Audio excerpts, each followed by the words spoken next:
6. It's a 4. It's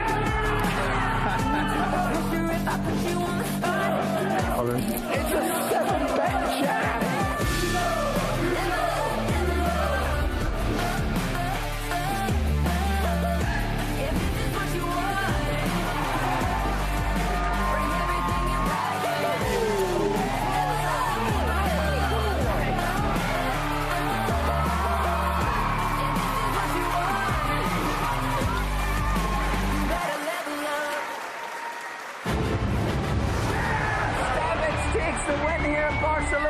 Jason Mercier, he went with his instinct, he made the call.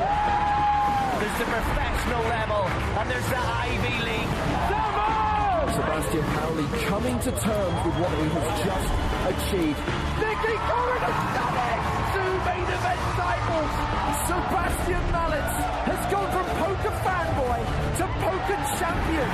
This is why people love the EPT. Hello once again, welcome to London and the PokerStars European Poker Tour. We are here for day 4 of the EPT main event from the Hilton Park Lane, hosted by the Hippodrome Casino. I am James Hartigan alongside Joe Stapleton. Hello, my babies. And Nick Walsh. Hello, hello. Thank you for having me. So the aim today, get down to the final 2 tables. Back tomorrow, Thursday, October 27th, to play down to the final 6. And then the last day of our broadcast, Friday, October 28th, is when we play down to a winner, crowning a champion. Live coverage starts tomorrow at 12:30, 1 o'clock on Friday. And on every day, you can get in touch on the live chat on Twitch, the live chat on YouTube. Use the hashtag on Twitter, PokerStarsTV. Hope you've enjoyed the previous 48 hours of coverage. We've been across days 2 and 3. If you missed yesterday, here's what happened. Ooh. 80 players returned for day 3 of the EPT London main event. And I think it's fair to say the field was stacked. Start of day chip leader Julien Sitbon, Ben Heath, and Ola Shemian brought big stacks to the feature table. And then we were joined by Ludovic Geilich. The mood was lightened.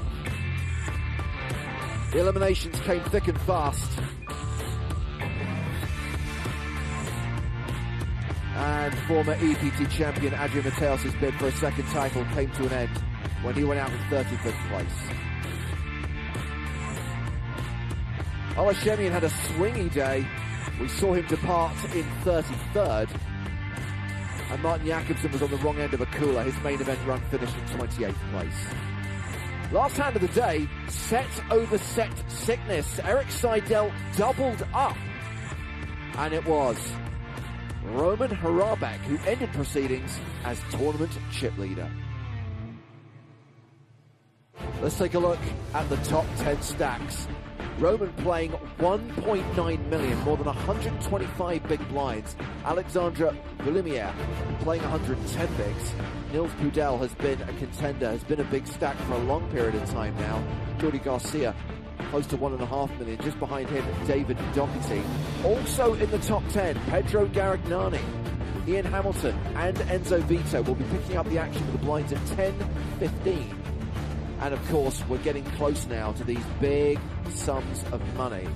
6-figure scores for the top 7 and a huge prize up top. More than £500,000, 664 grand. There's an extra 400 on top of that if you want me to be specific.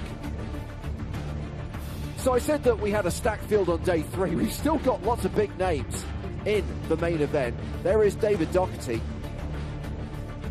Yeah, let's go. There is chip leader Roman Harabek, still rocking his EPT London hoodie. Maybe give it a wash tomorrow. 2-time EPT runner-up, Martin Tussaud. Armed with a spanner and a blowtorch is Harry Lodge. Also repping the UK, Jack Sinclair. Such a good guy. And the Bens, Pollock and Heath. Ben and Ben. Plus Eric Seidel, and behind him, Julien Sitbon. Well, we're going to have Seidel on the main stage. Here is our featured table lineup. Seidel, Lodge, Sinclair, Heath, plus Ambrose Ing and Jordi Garcia. And of course, the redraw was conducted overnight. Currently at 4 tables with 25 players. When someone goes out in 25th place, we'll simply break a table, reassign those players, and we will play on. Next redraw will be when we get to 16. And I said at the start of the show, the objective is to get to 16. If that does happen super early, if it happens within the first 3 levels, we will play on. Okay, makes sense. And I assume the feature table is not breaking when we get to 24. Correct, Joe. So we'll be getting 2 new players fairly soon. I would imagine so. There are some short stacks out there. It might not take long to get down to the final 3 tables. We are now getting cards in the air. First hand of day 4. Blinds are 10,000, 15,000 with a 15K big blind ante. Action on. Ambrose Ing from Canada. He folds. Yeah, it's suddenly really tired at last level. Seidel. Hat on head. I feel so lucky that we get to watch Eric Seidel play this tournament on day 2, day 3, and day 4. Yeah. How cool is this? Yeah, no, that was actually, you took the words out of my mouth. I was thinking the exact same thing. And not just that, in case it wasn't glaringly obvious, we're playing 6-handed. So we get to see him play even more hands than we would have done if this was full ring. How about this hand, 6-handed? This is a top 3 hand for me. It's definitely up there. It's definitely getting up towards the top of your range for sure. All right. So Seidel is open to 35,000 with King Queen. Sinclair in the small blind with aces. And Jack is going to re-raise from the small. Ben Heath folding the big blind. Action back on Seidel.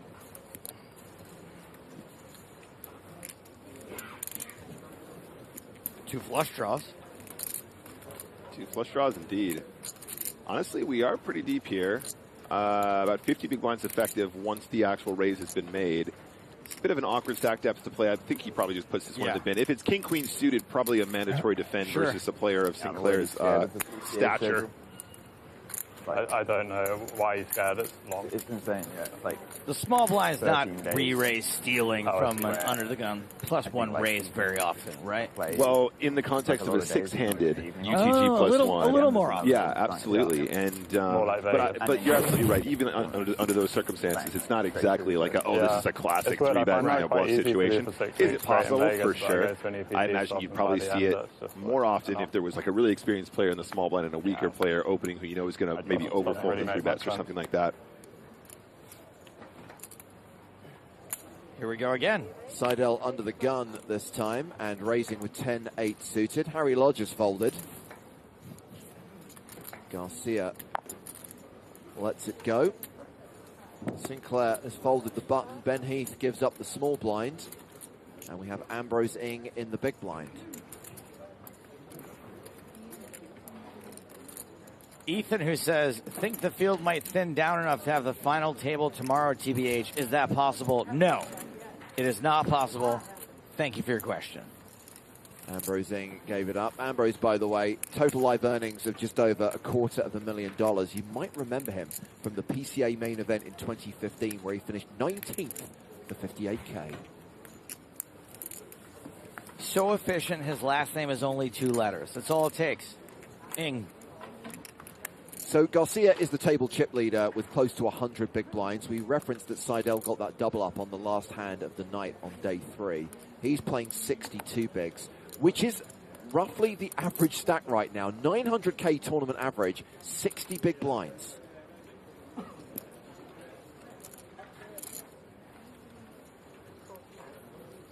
Am I allowed to say great structure? Yes, you are. Okay, good. Great structure. Luxury blind levels. Action folded to Sinclair in the cutoff. Jack 9.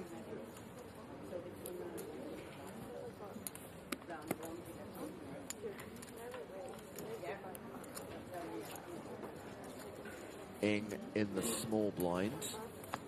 Folds ace deuce. Seidel in the big blind. 8-7 of diamonds. Seems like a defend, Nick. Yep, seems good. 8-7 suited, really, really, really pretty hand. And of course, you've got all that additional dead money of the blinds and antes being in there already. It's not completely outrageous to have this as a 3-bet, I imagine. I'm not sure what the frequency is exactly, but I'm sure it's going to be in there some of the time. I think the call at this stage is probably a lot more standard. It's a very playable hand. You don't necessarily need to be turning this hand into a bluff. And look at that flop. Yeah, Seidel with the flush draw, Sinclair with the gut shot. Jack high currently the best hand. Jack high, you say? I think this is a really cool board to probably just have a lot of calls with the flush draw. On King 10 Deuce, your opponent's probably going to fire a lot of the time, at least once. But once you get looked up, I feel like if they do have sort of 200 cards, probably not a ton of barrel turns unless it's like maybe like an ace. I kind of feel like maybe like a jack. I agree with you, but I do think there's like a fair amount of turns that. Yeah. No, I'm not saying this isn't a situation where you're not going to see 2 barrels, but I do think it's okay. Like, you probably want to be check raising with flush draws when they're really small here. Right. Just so you do it some of the time. But, you know, having the ability for your opponent to slow down and then bluff on a later street is also a consideration when you're making a flop call as opposed to a flop check raise. All I know is Jack Sinclair knows what he's doing, so whatever he does here is probably going to be right. He has a gut shot. He's probably betting turn, I imagine. He's probably going to bet turn. This 7 on the turn does give Seidel a pair to go with his flush draw. Sinclair, with more ways to win now, bets 115K. Yep, and as Joe pointed out, there are plenty of turns that are continues here for sure. And the gut shot almost always going to be a spot like that.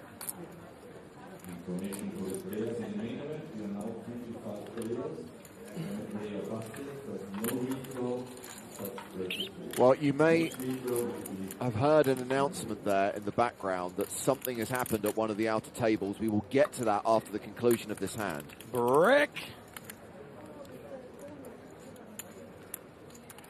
Now, Sinclair having 2 barrels here seems pretty standard. Okay. But when you get looked at twice, do you have the third one? How good of a read do you have on your opponent? Having the 9 of diamonds means your opponents will have flush draws less often. Okay, sure. Which is kind of one of the things that you'd love them to have at this point if you want to barrel off again. Because you want them to have 8, 9 of diamonds or something like that, right? Something in that range. Apparently that was just an announcement that there are 25 players remaining in the main event, which is... I would hope that anyone playing in the main event would know that information. James, false alarm. You know as well as I do, some people just like the sound of their own voice. Guilty. Seidel checking this river, and I guess Sinclair may realize, Nick, the only way he's going to win this pot is by bluffing the river. But might think that... 275. Oh, my goodness. Wow. Let's go. The 3 barrels indeed. Okay. Who wants to see a hero call from Eric Seidel with just a 7 here? No offense to Jack Sinclair, but me. Very, very much me. Oh, this is so beautiful. I mean, you know when you're in Seidel's shoes, you're like, flush draw, can't fold flop. Ooh, a little bit of extra action on the turn. Oh, look at this river, the 4 of clubs. Ugh. Yeah. Nice, well played, Jack. Good bluff from Jack Sinclair. Seidel folding the better hand. Sinclair adding 210K to his stack. Moves up over the million mark. Very well played. Awesome. Great start to the day. What a fantastic poker hand that was. Yeah, absolutely. A really, really interesting one to get started with here. So the black chip's the Victoria line and the black chip's the Northern line. Cool. Bonus time. Oh, it's brown. It's brown.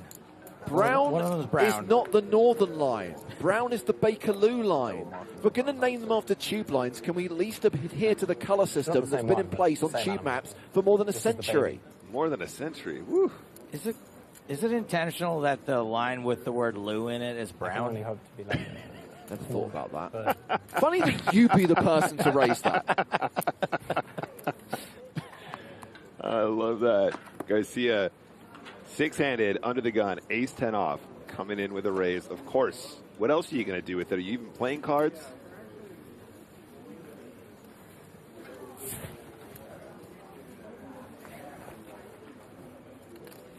Ooh, he's going, am I calling or am I 3-betting? And what do these guys usually say in those situations, Joe?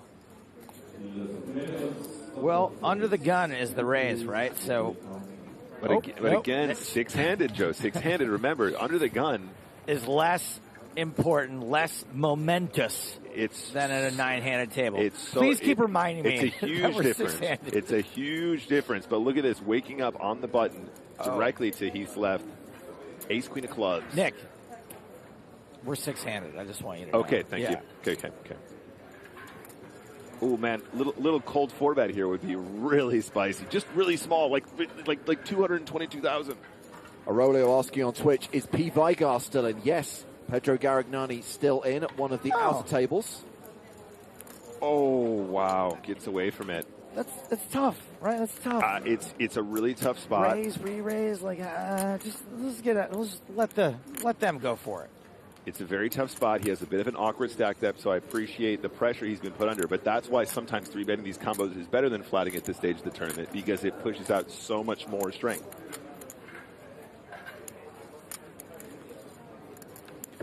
So action back on Garcia. And Garcia lets it go. Well, the clock has been paused and there is some commotion. I think we need to head out into the field and see what's happening at the outer tables. Huge pot between David Dougherty and the aforementioned Pedro Garignani. I'll allow it. Oh, wow. Sick cooler. Aces for Dougherty, kings for Garignani. Oh, so early in the day. Is that a king? No, queen high flop.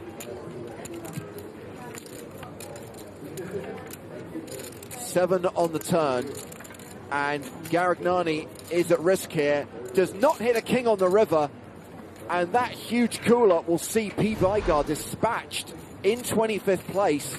Pedro cashing out for just shy of £20,000, and David Dougherty wins a massive pot, has nearly 3 million, and is definitely chip leader right now. 3 million is 190 big blinds? I guess it makes sense. 3 million is 200 bigs. Oh my God. Am I going to have to move over here to make space? To answer the question before, P. Vigar is not here? No one will come on this spot then? Because we're 8-handed, these 2 boxes. So we've just paused that's the it, clock yeah. while we break one of the tables out in the field, and we are going to get 2 new players up on the main stage because we will be 8-handed. 3 tables of 8, we're at 24, and a reminder, because the redraw was conducted overnight, there is no redraw at 24. Joe, we're 8-handed now. We're 8-handed. They had a 9-handed. No longer 6, now 8. But we Good amendment. Okay. Unofficial final table of 10 people. So one person just didn't have a box. So it's we just played with no whole card. Oh, there's only 9 spots? There was only 9 boxes. 9 boxes. So I think they wanted to avoid that situation ever happening again. Aleem Kanji, chairman of the Kanji Club, You beat me to it. is taking a seat on the main stage. You've no idea how excited Felix Schneiders is right now over on the German stream. Dave and Pedro. So excited he might talk to a girl. Dave. Dougherty. Oh, nice. And players learning what happens to Pedro Garignani and learning that David Dougherty's got a stack of around 3 million right now. What's he got now? Like 3 million? I think it's 1.3 that we've had, roughly. So. Well, let's hear from Eric Seidel, who he spoke to before play started today. Yeah, these are always fun. It's always cool when you can get through a field like this. It's, it's a rare thing, and you have to appreciate it when it happens. It is a nice feeling to be playing with people that, that I haven't played with before, and people, I've been around a long time, and so it's nice to play, especially with some of the younger players, and get a chance to meet them. It's a healthy stack. I don't really feel anything. I'm just going to play, and we'll see what happens. I love him. So the other new player at the feature table is Thomas Hoover, and good knowledge from Elkanuts, remembering that Ambrose Ing is the guy who sucked out a Maurice Hawkins at the PCA. Why did they do that? Where the guy shouted yes before the river. Ego in poker, ego broke. Maurice was a little bit emotional. I think they also just don't like it when people keep standing up to go and use their phone. Emotional is a very nice way of putting it. Half the time there's 5 people sitting here and the other 4 animated. So I think they just try to make it hard to do that. And we are dealing again. The clock is running. So it took less than 10 minutes to get from 25 to 24, and now we play on.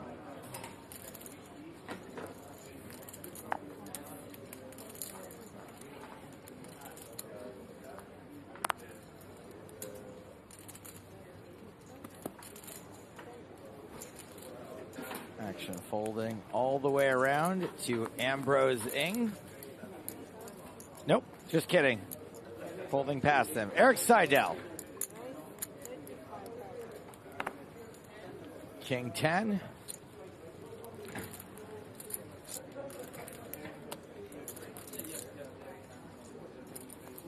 As Unshook One notes, star of Kirby Enthusiasm. I don't know if you know that or not, but he had a little background part. I think he got as part of a charity, either tournament or donation. Didn't I give him Kirby Enthusiasm trivia, and he was like, I don't really like the show? I feel like that happened. Kanji 3-betting from the big blind with ace-7. A little unorthodox. Thinks he can maybe pick off a wide button open from Eric Seidel. Yeah. I think ace-7's an okay hand to do this with. I think it's, you know, it is the Spraggy after all, and we know that it doesn't play particularly well. It is successful in this fashion. Again, maybe if it was the King 10 suited, we would have seen the defend from the button there. But if people are going to be making that move a lot, King 10 does become very, very playable very quickly. Look, when there's a weak spot at the table like Eric Seidel, yeah, you just got to exploit. You just got to pick at him a little bit. You got to 3-bet him. I love that interview with Eric. They're like, you know, hey, how do you feel? He's like, I feel nothing. I just play cards and I see what happens. And guys, we talk about mindset a lot in poker. I really like the idea that, you know, guys are out there working on their mindset super hard so they have, like, you know, good positive emotions. Sure. Eric Seidel's like, nah, just don't feel anything. That's way easier. But also is happy to be there at the same time. Of course, like, yeah. He still understands what it still defies the odds, no matter how good you are, to make it at this point in a field this big. Yeah. Absolutely. Yeah.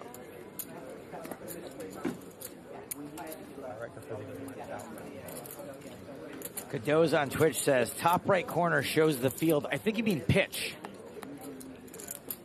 We are in London after all, guys. Thank you for your comment. Yeah, 749 total entries in the EPT London main event this year. 24 players remaining. Currently at 3 tables. Primary objective today, get down to 2 tables, the final 16, but we may play longer than that if they get to 16 super fast. It's still an incredibly deep stacked tournament. Average stack right now is big. When it folds you in a small blind, is Queen 6 a premium? Absolutely not. Okay. but it's still a hand that you always play. Got it. You're not folding it. No, you're not folding it, but it really is still, as its playability does not improve in the small blind. In fact, it gets a lot worse, obviously, being out of position against the direct big blind. The issue is that the big blind can kind of justify raising almost any 2 cards once there's been a limp in many cases, right? Kanji playing it aggressively, 5-3 becomes a fold, so that's fine too, but it really depends on the caliber of player you're playing behind, right? So I play a lot of spins, there's a lot of blind v blind action because there's only 3 people at the table, right? So blind v blind, if you're playing against an unknown, you can literally just be raising any 2 against these players. Question from Steelers75 watching on YouTube. Are we going to be able to see the final table when it's down to 8 or 6? No, we're going to stop our coverage. Having followed this from day 2, when we get to the final table, we're going to be done with it. We're out. We'll be launching a streaming service, PokerStars Plus, if you'd like to watch that final table. Don't, Nick. Don't. Of course, we'll follow it through to its conclusion. But not today. No. Final table day is Friday. Oh, that really got me. I like that one. Oh, chat, I love you guys. You guys don't even know. You don't even know. AMC in the States, if you want to watch the show, if you want to watch it live on TV, you can do it. If you want to watch it 10 seconds after it airs, you have to pay extra money. Otherwise, you got to wait till the next day. So weird. This guy on Twitch just wrote Joker Stars. Oh, man, that's good. Woo! Joker Stars. Where's my notepad? Where's my post-it notes? I got to write that one down. So Seidel has opened in the hijack with 7-5 of clubs. Kanji flatting on the button with 3s. Garcia in the small with 6-3 off. I never think about this when I have 3s, that somebody else might be folding a 3. You shouldn't either. From a hypothetical standpoint, you just completely assume that it's always in the deck, unless you have other. I should really be hitting more sets then, I think. If those cards are still in the deck, I think that's kind of weird. It's been a year. It's a game of incomplete information. It's a Schrodinger's cat situation, you know. Schrodinger's set. Schrodinger's set, yeah. Ooh, a nice flop for 7-5. Absolutely. Eric with the open-ended straight draw plus backdoor clubs working for him. Just to quickly answer Tinsley's question, yes, it is possible to come and watch the action in person. There is a rail around the table. If you watched our live streams from Barcelona and Monte Carlo earlier this year, that rail was put to good use. We had good crowds. All the Brazilians cheering on Marcelo Simoes in Monaco. And so many spectators, so many fans on the rail in Barcelona, Nick. Yeah, absolutely. Coming to London, I just kept telling everybody that I knew when we discussed traveling to London for this EPT, how excited I was to try and get some of that energy that we had in Barcelona. It was probably my favorite EPT of all time. Definitely my favorite EPT I've ever been directly involved with. And if you guys haven't seen that footage, it's worth going back to rewatch it as well. It just was awesome. The most exciting and entertaining deal conversation I've ever seen at an EPT. Oh, right. I totally forgot about that. Yeah. And, of course, one of the first EPTs I ever did, we had that really prolonged deal conversation from Monte Carlo, which was the antithesis of that. So it was really, really cool to see that. And like I said, you guys go give it a watch if you haven't seen it. It really is great viewing. Barcelona, right? Barcelona, 2022. We had the winner on the podcast. That's all I want to say. If you want to hear a little bit more, you want to watch the... But definitely watch the footage first. Yeah, watch the footage. See the follow-up on the podcast. Yeah. Or listen to the follow-up, Exactly. Exactly. So action here folded to Ari Lodge in the hijack, and he is open to 35,000. I love it every time. He ain't talking. Sending Ari Lodge. How many different English accents do you reckon you can do? I'm not going to put you on the spot. I'm a man of minimal vocal talent, Joseph. At least 5, right? Okay. James does one. I can voice barely do the generic well. English accent, and he just like slips into it. I think in the heat of the moment, I do really good accents. When people say, "Okay, do a Welsh accent, do a Cockney accent," Yeah. I think it comes off really hokey. But in the heat of the moment, people are like, "That was a really good." Right. you Yeah. know. No, on the spot, not as good. Yeah. Okay, so Garcia has called on the button. Now we've got Thomas Hoover, who recently joined this table with ace-8 suited. Thomas is from Austria, has 200K in live earnings. Came 20th in the Barcelona main event all the way back in 2014. 10 tray deuce on the flop. Ace high still ahead. Nobody's got nothing. However, Mr. Lodge does have 2 overcards, backdoor straight draw, backdoor flush draw, which is significant. And a player who's had a lot of experience in these multi-way situations, especially hijack dealer, big blind sort of spots, he's going to probably consider his options here. I think it would be reasonable to check, given the fact that there has been a flat on the button. A lot of those 10x combos are going to be played as flats there some of the time. But I think the continue is justified here, too, and we see a lot more of the continuations when you do have those nice backdoors where you have turns that you can very confidently continue on. For example, a heart, maybe an overcard like a king would be nice where you pick up a gut shot, but you can still rep the high card. He's not going anywhere. He's lodged. He's been lodged in there. Okay, quick fold. And what's Thomas Hoover going to do? Oh, he's already folded. Okay, wait a minute, guys. Wait a minute. You're a wizard, Harry. Okay, all right. We got Harry jokes. We got Lodge jokes. We got Harry Lodge jokes. Come at me, bro. Yeah. Yo, Capitano. You're on the PokerStars streets. Don't start asking about other live events, other operators. Don't want to hear it. I would maybe entertain a question about the $5.5 million that Sam Grafton won. Because there is a PokerStars connection. Right. Yeah, fair enough. Notice I didn't say. Any more chat like that, we're going to get Ari come round. You met my mate, Harry. There it is, right? We didn't ask for it, and then right here it comes. Boom. Yeah.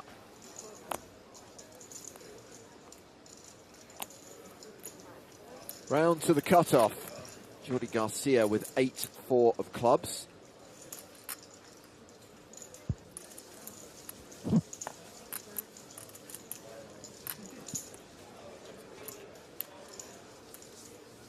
Naughty Bear asks, any notable names left? Yes. Thank you for your question.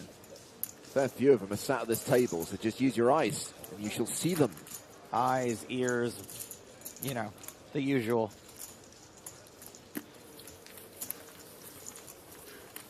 Sinclair second in chips at this table with 1.1 million. Garcia is the table chip leader with 1.37 million. A reminder that the overall chip leader right now is David Dougherty, who has around 3 million after that sick cooler which saw him bust Pedro Garagnani. P. Vigo running kings into Dougherty's aces.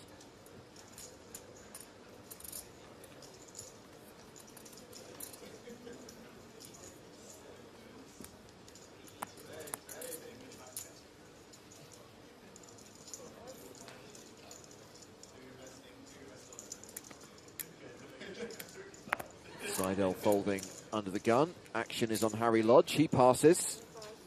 Aleem Kanji.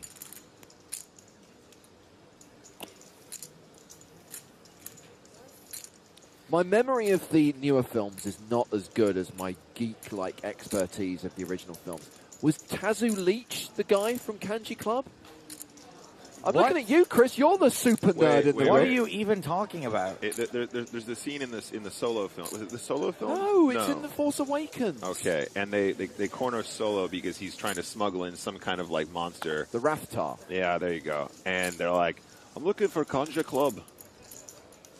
I'm pretty sure the guy from Kanji Club is called Tazu Leach. The two guys from Kanji Club are the guys from The Raid. Right. Which is an awesome film, by the way. And The Raid 2 is even better.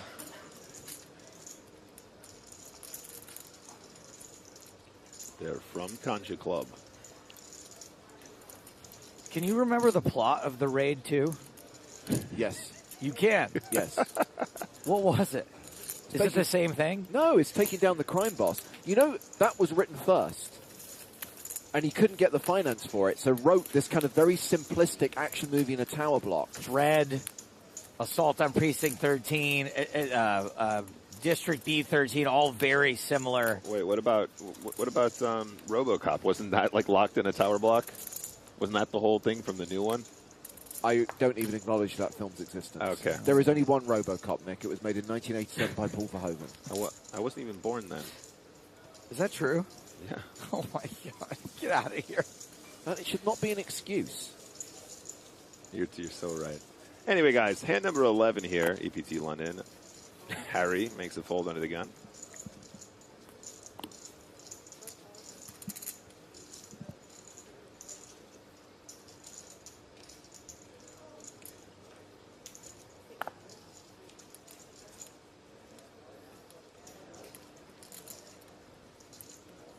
Augusta says Peter Weller was the man. Can you name another movie Peter Weller was in?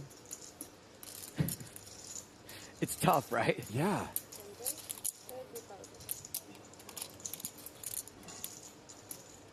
Ben Heath is going to open this up. Absolute min raise from the button with pocket sixes. Small blind exposes cards. Now we can see Jack 10 off goes in the bin.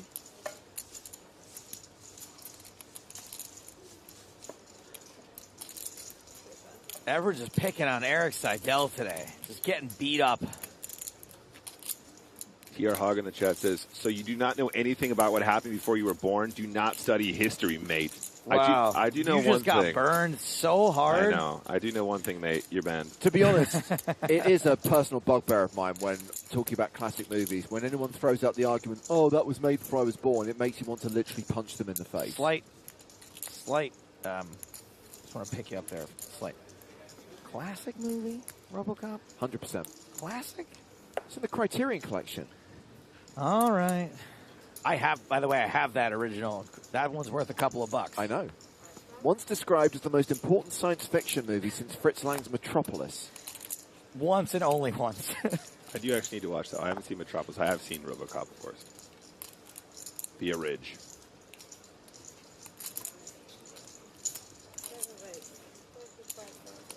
Thank you to StatTrick for confirming that Tazu Leach was the top boss of Kanji Club.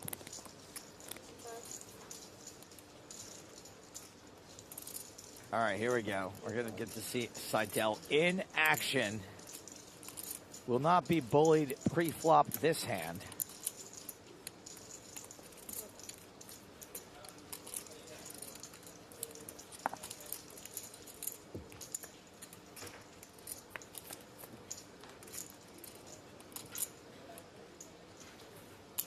Oh, my days. That is the kind of domination rotation that could see you win a pretty big pot.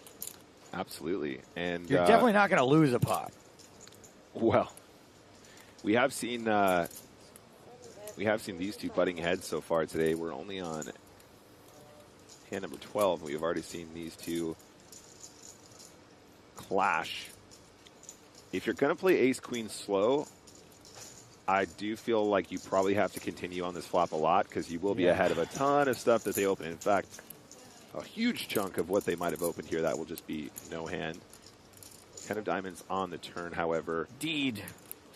It is a little bit of an interesting one. I wouldn't be surprised to see Sinclair size up here now. Really wants to punish the clubs, but sometimes it's hands like Jack 10 of clubs. That would be an absolutely monstrous coup for Sinclair because he gets a lot of value from that hand on the turn, right? King 10 of clubs, Queen Jack of clubs with the gut shot now as well as the pair. We're just going to make up other hands people could have to make this more interesting. I'm just saying when he flats in the small blind, he will have a lot of these combinations that sort of pick up a made hand or an additional draw to go with their club draw as well. By the way, don't let my sarcasm fool you guys. The way Nick's talking is how you have to think about these hands. There's lots of different combinations of things that people could have. Right. We need to think in ranges so that we can target them effectively instead of just going, I think he's got exactly Queen Jack of clubs, so we're going to go and we're going to attack that. And you need to ask yourself, is it even a combination that they're likely to have, right? So he does bet a really chunky size on that turn for that reason. I think it was 110 into like 150, something in that region. And does take it down, of course, because ace-queen can't continue. I think it's much easier to fold ace-queen on the turn when it comes to 10 because there are plenty of combinations that do open with 10x from that position as well. If it comes to like a double-paired board, it's a lot harder to get away. If it comes another low card, really hard to get away, but well played from both players. Well flopped, especially. I mean, yeah, that helps a lot, for sure. Jack Sinclair. So we do have a short stack at the table. Thomas Hoover is playing fewer than 10 big blinds right now. Everyone else has 30 plus. You know what I was thinking about, Dread? You're absolutely right. Pro George. Yeah, Dread I mentioned, it's in the it's like the exact same plot as the Raid. And by the way, also great. Raid's better, but Dread's pretty good. Yeah, no, I was getting confused between those two. Sinclair has raised with 4s. Heath has got 3s. What a cooler. Oh, my God. I can't believe it. Heath could be going broke here. Oh, he's folded. Right. Shoot. Well, I got another one wrong. That coffee really kicked in, huh, Joe? Round to the big blind. Aleem Kanji with 8-6 of spades. Top boss. That's a good poker nickname. Aleem Kanji, the top boss. Oh, yeah. Calls for an additional 15K. The flop is King, Deuce, Deuce. Not terrible for 4s. There's one spade. Nah.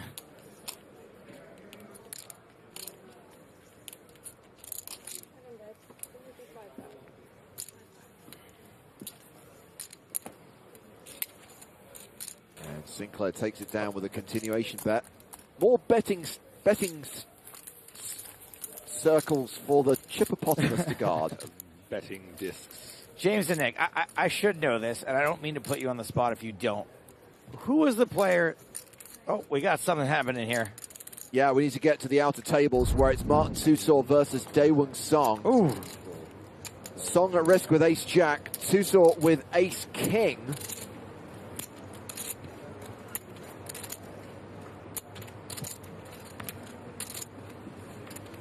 5 cards to come.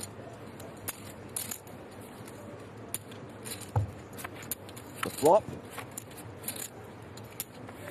is ace, king, 9. This is going to be hard for Song to come back from. Pretty much the swan song for Daewoo. Deuce on the turn, he's drawing dead. Inconsequential deuce on the river. So Daewoo Song eliminated, cashing out 24th place for £19,600.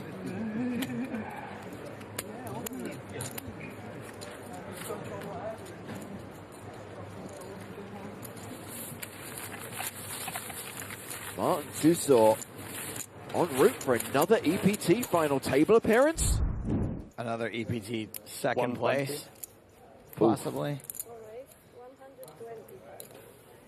Okay, so the question I was going to ask is, who is the person that Seidel coolered last night with the set over set? Because that person can't possibly have a lot of chips. You saying that because Seidel doesn't have like 100 big blinds now?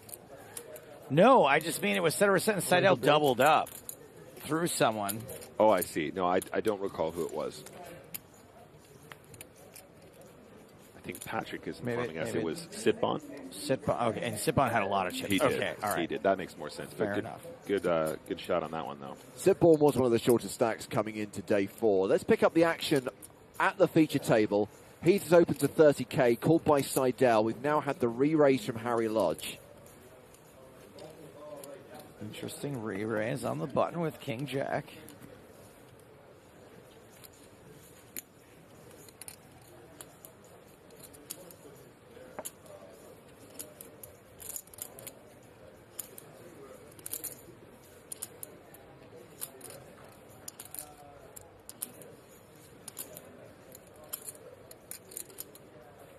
A reminder that Heath was the original raiser. Has jacks. Yep, I was going to say, I think this is probably going to be an all-in. Just bearing in mind here that Mr. Lodge has about 30-ish big blinds behind, so definitely a spot where you can apply pressure, and it's not going to cost Heath his entire stack there. Nice try, Lodge. Yeah, I think he's aware that Harry's completely capable of 3-bet bluffing there, or at least 3-bet folding. Well, we need to go back out into the field again because I think we could be about to lose another player. Julien Sitbon, we were just talking about him being coolered by Seidel last night. Okay. He is all in and at risk against Jamil Wakil. Queen 10 versus 5. And with a 5 on the turn, Sitbon is drawing dead. Inconsequential river card coming. Stand the bond. Walk away bond. No longer Sitbon. Yeah, Julien cashing out in 23rd place. 22.5 grand. Figured we were going to see him all in pretty soon after that cooler last night. Yeah, I mean, it's pretty... Chips go to Jamil Wakil. 3 bust outs already. Yeah, taking us down to 22, 30 minutes into the day, and back to the feature table. Geronimo asked, hey-o, where can we find a list with the remaining players? I would check the internet. Thank you for your question. Additionally, you can download the PokerStars Live app, whereby you can see all that information. However, again, as always, guys, that will show you information that happened 30 minutes ago. Real time. In real time information. So if you don't want to spoil yourself, download it and use it at a different time. Seidel is open from the hijack. Kanji has 3-bet the button. Garcia folds the small. Sinclair gives up the big. Action back on Eric.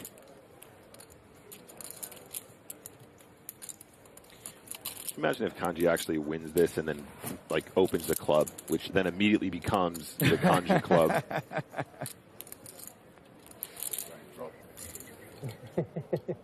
Virgins getting free.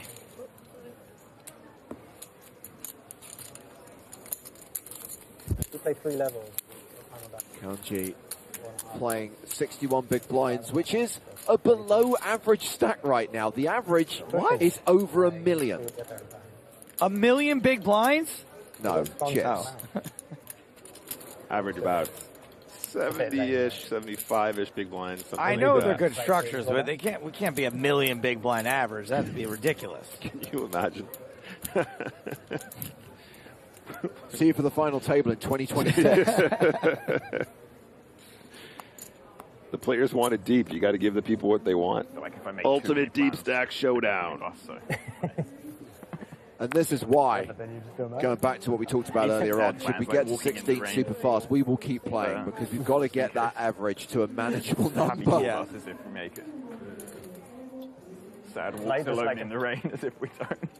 Like a montage of like pictures of you in like touristy places just looking unhappy. Like.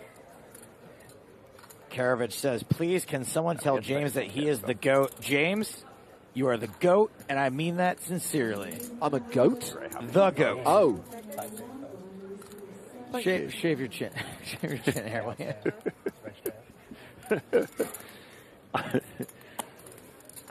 He likes to chow down on a tin can every once in a while.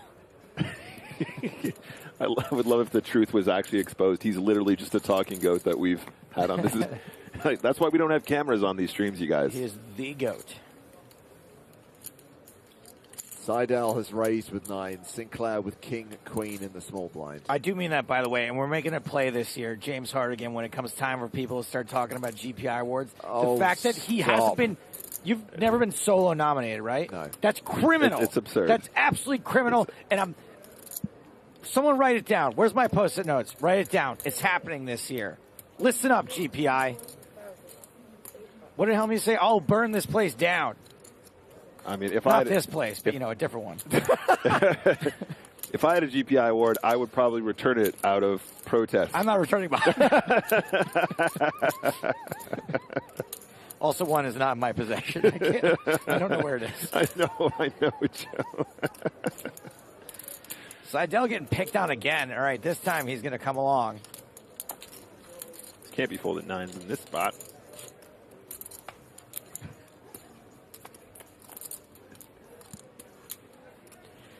I think you mean GPI award-winning Joe Stapleton is super rude. He answers legit question with sarcasm, zero professionalism. Well, 9s are still ahead for now, but Sinclair has an open-ended straight draw and backdoor flush draw. Plus, his king and queen alive as well. It's almost a flip, Nick. It is indeed, yeah. And, I mean, these are spots that I just have very little experience with because, as you guys know, I'm usually much shallower than this when playing the games that I play. But, you are supposed to kind of raise call with 9s, and it's just so hard to play it well post-flop. There's just so many boards you don't like where your opponent with the initiative, with the 3-bet, can continue effectively. Quick shout-out for Mini EPT London. This is the online series running alongside the EPT main event. As you're watching on Twitch or YouTube, you can play low buy-in MTTs with a little bit of the flavor of the European Poker Tour with added value. WCOOP tickets added to the prize pool. Plus, on Friday, when we run the main event final table on stream, we'll have the mini main event, which is going to be a $5.50 MTT with an EPT Prague package going to the winner. All of these prizes added by PokerStars. The first game today is a $5.50 pot limit Omaha tournament. That starts in just under an hour. Later on, we've got an $11 single re-entry high roller replica. It's like the high roller here in London, just for 1,000th of the buy-in. Sneaky boy. And this evening, $2.20 turbo, and it's a PKO. Nice, I think that should suit most people. No, I think they were already fancy. A thousandth of the buy-in. Is that even possible? Changes everything. Well played. Good luck. I mean, I thought they were going to draw for it, to be honest. Eric Seidel, pocket 10s, 30 big blinds. Ben Heath has just been balanced off the table, by the way. No! He was actually talking. You're out of here. Let's go. Do you guys think it's possible for me to win the 550 PLO in between breaks? Yeah. Yeah? Yeah, it's possible. Should I give it a shot? James and I used to play all the things back in the day. James was a free roll crusher. He cashed, I don't know, 10, 20 times. He made like $4. Those numbers are not far off the actual numbers. Hey, money is money. There were so many times the stream would end, And we'd want to go to dinner, and James is like, I'm still in this free roll. Action from the outer tables. Jessica Pilkington, who was a short stack on our feature table yesterday, is all in and at risk versus Dan Kishu. She's got queen 10. He's got ace queen on a queen high flop. It is a domination situation. And she's going to need a 9 or a 10 on the river. Doesn't hit, and Jessica Pilkington is eliminated in 22nd place. And Dan Kishu's up to 1.3 million. What a run for the winner of the ladies' event. I was about to say, I think that's an individual we need to keep our eyes on. Very, very cool to see her running deep in multiple events. Yeah. And I would love to see more of her on the tour. By the way, Dan Kishu last night, the last level, was like unstoppable. He wasn't winning huge pots, but I don't think we saw him lose one. Pretty much halfway through the first level of the day. 4 eliminations so far. We're down to 21. Sometimes I feel like winning lots of small pots is better for your overall morale than winning one big pot. You know, like if you're at a table and you're just like winning like lots and lots of little ones and you just feel like you're making good plays, I feel like that builds confidence a lot faster than one big pot where you know you might have coolered someone really hard or you got really lucky or something like that.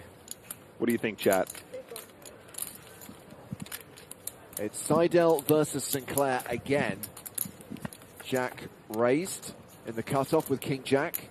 Eric calling out the big blind with Jack 9.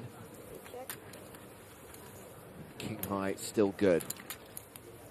Lord Rhaegar Targaryen says Sinclair and Seidel, only 2 players that aren't so tight. Not sure I agree, but here they are in the hand. I think everyone's playing pretty well thus far. It might be time for Seidel to speed up on the turn here. He does have the jack high, though. I don't think it's completely unreasonable for him to check, which is what he does. Obviously, when you got the overcards and the gut shot, sometimes you do want to start trying to represent. I think when Sinclair checks in position, though, Seidel knows he's the kind of player who is unlikely to give up to one bet. If you feel like your opponent's going to check give up, you can lead this turn 100%. If you feel like they're probably going to look you up with king high, ace high, I think it's fine just to try and get to showdown and see what happens. Maybe pick up the draw on the river. They both have a jack with a chop, right? JK, everybody. And this one goes to Jack Sinclair, who is now the table chip leader with more than 100 bigs, a stack of 1.5 million. Jack high. And another reminder of Mini EPT London. This low buy-in series started on Monday. It's going to run over the weekend, by the way, even when we finished. But the highlight is going to come on Friday, which is when we stream the main event final table. Because we are going to have a mini main event. Again, 1,000th of the buy-in, so $5.50 instead of 5K. Nice. And we are going to add an EPT Prague package to the prize pool. That will go to the winner. So whoever takes down the Mini EPT London main event is going to join us in Prague. Yeah, we'll see you in Prague. Gamba on Twitch writes in to say, why not lead on the turn? Don't ruin this. We're having fun. We don't have to get in all that right now. Gamba, just hang. There'll be time later for Chat Pros. Saturday. Tune in Saturday for Chat Pros Saturday. I feel like we discussed it at great length anyway, but it's okay. No problem. Aces for Kanji, UCG. Yeah. Top boss with a top hand in first position makes it 35,000. Top 3 hand for sure.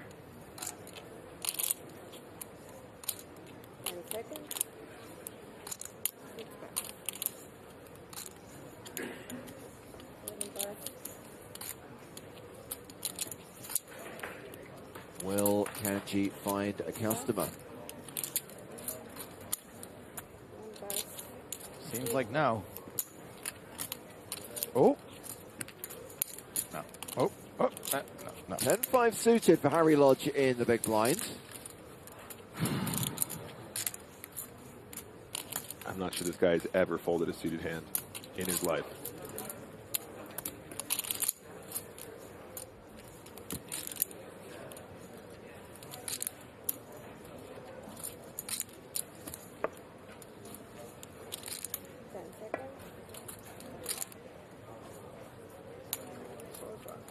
The streak continues. The streak continues. I think this is probably the correct defend.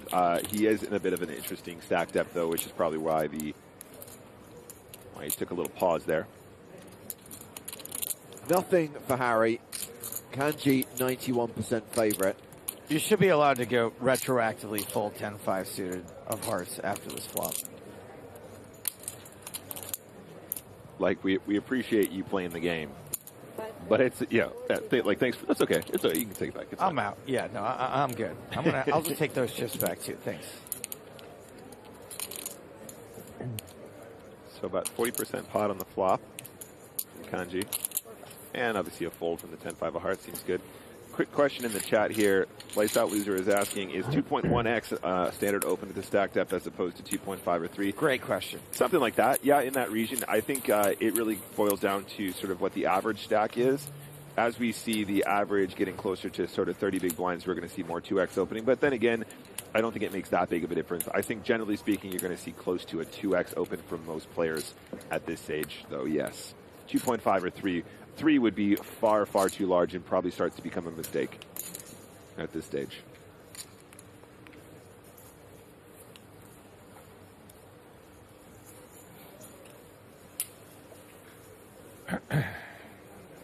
Garcia first to act. Folds. Sinclair is out. Thomas Hoover is down to just 6 big blinds, has king 8 of spades. Well, terrible. And You have chips behind there still? yeah, what did he make it? 4 big blinds?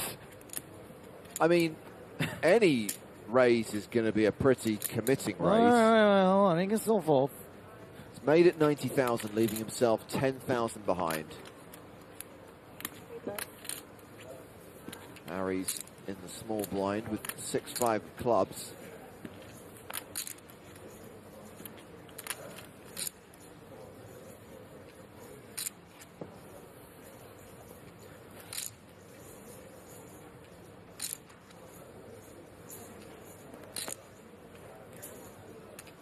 Folds.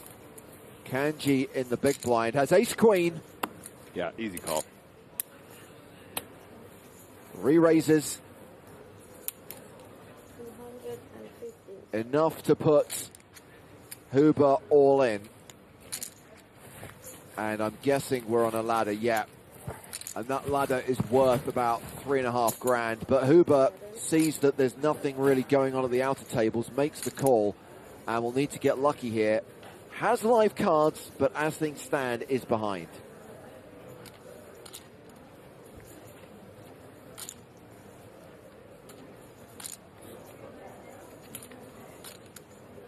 Two live cards, though, James. 41%. People forget that.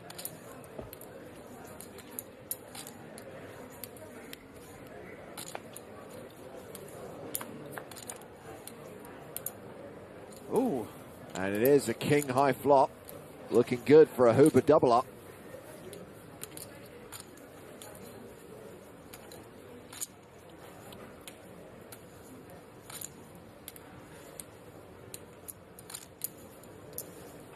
Turn card.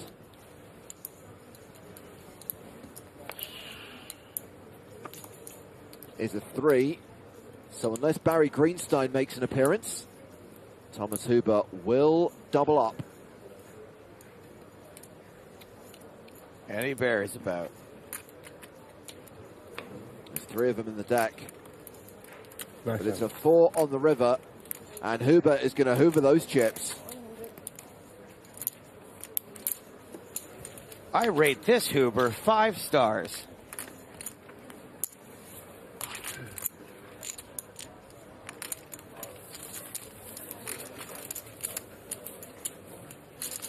That's a big win right there. Very, very significant high equity spot. So Hoover now with 15 bigs. A little bit more comfortable, but still short stacked. Harry Lodge hovering around the 25 big blind mark at the moment. Ing and Seidel around 30 bigs. Everyone else has 50 plus, with Jack Sinclair 100 plus. A stack of 1.5 million right now.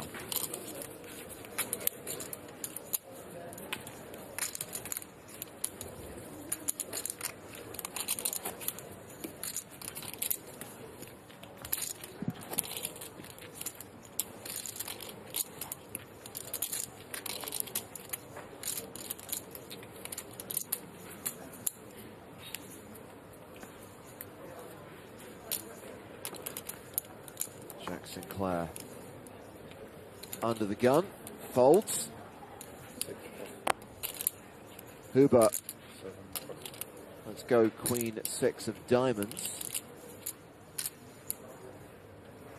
Everything is out. Folded to Harry Lodge, who is on the button. So Harry's got about 25 big blinds here. 9-10 certainly acceptable to open here. It's a little bit on the wider side. I would say Jack 10 is probably like 100% open. 9-10 gets a little bit closer, but don't forget those ranges will be adjusted by the fact that there is the big blind ante in play, and therefore ranges can be wider because you win a lot more when you take it down. Harry has around $1.5 million in live earnings. Came 5th in the Prague main event in 2017 for nearly 200K. Big scores. Would love to see Harry going deep here. Got Garcia in the big blind with 6-4 offsuit. Harry repping Team GB, of course.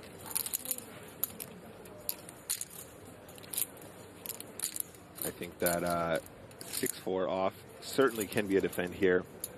Again, we do have that big blind ante in play, but of course 6-4 off, not the strongest of hands. Fold also not that wild.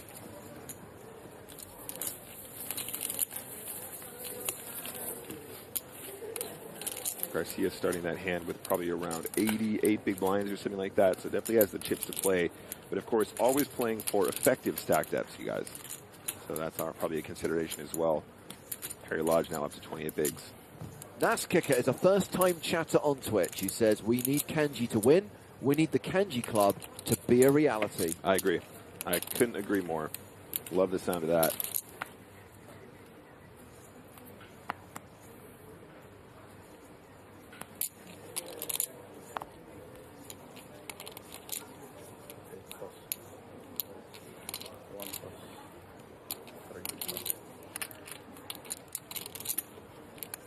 Harry Lodge in the cutoff with ace-queen. 28 big blinds here, guys. Obviously, always going to be playing this. I think it's probably just going to be an open. We saw him use the 35K size just now, slightly over min. I imagine a player like Harry probably keeping that standard. There it is, 35K to go.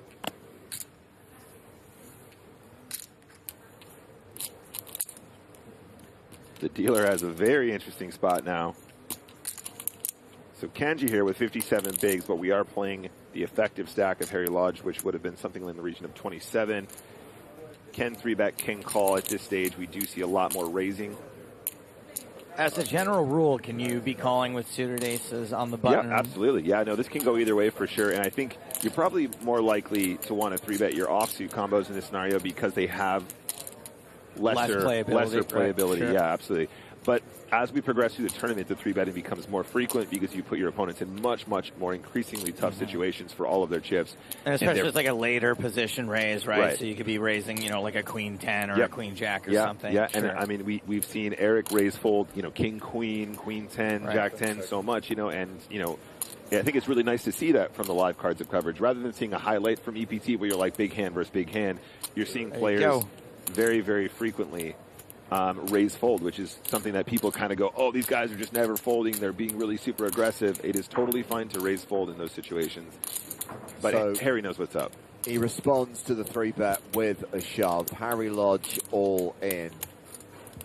Not only does Harry know what's up, he has ace-queen. Well, right. You know, that is true. In this dynamic, it's just, you know, in his stack size, it's going in. Yeah, exactly right.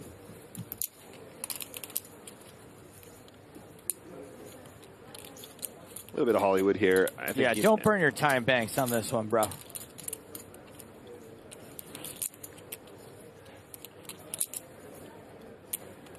Where do they get the 10? Make it look good. There you go. Good fold, top boss. Top boss, Kanji. So Harry Lodge rakes in another pot, playing around 35 big blinds now.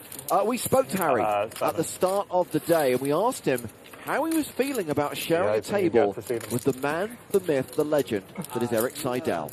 I mean, he's a phenomenal player. He's had so much success. I played very little with him in the past, but, you know, I know he's a legend of the game. I look forward to playing with him today.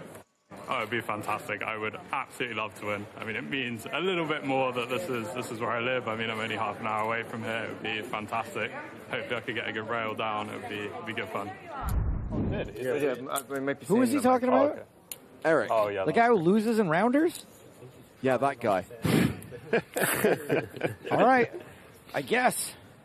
I think I need to be deaf. I'm going to go out on a limb and say I'm pretty sure Harry lives in Brighton, or at least in that direction. We have seen him on the Brighton streets many a time. At least back in the day. These days he plays much higher, so we see You mean a lot the actual Brighton streets? like the actual Brighton poker streets, as well as the streets. Hold on. He says he lives half an hour away. Brighton is not half an hour It's okay. away. It's like If you 60 minutes. If you drive really fast. It's like 60 minutes. There is a Gatwick Express. Takes like probably under an hour. Maybe he lives outside Brighton. I'm not Close-ish. I'm saying in that region. I'm pretty sure Right. he lives around our ends. The greater Brighton area. The greater Brighton area. So where's your flat? I'd say it's sort of greater Brighton. It's the greater Brighton area. I mean, if you go on Airbnb and search for places to stay in Brighton, you'd be Right. surprised That'd be how one many of the things cheaper are in the ones. greater greater Brighton area. Uh-oh. This could be un problemo. 13 big blinds for Hoover. Oh, it's under the gun. Okay. All right. Not automatic. Well, if he does decide to get it in here, we might have to call an Uber for Hoover. I think he probably should be getting it in here, to be honest. It's a really tough spot, though, as Ambrose is actually one of the shorter stacks as well, so he's a lot less likely to have the wide range that you want him to have when you're just going to ship it in. Hoover's only got 13 bigs, though. I don't know. How can you not just get this in? I'm not going to lie. I would fold this. How can you not just get this I would in? fold this. It's an under the gun raise. What are you going to be up against here? Pocket pairs that you don't mind flipping against.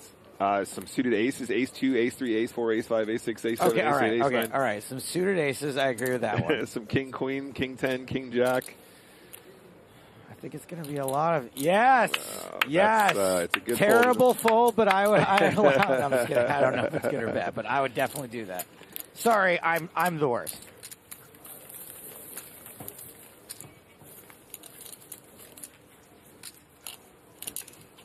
Gets away from the worst of it. Nice hand, sir. Did you bring your own tea back with you? Oh, okay. I don't know the stand, but they look fine. Stewie says, Joe, this is why we've never won an EPT, though. Agreed. I'm not going to say I'm good, but I will also say... Would have been a better story if he did, right? I've never entered Disappointing. an EPT. I'm so English. He brings so Come see, come sa. You've never lost an ABT. Right. Yeah. We are on the pay jump as well, which is another consideration. One of our lovely chatters pointed that out too. Definitely going to be playing on his mind in situations like that. I'm not saying that's like a fist pump shove by any stretch of the imagination. As Joe points out, the UTG Open, of course, is going to be on the tighter side. So perhaps from an ICM perspective, that actually might be a little bit closer.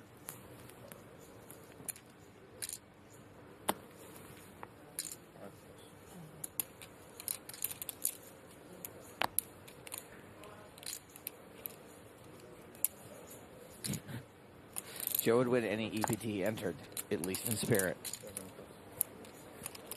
How much does that pay, winning in spirit? Is it up 6, 7 figures? I don't know. 5? I'll take 5.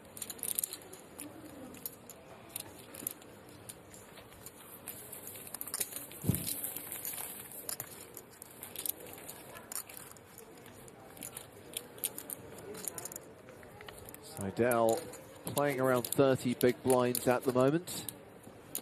Hoover is the short stack of the table with 12. Blinds will be going up in 30 minutes' time. In half an hour, we'll have our first break of the day.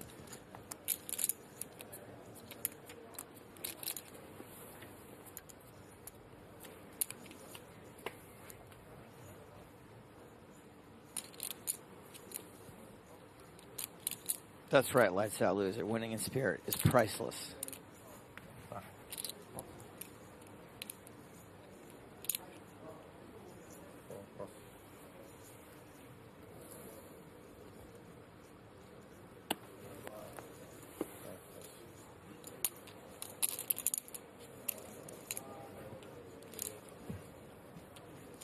Action folded to Jack Sinclair, who is still table chip leader. King, queen suited. Raises to 35,000. And it's been folded. Ambrosing in the small blind. Looks like he's passed. Eric Seidel in the big blind. Has 10-4 suited. Suited.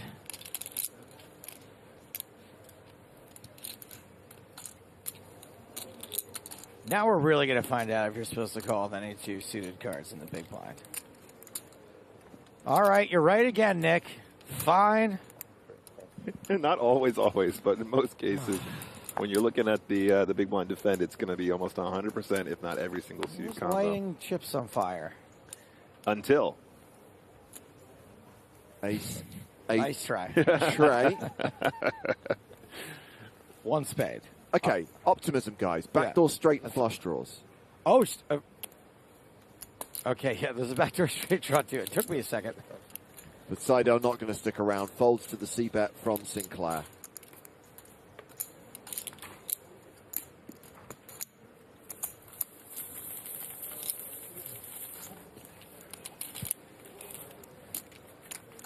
Just 104 big blinds sitting under that chippopotamus. That hungry hippo. I got that reference. Y'all have that game here, right? But specifically that intonation? Psychiatrist in Donnie Darko. And how did you feel that you didn't get those hungry hippos? Not my intent, but I'll take it. Pocket ace for Kanji here, UTG. Oh no, what have I done? Nick, you do Twitch. How do I get back to the people talking? Nom nom. I'm so glad you don't know this either. Sinclair A7 suited. This could be a while, guys. I'll handle it. I'm going to have to switch off and on again, aren't I? The old refresher. You could have just refreshed. Oh, never mind. He's over 40.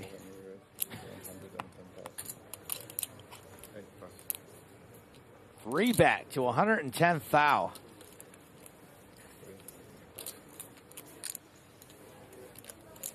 Mr. Sinclair.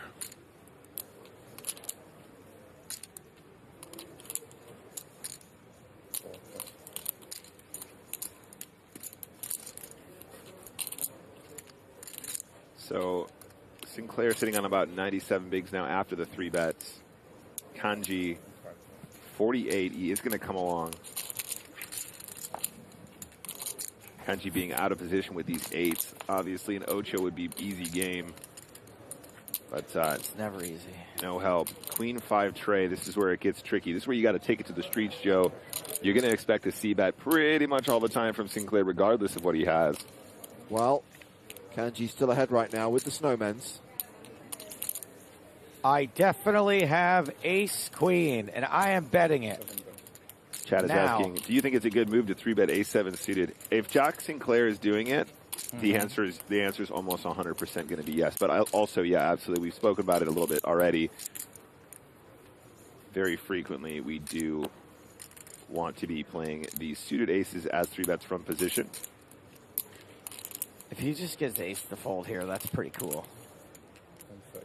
Nah, not happening. Nah, Kanji doesn't get to where he is at this stage in the tournament by just giving up with eights on this kind of a texture. He has backdoor diamonds too, which of course doesn't make him feel super confident, but it does make it slightly less likely your opponent will have the flush draw that you have to be concerned about, and sometimes gives you a draw that you can complete and try and get to showdown a bit more frequently.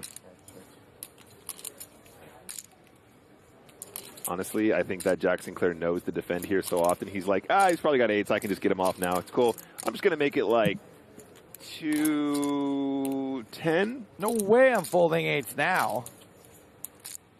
I mean, he picked up a straight draw. Let's not forget that. The ace to 5. I don't know if Sinclair misses the bet here. He does go check though. And the king of clubs, another overcard against those eights.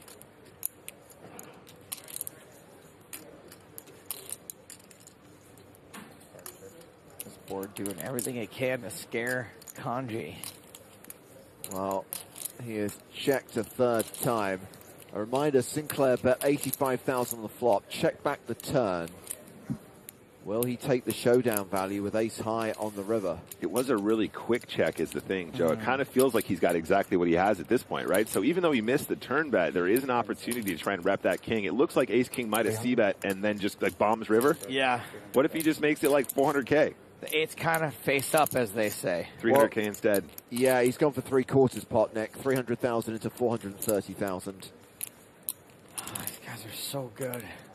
So good and so mean. Now, don't know a lot about Aleem Kanji. Do know he's had some decent scores in poker, though. More than 200K in live earnings.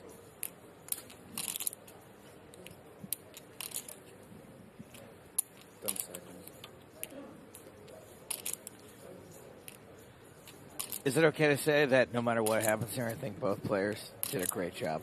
Absolutely. You can say whatever you want, Joe. I think it's also okay to say that this call is not completely outrageous. If you're playing, you know... No, it's a great call, but like I also... Sinclair. Sinclair will lose the hand, right, if Kanji calls, but I still think it's a well-played hand by Sinclair, because this clearly could go either way. Yeah, 100%. And at some point when you have two very good players playing against each other, they can both make moves that are just awesome, and you just catch them on the wrong day, and they're making the calls. Someone's got to win, someone's got to lose. Yeah.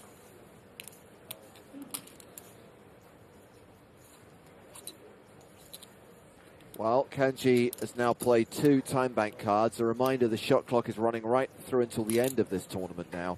30 seconds per decision unless you utilize a time bank card to get yourself additional thinking time. Oh, my man. He's just going, how much do I got left if I make this call? And the answer is... Not a lot. Not tons. I mean, well, it's more than half his stack, right? Yeah, it is.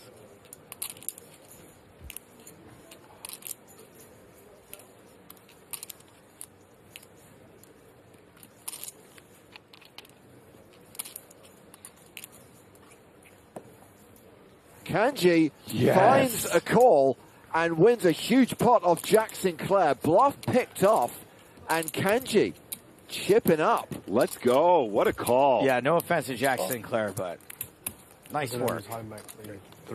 Kanji now playing 1.26 million. Sinclair drops down to $1 million. Kanji now second in chips at this table behind Jordi Garcia. I absolutely love that call. Mad respect for that. That's a really, really spicy one. That's some great poker right there, guys. That's what were we saying? Maximum entertainment. 86 big blinds now for Aleem Kanji. Look, I complain a lot about not making hands, but that's a great way to make something happen for you, even without, right? You pack pocket eights, just call it all the way down. Let's go. Well, we are going to the outer tables where it is Roman Hrabec versus Nicolas Vasseurs. We join this hand on the river. Hrabec plays a time bank card, has to decide what to do. The board, deuce of diamonds, 6 of hearts, queen of spades, 5 of diamonds, 8 of spades.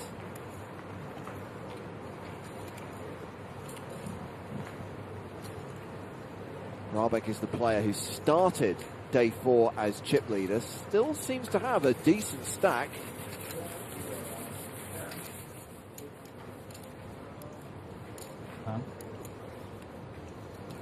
And is betting big on the river. That's 505,000.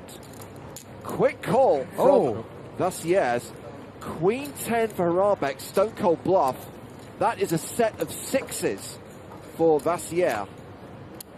Huge, huge pot. And it will go in the Frenchman's direction. That was $1 million just on the river. And $1 million's like 70 big blinds. Wow.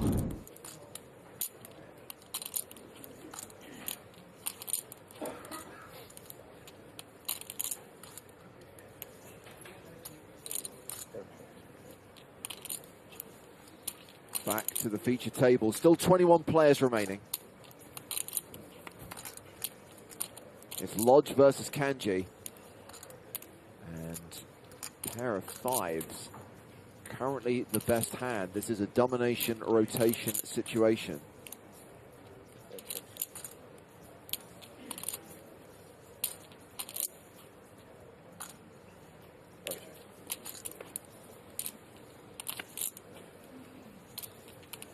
Pair of 5 still good. Rotation.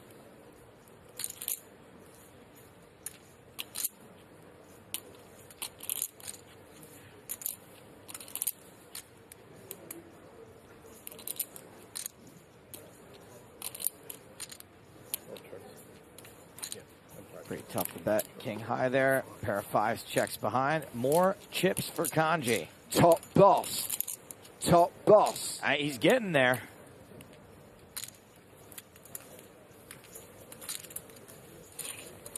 Welcome to the Kanji Club. T.R. Hogg says the Kanji Club and the Lodge Lodge. The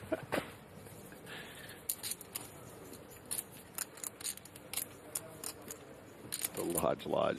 That's really nice. Good job, buddy.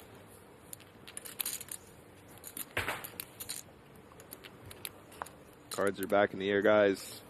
Now rounding into hand number 28. EPT London 2022. UTG, Mr. Sinclair. Straight in the bin. Later. ECG +1. Hoover. Also later.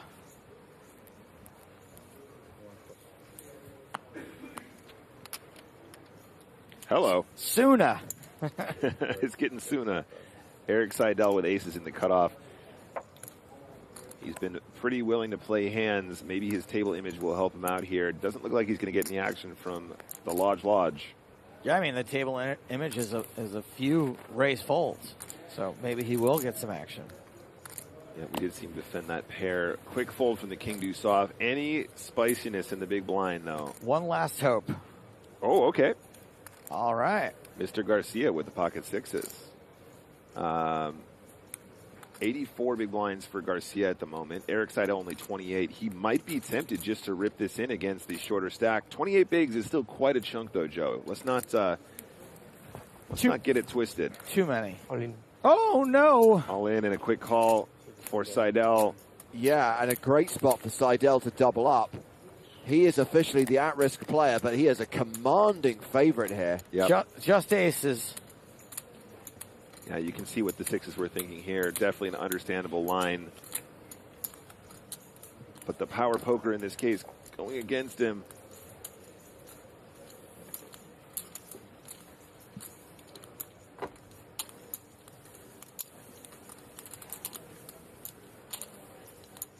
What do you got to do to get Seidel's blood pumping at this point? He's all in with aces. He feels nothing, Joe. We've already had it. I know. I guess if you're not excited, then you're not that disappointed either, just in case the 24%. The definition of even keel. He's an old wooden ship.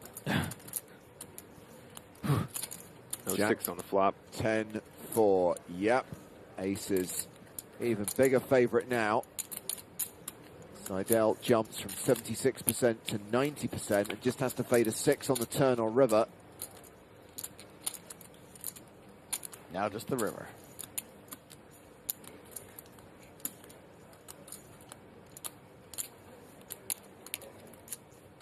Two outs for Garcia. So Seidel survives, gets the full double up. And Eric is now going to be playing more than 60 big blinds, but it's still a below average stack because the average stack right now is 1,070,000. By the way, this is one of those situations where average is not really important.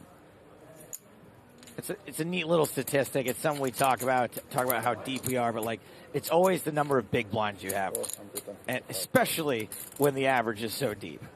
True point.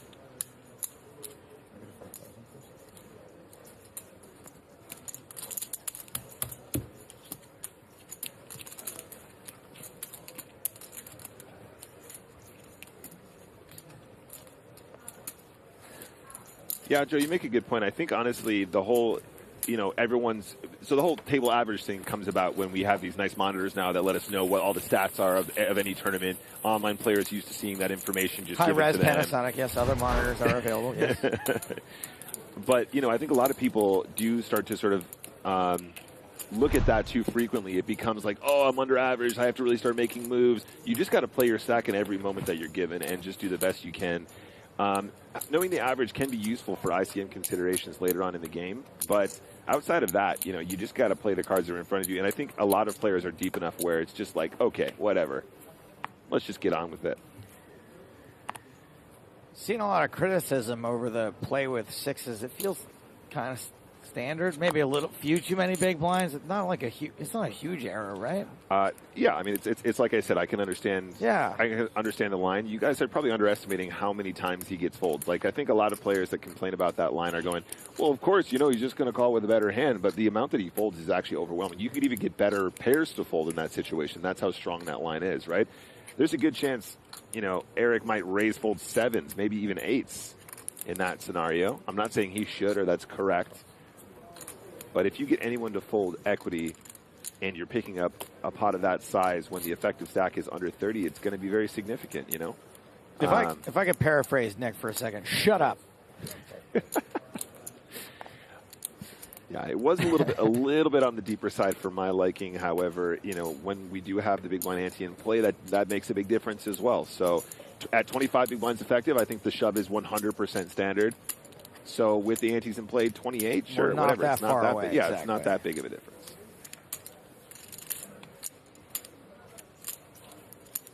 Sinclair.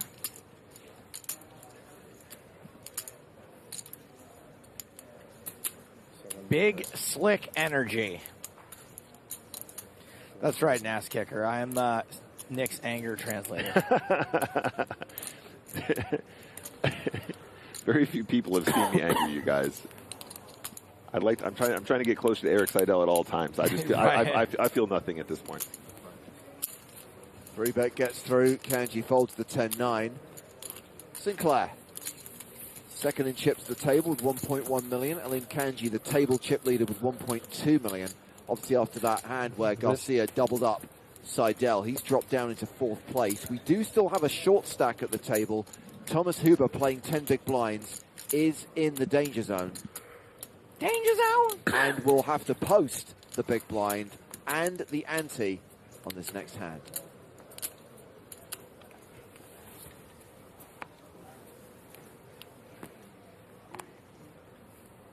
I love Balti Pie. Says, let's go. You banned. Thank you for your comment. Seidel opening in early position with ace-king.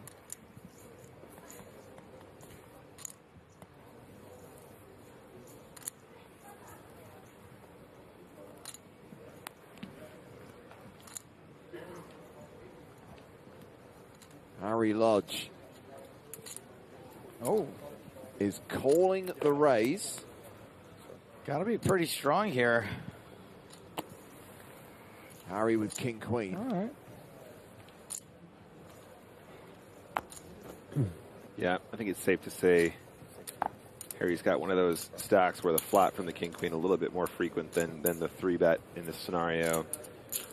Playing it slow could be very, very dangerous board textures here for the king-queen, though. Very frequently going to go broke if making top pair. Yeah.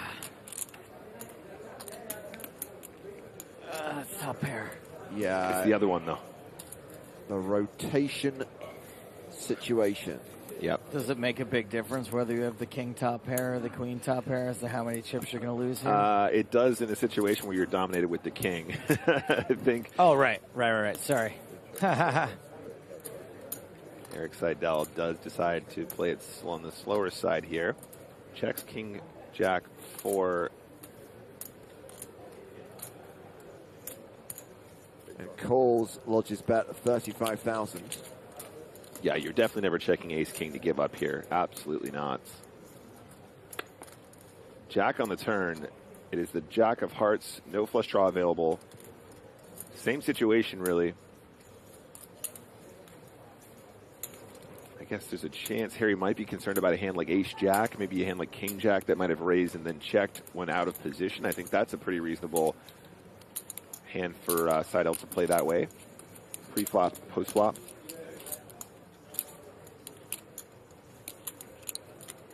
John G asking about pay jumps. We're on one. Next player out, 22.5 grand. Make the top 20. Okay, Harry is going to continue on the turn. 180K in the middle. And you earn 25,900.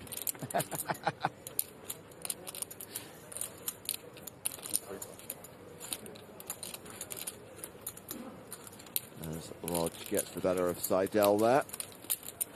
Barely.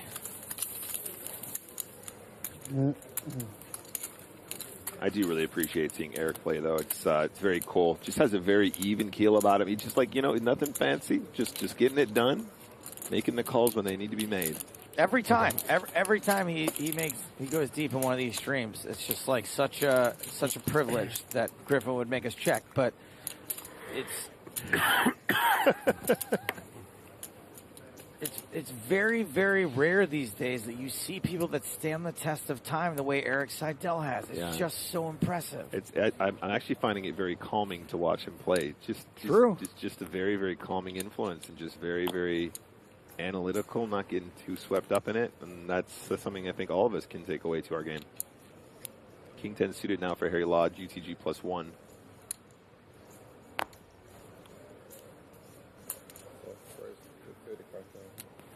And a raise to 35,000.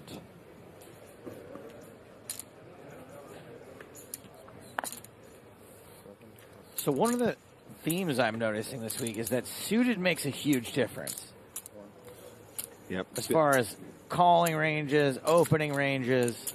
I think the whole suited thing was first identified in Super System back in the 1970s. Okay. The Doyle discovery. It's a lot of times suited green go, not suited red stop. It seems like. Indeed. Just a reminder, guys, 12 minutes until Mini EPT London starts. The $5.50 PLO is kicking off. I'm going to be jumping into that if you guys want to try and punt it off. I told you I got to try and win it before I'm on next. It's going to be a challenge. So if everyone can really, really, really quickly bust me, that'd be fantastic. Nope, you're going to pull a heart again. You're going to play till 2 o'clock in the morning and cash for 67 cents. I'm not sure we're going to get it done in like 2 hours, but I think we can pull it off if we really try. Everyone, we got to work as a team, though. I have confidence in you, Nick. I have faith. Thank you. like that one time I tried to bust the charity tournament really quick. So what are we talking about in prizes in addition to the actual money? We've got 12 W Coupe tickets being added, including up top a 1K ticket that'll get you into the medium buy-in main event. You guys are lucky that Nick is the one doing this, by the way, because if I was, I wouldn't be advertising at all. I'd be like, I don't need any more people in this. That's good. Added value. Yeah, I mean, I actually think it's a real shame that whenever we do stuff like this, it's always undersubscribed. So get involved, guys. Take advantage. A shame on the one hand. On the other hand, for the people that take advantage, good for them to have the added value. Absolutely. I'm great. I'm super happy for the stream people to have added value. That's what you get for sticking with us. You're welcome. King Deuce on the flop. 9-5 versus 9-3. Blind v blind. Could all go in here.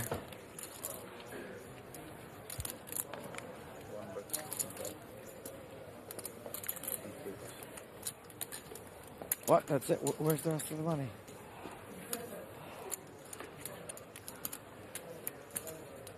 Just over 5 minutes left on this level. We are heading towards the first break of the day.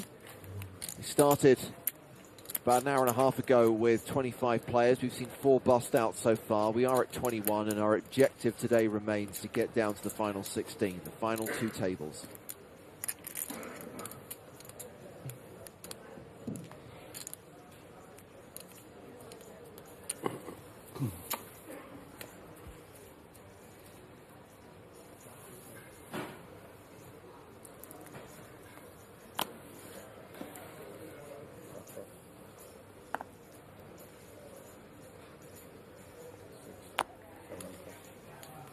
Is it my imagination, or has Garcia played one hand today, which is where he shoved with 6s into Seidel's aces?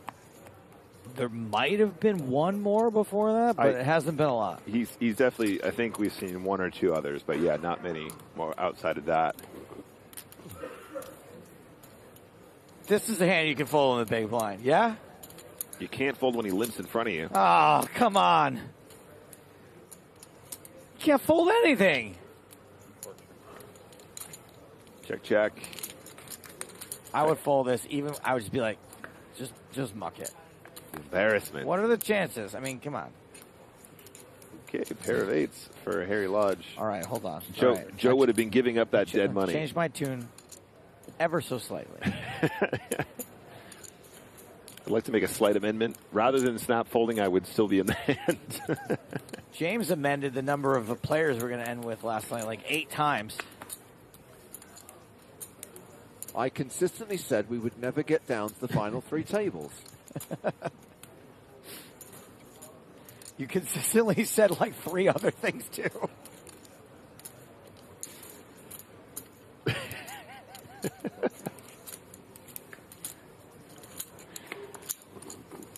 Well, Harry Lodge still has the best hand. 8's huge here now. 8's the nuts. Eric has so much showdown on the paired board. I don't think he's ever going to bluff here. Quick check. I think Harry might pick up on the fact that he might have a high card situation going on and try and go for some value against king high, maybe a 6 once in a while, a random 6, 6-5, 6. No, 7. you can't go for value against the 6. Sorry, excuse me. Thank you, Joe. I'm sorry. No problemo. I mean, if he does, that would be incredible. But your original statement stands true. Seidel already thinking about it. Yeah. With king high. Not against the 6, though. Thank you, Joe. Small pocket pair, perhaps. Sure. There you go. A pair that is lower than an 8. Is what I meant Things to that say. are around the same value as king high on this board. Things that an 8 can beat. Yeah. That is also includes king high. Right.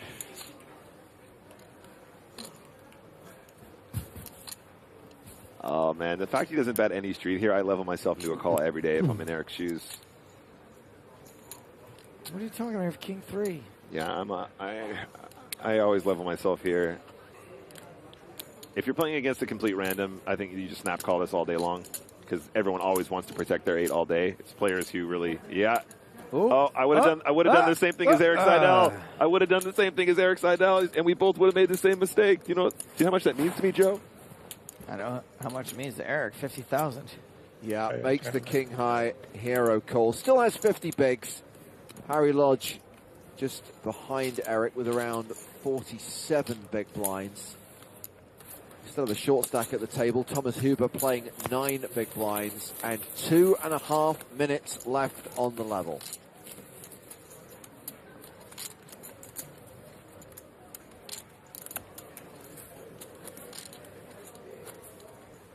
Brent Senior watching on YouTube says, it's a travesty what's going on here. Brent, you're going to need to explain more. What? What's a travesty? I don't know. That's why I need Brent to embellish. I don't think we need to hear more from Brent. Is that a new tournament that they have on PokerStars? Travesty. Play the $2 travesty. What a travesty.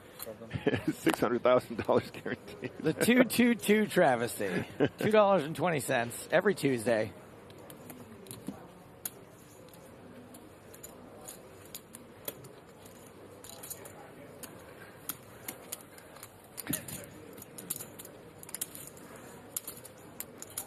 Where do they come up with this stuff?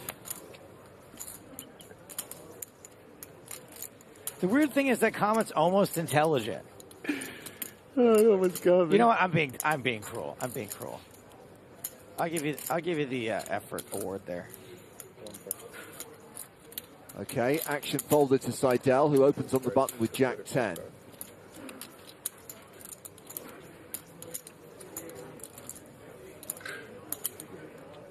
Seven deuce for Harry Lodge in the small blind. Balancing that range, bro. Balancing that delayed fold. Now, top boss. Kanji with 7-4 diamonds. Hey, Joe, it's suited. I'm okay with this one. I'll allow it. Okay. 7-4 suited, that's a suited connector in my book. A suited gappy connector? Yeah. Yeah. If you can flop a straight with it, it's a connector. Okay. Okay, pair of jacks for Eric Seidel. Also has the straight draw. Not a lot for Kanji to be excited about. I think I like a check here from Jack 10. Yep, does make the check. Oh, diamond draw now for Kanji. All right, here we go. A little diamond on the turn. I think I'm probably usually going to bet turn here, though. Quick check from Seidel. Oh, no. Yeah, that was one of the things you were trying to get value from on the turn some of the time, but the diamonds do fill. I think it's a polarizing river. At least Seidel doesn't make a straight. Is that 50? Yep, 50K. Ooh, snap call with the jack. Yep. And he's going to pay off another river bet. He's like, yeah, I'm going on break. I'm fine.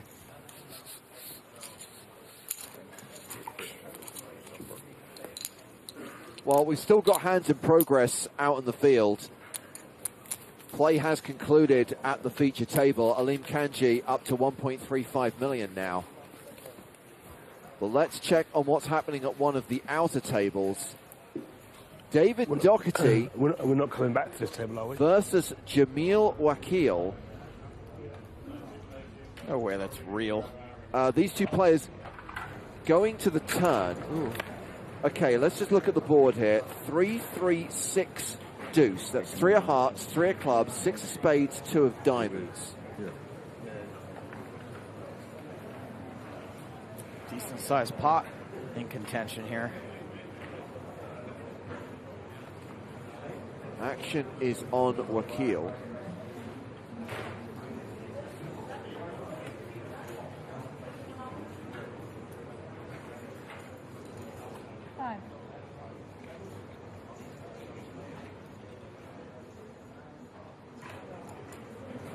Eaten into one of his time bank cards.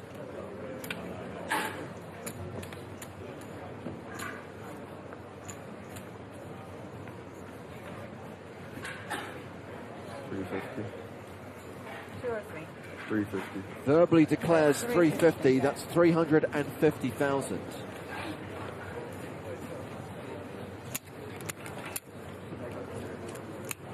I think this is the last hand in progress, by the way. Looks like play's concluded at the other table. 350 is nothing to sneeze at. It's about 350.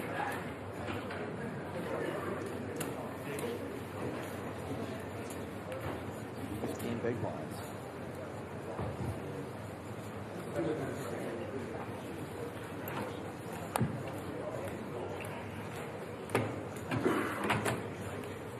David Dougherty, 5. we've established, is chip leader right now. Makes the call. So these two going to the river. And there are a lot of chips in that pot. Remember, these yellow chips are the highest denomination. They are the 25Ks.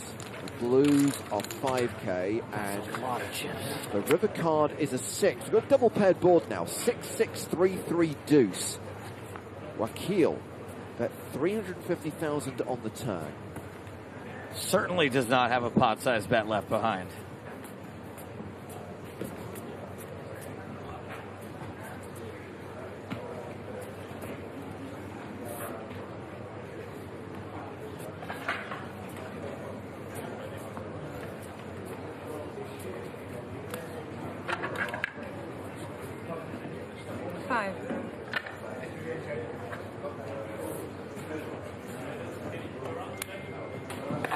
Again with the time bank cards. Yeah, one down.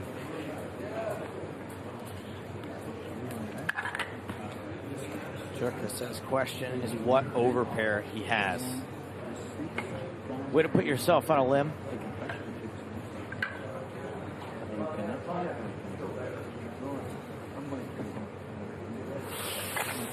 Removes a 5K chip from his stack and puts the rest across the line, a virtual all-in.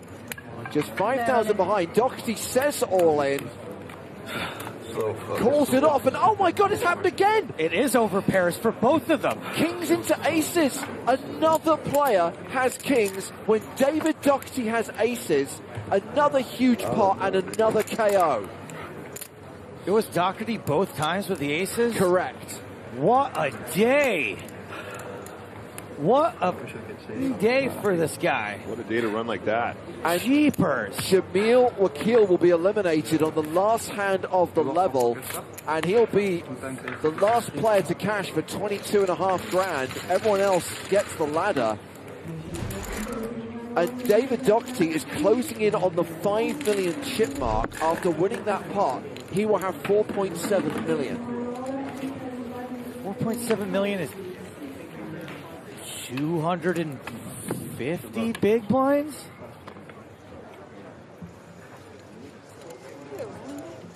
So down to 20 players. David Dougherty, big chip leader in the tournament right now. Gotta be kidding me. Wow, that's unreal. I've been playing for 20 years. Not quite 20. I don't think I've ever run this good enough. I love to hear it. Yes. I know. I'm running so good that I feel guilty about it. Yeah. I feel you, buddy. Well, let's check on the stacks of the players at the feature table right now. No one has anything close to Dougherty's stack. Alim Kanji is the chip leader on the main stage. Hoover is in the danger zone. With just 7 bigs, because when we come back from break, the blinds will be up to 10,000, 20,000 with a 20k big blind ante. So 5 eliminations so far. 4 more to go and we'll be down to 16. That is the plan for today. We may have to play longer if it continues going at this pace. Stacks are still super deep. More action on the other side of the break, and we'll be back with more from the PokerStars European Poker Tour from London.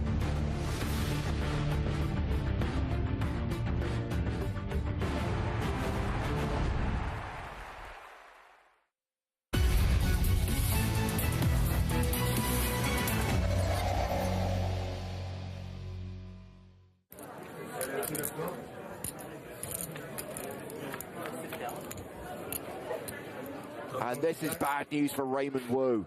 Top pair. Played that last hand so well. Now he's in a situation where he's almost guaranteed to lose a lot of chips.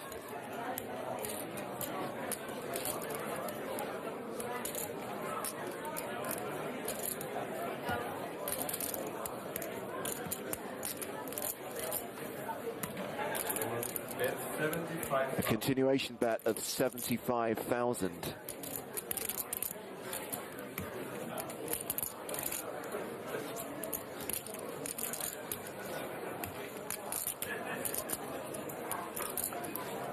So at this point in time, Joe, just to rewind to October 2009, Dennis Phillips is the chip leader at the World Series final table.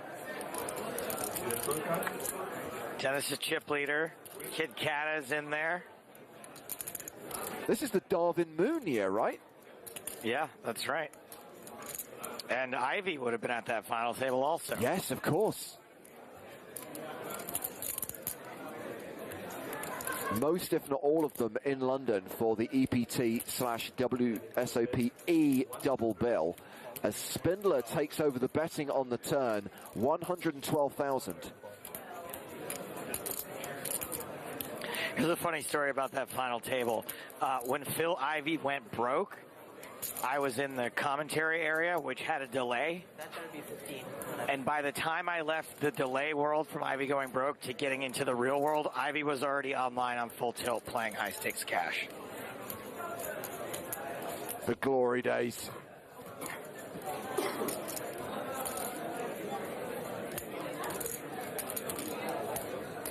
Wu now with second pair.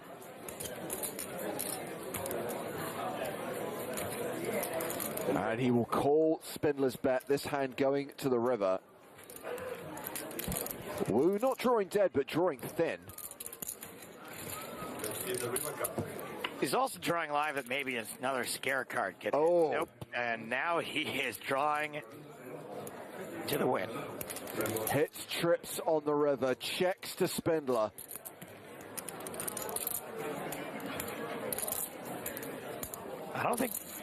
I mean, this is a bad card for Benny.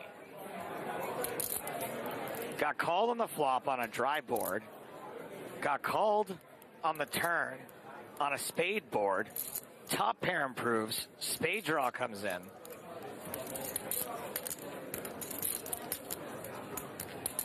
Yeah, but you don't tell Benny Spindler what to do. Now Benny's gonna bet 255,000. 5,000. This move. Oh, Raymond. Is there concern in Wu's mind that he's up against Queen Jack or Ace Jack or backdoor spade that got there? Yeah, for sure. I think there's plenty of reasons to not be like moonwalking around the room before you make this call, but you are going to make the call. It's Benny Spindler. I call. Wu does call. Trip jacks are good. He'll take this pot off Benny Spindler. Benny shows aces. Jack, king. Hey, Benny. Aces versus King Jack. We've seen that hand before. I think last time Alex Gomez was on the receiving end of the bad beat.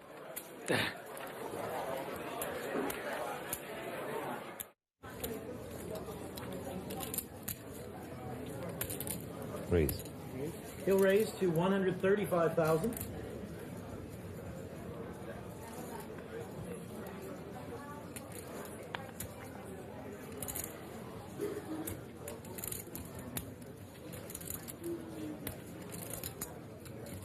So we've seen a raise from Dominic Cullen in the small blind. Peter Eastgate shoving from the big blind. Cullen calls, and it's Domination Nation in Eastgate's favor. Ace-Jack against Ace-10. Dominic has Ace-10 suited in diamonds. All right, Dominic's got some hope. He can hit that 10. He can hit some diamonds. Let's see the He flop. can make a different straight. Flop is 6-8 deuce. 6 of Ace-Jack is holding. No diamonds for Peter to worry about. Ace-Jack. Let's see the turn card. Split screen. The turn is the 10 of spades. Domination rotation Peter's gonna need one. as Cullen pairs his 10, and we're about to lose Peter Eastgate in 12th place. No, Jack on the river. Domination restoration. With his jacks. Just one of those. One of these. Tough not to like Peter Eastgate.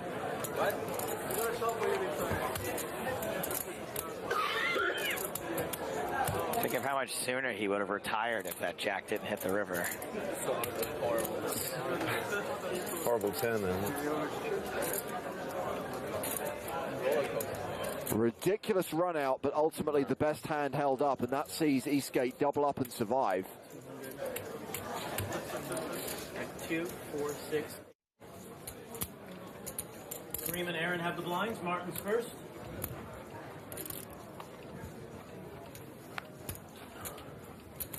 And this is Ace-King for Martin Goodvangen. He's going to raise to 130,000. Makes it 130K to play.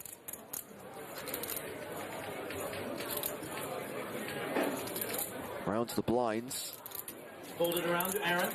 Gustafsson with jacks in the big. Goodvangen, Gustafsson going at it again. Round 2. He's going to make the call of 130,000. This time, Gustafsson's got a real hand. They're going to go heads up to the flop. And Just Gustafsson, calls.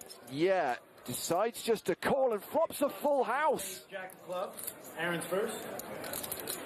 Good thing he already had that hangdog expression on his face. He doesn't have to change it, pretend like he's not happy with this. It's great, just looks so disinterested, and yet leads into the pre-flop aggressor. Chucks out 160K. I really like this lead. You got reputation now for going bananas with 8-4.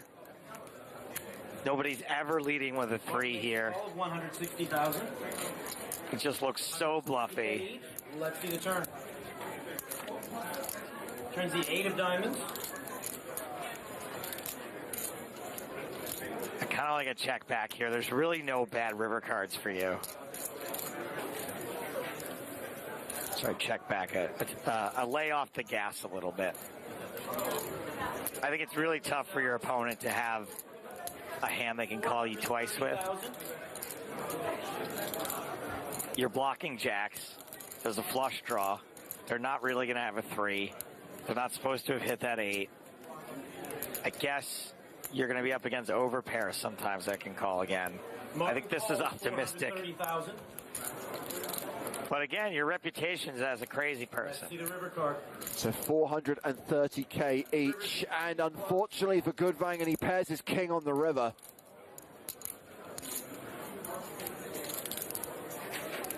Now I think you can bet again. You can call twice. The clubs came in also, right? Yeah. So pretty much all the hands that are going to call you improved. You're hoping you're not up against pocket kings at least. It's a Yang bet, 1 million.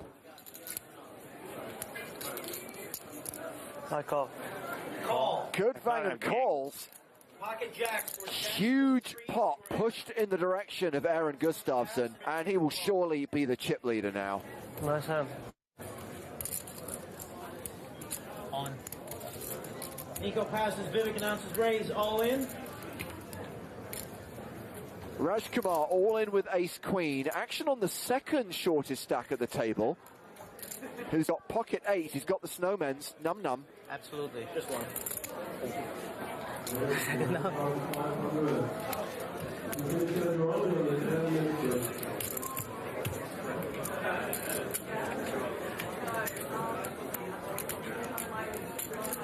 Well, this guy's just adorable. 1, 2.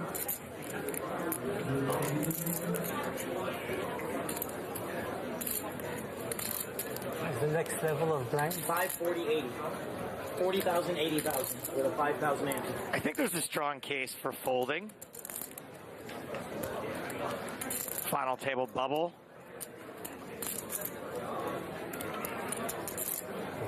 Reshove from Banani. He's all in for only 50,000 more. Raymond Wu with ace-queen on the button. Well, I'm liking 8s more now.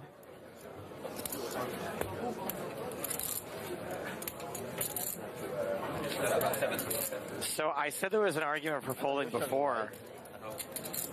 I know you got something. I don't really think Vivek's going to be shoving light very often either. I think this is a fold. So there's an argument for folding the 8s. I think there's a strong argument for folding ace-queen. Passes, as does Aaron. Over to Dominic. He'll pass as well, and we'll turn them on their backs. So with everyone else folding, we're off to the races. Rajkumar, the at-risk player, and behind right now. If Banani loses this flip, he'll be left with 50k. Nice hand, nice hand. Oh, and Vivek's just learned that Raymond folded ace-queen. 1 gone, 1 8 gone. Let's see the flop. Steve O'Dwyer on the rail. Jack 9, 10. Wow. What the heck? Wow. 9 of clubs, 10 of hearts. Wow. Vivek is the only. It's going to come 9-10 for the counterfeit. Sick. Queen of spades. We've got a straight for Kareem with his 8. A pair of queens for Banani now a 9-1 favorite. Looks like we're going to be down to the final 8. River card. Oh, it's an 8 on the river. And that means it's a chop. And you know what they say, Joe? Everyone loves a chop putt. These guys are going to chop this spot with a queen high straight. We're on a 10-minute break. You'll love 40,000 80. Wow, that's so sick, dude.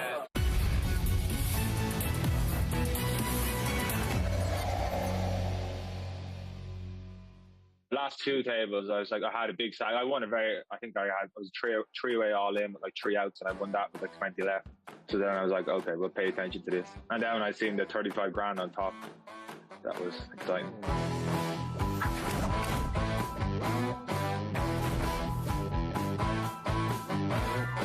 Congratulations on bagging yourself a platinum pass. We're just saying, some people have been waiting since the summer of 2019 for this event to happen.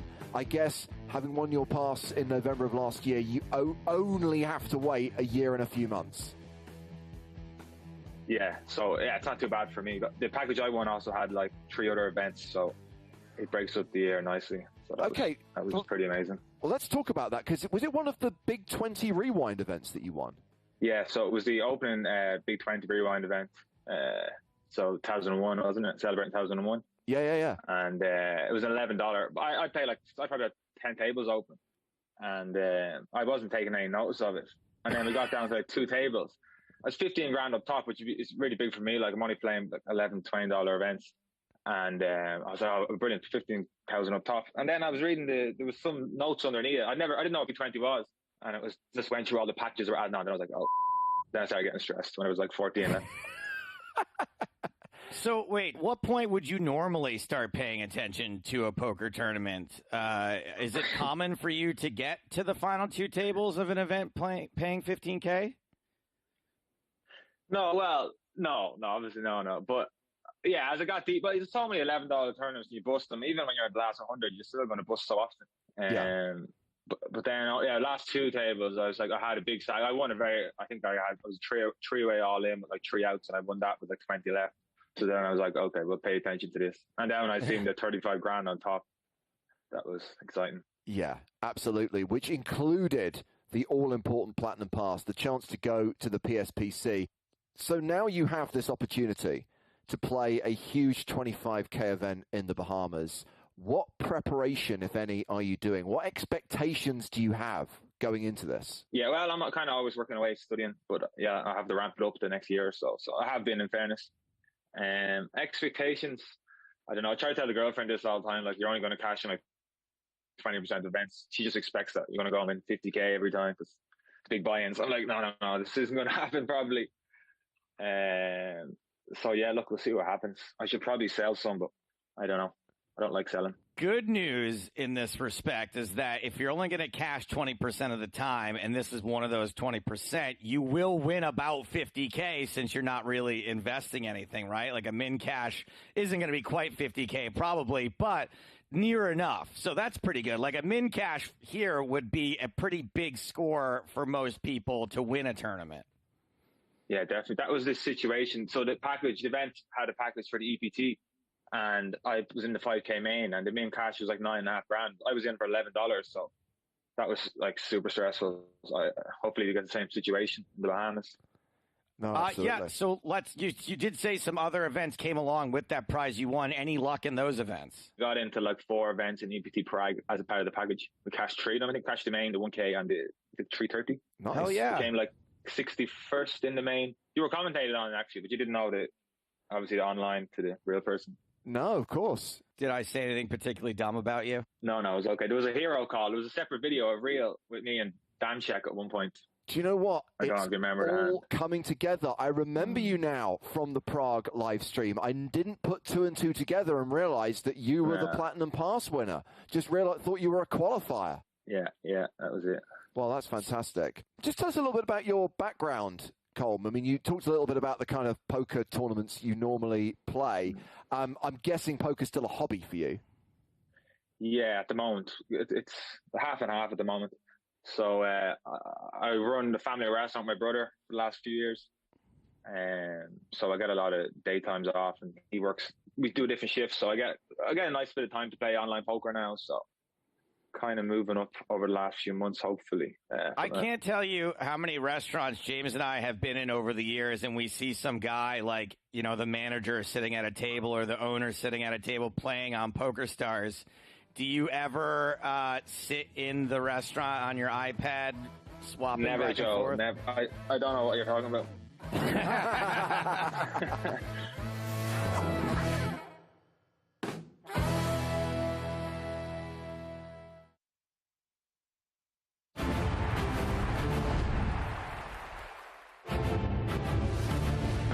Welcome back to London and the PokerStars European Poker Tour.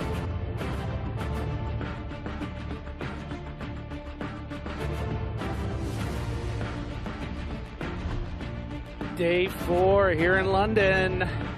20 left. That's right. He is Griffin Benja. I am James Hartigan, and these are the chip leaders right now as we come back from break. David Dougherty has been running golden. Kings into aces twice for his opponents, and David Dougherty now has 4.7 million. Almost 250 big blinds. Is that allowed? Apparently so, but this is the lineup on the main stage. Same feature table as the first level of the day. This being one of, well, I don't know how many levels we'll play today, Griff, because the idea is to get down to 16. It is possible that it happens before we get to the end of the third level of the day, but we'll need to play on because it's pretty deep right now. Okay, there's a few shortish stacks here, but the tournament average is over 60 big blinds right now. Yeah, a lot of play here. The average just over 1.1 million chips at the 20K big blind level. A lot of great poker expected the rest of the day here. So action resumes inside the Hilton Park Lane, hosted by the Hippodrome Casino.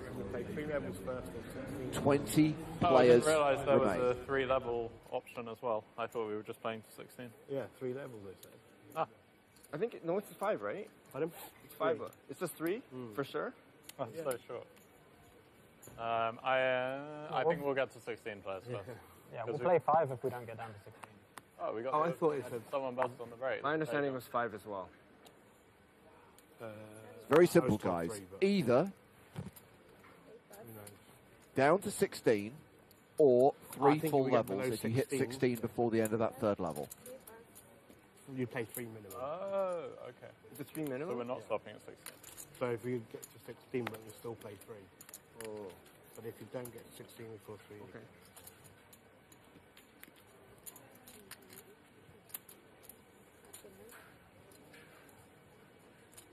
I'll probably be wrong now, but.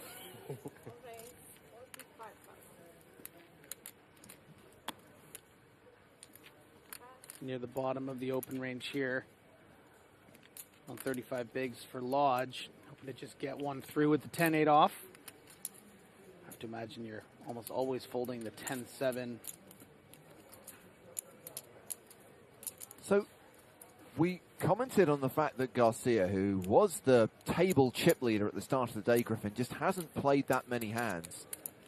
Has been pretty passive. The only hand I recall him playing is when he shoved on Eric Seidel, who'd opened in late position from the big blind. So we get to 16. He had 6s in the big blind, but Eric had 8s. Maximum 3 levels? Yeah, the 27-ish big blind reshove facing that open from Seidel on the cutoff.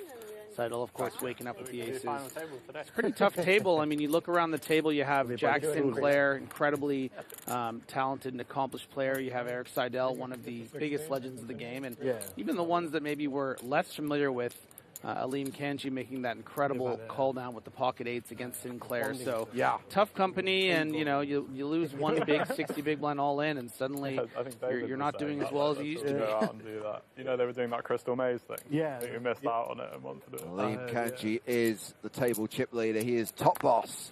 Meanwhile, we have got Hoover here, the shorty at the table with pocket 5s under the gun. Now, of course, Hoover has been clinging on for that ladder, which, because of that huge hand where Dougherty dispatched Wakil, he's got that ladder. So it's all gravy now for Thomas Hoover, who is all in from under the gun with 5s. Yeah, it doesn't appear to be any 1, 4, 5. keeping any chips behind to try to maybe find a ladder at this point. No point.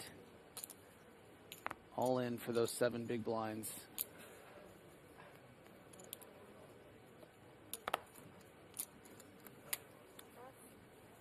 Harry Lodge making a disciplined fold with deuces. Kanji on the button with 8-7 passes. Garcia, queen 3 offsuit. Well, Sinclair will be calling pretty wide here, but I guess ace-3 not good enough. Yeah, ace-3 is just a little too far behind the range of the all-in under the gun. You know, if that was a 7 big blind shove at the cutoff or the button, I think Jack would be more inclined to call, facing a lot of, you know, Jack 10 type hands. But, you know, under the gun, I think finding a fold with the ace-3 is the move.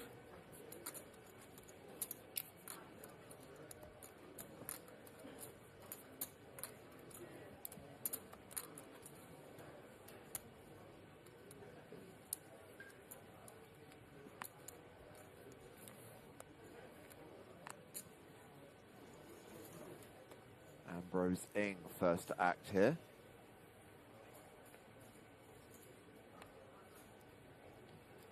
I'm assuming the lone Canadian left in the field.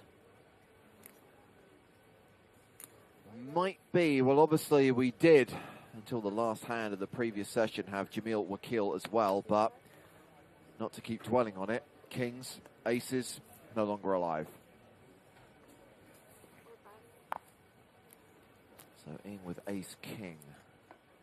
It's made at 70k. Blinds are currently 10,000, 20,000. That is a sizable raise. Yeah, very unconventional sizing here. Not, I imagine, particularly balanced. Certainly something you might expect to see out of players sometimes that just want to kind of take it down pre-flop. I think players at home are familiar with seeing kind of raises like that, but you know, in general, you want to find a more balanced approach to your opening, you know, so that you can get weaker hands in there and not just telegraph your strength. Yeah. Yeah. By the way, guys, late registration currently open for the mini EPT London Pot Limit Omaha event, which is a $5.50 buy-in. Nick Walsh has jumped into that one. So not only is there currently overlay, not only is there currently added value with those W Coupe tickets, there's dead money.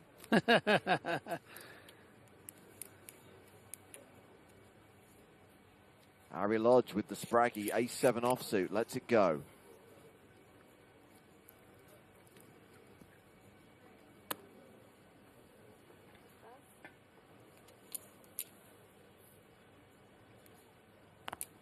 I just can't get anything going, said Garcia in his head. Sinclair 10-9 off on the button.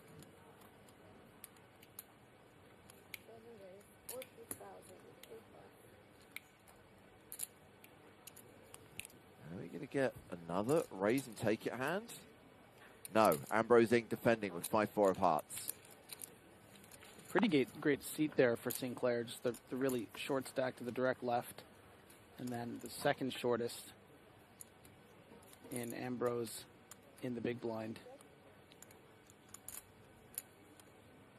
Pair of tens for Sinclair. Yeah, and I think when this plays as a bet, it'll probably be on the very small side from Sinclair. And there is a wheel draw in play. You have to imagine if you're calling this from the big blind that facing a 25% bet, sometimes you need to continue in some capacity when you have a very disguised straight draw. But not going to be easy to play on future streets unless you hit your dream card. You can see now, that's why Ing decides to play it as a raise.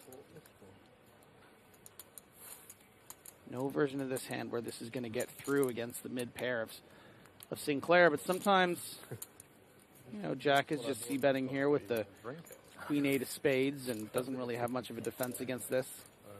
So some of the time this is going to work, just not today. It's a good strategy, give the other 19 players COVID.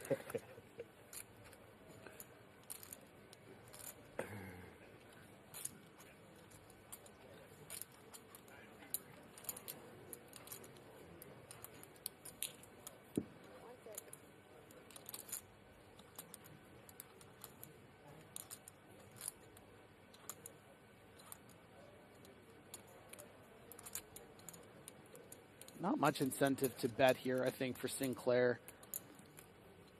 You know, you're either up against a bluff range typical of what Eng has, or, you know, maybe Eng was just trying to see where he's at with a weak ace and won't be folding the turn, but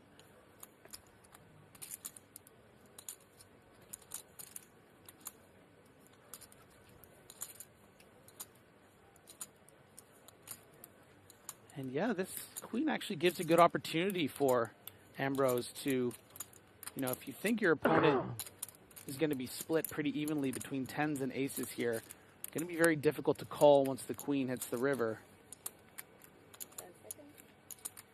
So reminder, Ing check raise the flop. With check on the turn. Now looks like he wants to bluff this river.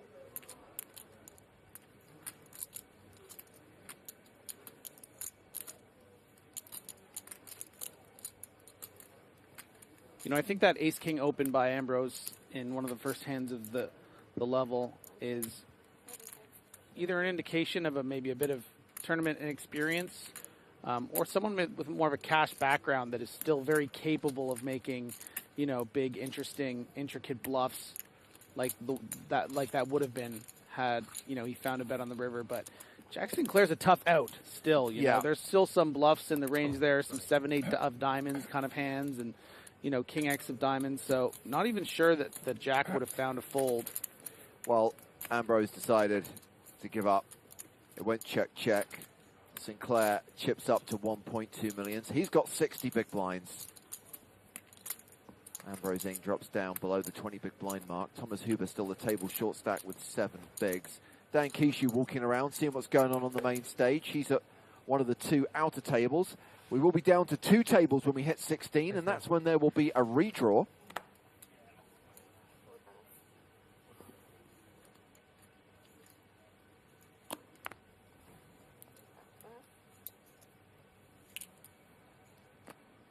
Tens for Garcia.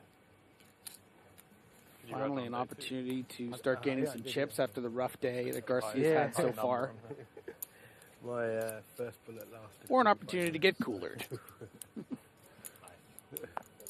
Level 1? No, I bought in end of level 3. Okay. I was also out about level 3 on my first one. Garcia's made it 55,000. Eric Seidel is in the big blind. Yeah, about 2.7x. So again, on the pretty big side. Might also be because this tournament is playing particularly deep stacked, but still a bit unconventional. Seidel with Queen Jack, and 10 still good on a King 5 deuce board.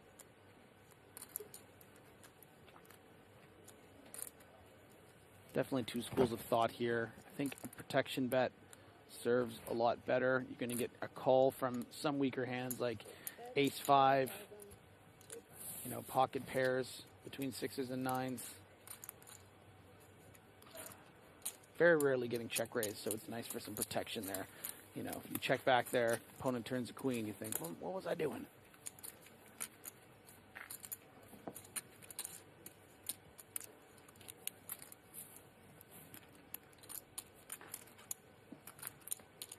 So 12 minutes into the second level of the day. No major drama so far. Hilarious. Connor Hodgson gets in touch on the Twitch to say, hopped into the mini EPT after hearing Nick's name mentioned, somehow managed to get on his table. Connor, 2 words. Finish him.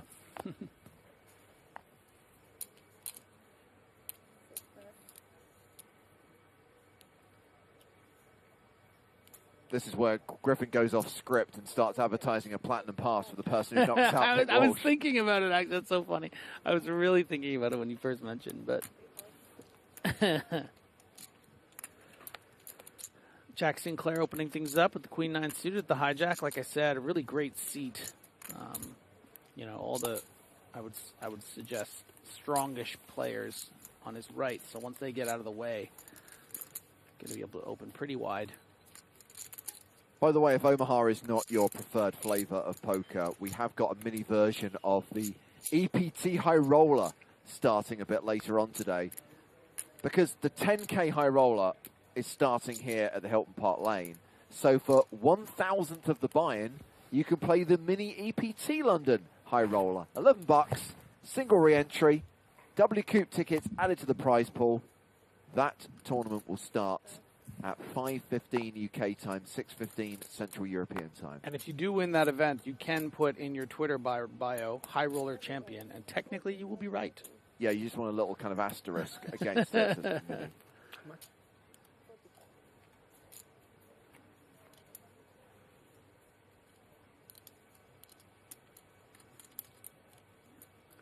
Really tough to play a hand like King Jack in the cutoff there, facing the raise at another gun +1, under 20 big blinds. It's not quite good enough to flat. Certainly not good enough to shove, so you kind of just have to let it go. Lodge, though, very capable player in his own right. might see this as a pretty good opportunity. Someone who's going to be very aware of the table dynamic and, you know, how liberally Jack Sinclair is going to be opening. This is a pretty good candidate to just 3-bet off these 35-ish bigs and really put Jack Sinclair in an uncomfortable position. Difficult for Jack to just continue here in any way other than a shove. And do you want to run the risk of Lodge waking up here? Even if you're aware and even if you have that good 4-bet shove candidate, do you really want to shove here, potentially lose, be down to 25 big blinds when you have this great seat on the table? But Jack Sinclair going to be very aware that Harry Lodge is going to take this spot light sometimes. Don't mess with me, I'm Harry Lodge. I think Jack's going to shove, honestly. Oof, but it's close.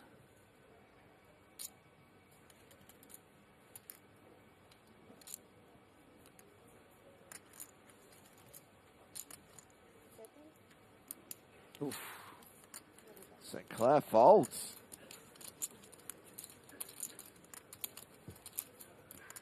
You just hate to shove there and get snapped by queens. Suddenly your edge at the table in the tournament. It's almost this 20 left ICM pressure.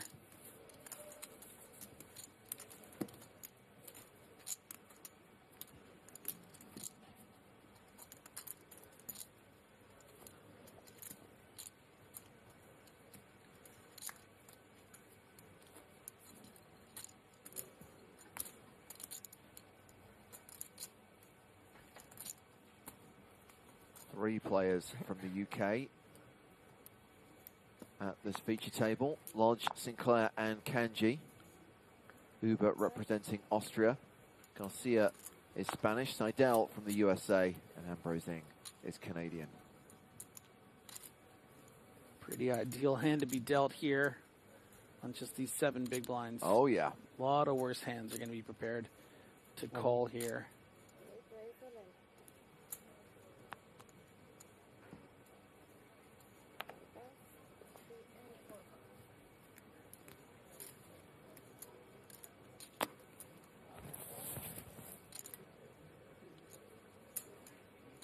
Hoover all in for his last 145,000. Gets folds from all the players.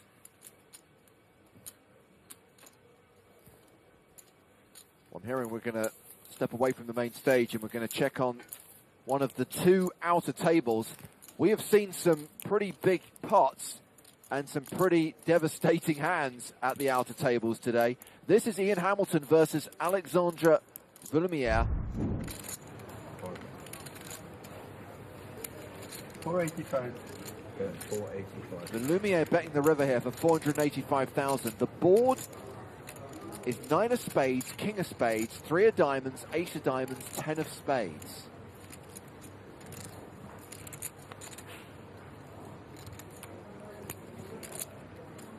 Ian Hamilton facing this bet of nearly $500,000. 3 diamonds out there. Queen Jack to make Broadway. Just 3 spades. Pardon on me, the 3 board. spades, yeah.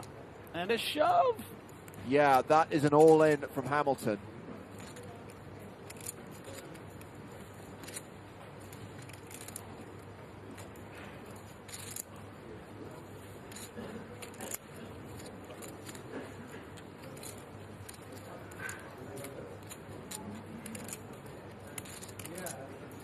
Another monster pot on one of the outer tables. Villumière with the decision. And at this stage, with the risk of losing time bank chips, it seems as though this was being bet for value and not a bluff. So perhaps something like the Broadway 2-pair plus. Oh, and it's going to be shown. Gets a fold and shows. Straight flush? Straight flush! Straight flush! Queen Jack of spades for the straight flush. Oh my goodness. 9 to the king. Yeah, you got to show that. Wow, it's all happening in the outer tables today, isn't it?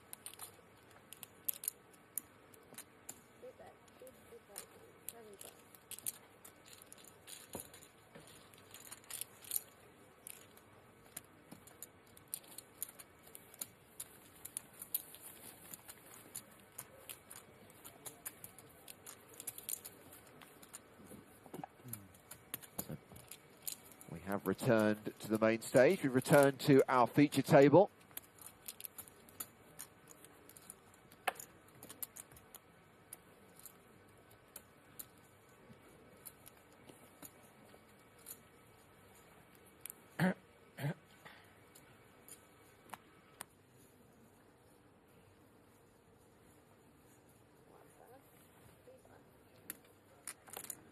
This event has delivered more than your normal number of street flash hands, Griffin. Yeah, I've seen a couple. I think that's the third. Is it? I've been here for 2 of them. And this is our 3rd day of coverage, so I think we've had 1 per day. Wow.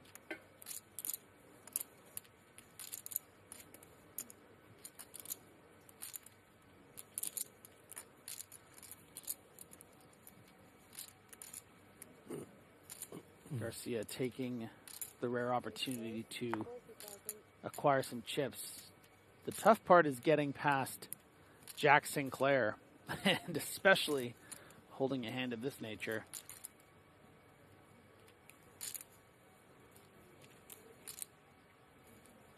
And with Garcia holding about 33 big blinds behind, he's going to want to 3-bet to induce a shove from a weaker ace.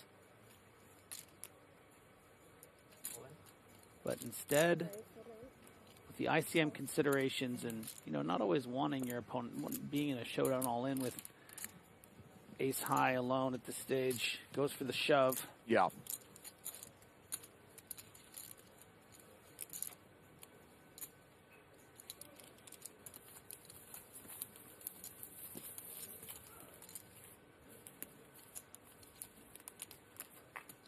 To get 4-bet shoved there by pocket 5s and lose a big flip.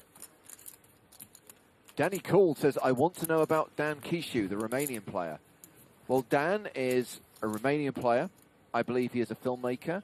We've seen him play a fair few EPTs. I think he was in Monte Carlo earlier this year. Had him on the feature table for a while. I hear it's his year.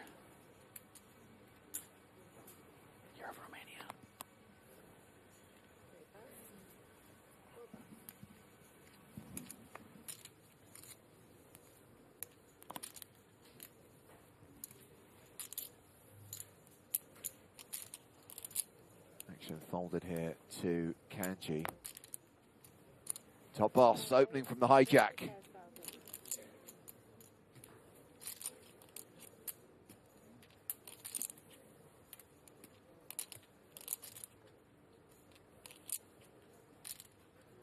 Garcia 6-5 of diamonds in the cutoff. Pretty surprised we're seeing any consideration here from Garcia. Maybe he wants to start taking some spots, but with that short stack in the small blind, you got to be careful.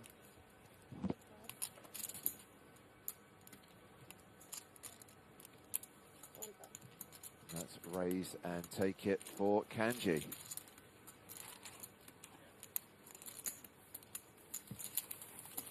Well, Dan Kishu fans are about to see him in action because he's in a hand against Ben Heath at one of the outer tables. This pre-flop action. Okay, let me tell you the story so far. Kishu opened. Heath 3-bet to 125,000. Kishu 4-bet to 335,000.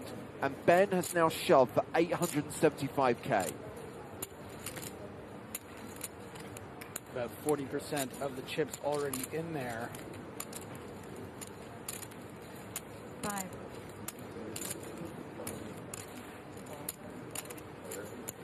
Time bank card played by Kishu.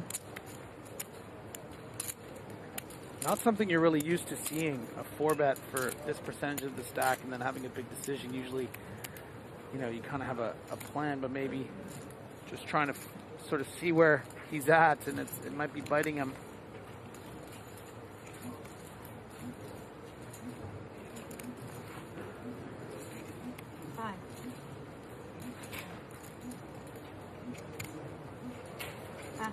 Dan folds. Ben Heath wins the pot.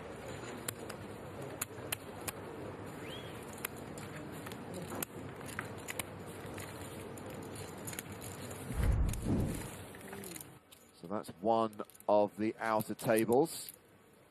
The other is where you'll find chip leader David Dougherty. Meanwhile, at the feature table, Kanji is open to 45,000. Garcia has 3-bet to 115,000, and Sinclair has got queens in the cutoff.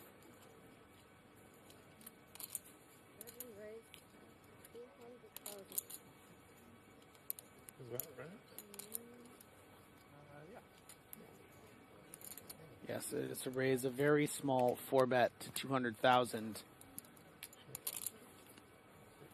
It's a raise of 70, right? And that's more than 70. I don't know.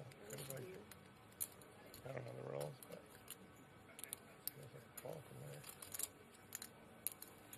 Oh, you just mean because it's 2 chips? Yeah. Normally, if you put out 2 chips, it would, without saying anything, it would go as a call. Yeah. I think this might end up being an issue if it's brought to the attention of the dealer. But maybe it has already stood. Well, it does impact on what happens to Garcia, right? How does that? I'm fairly sure it's a raise, but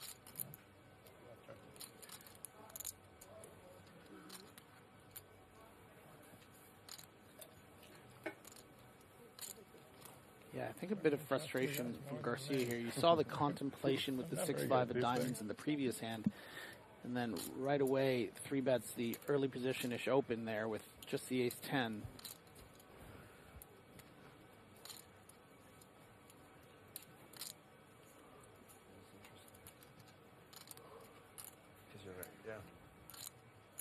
He's getting a pretty incredible price here, having put 115,000 out there, but you probably shouldn't make a habit of calling 4-bets regardless of the size with ace-10 offsuit.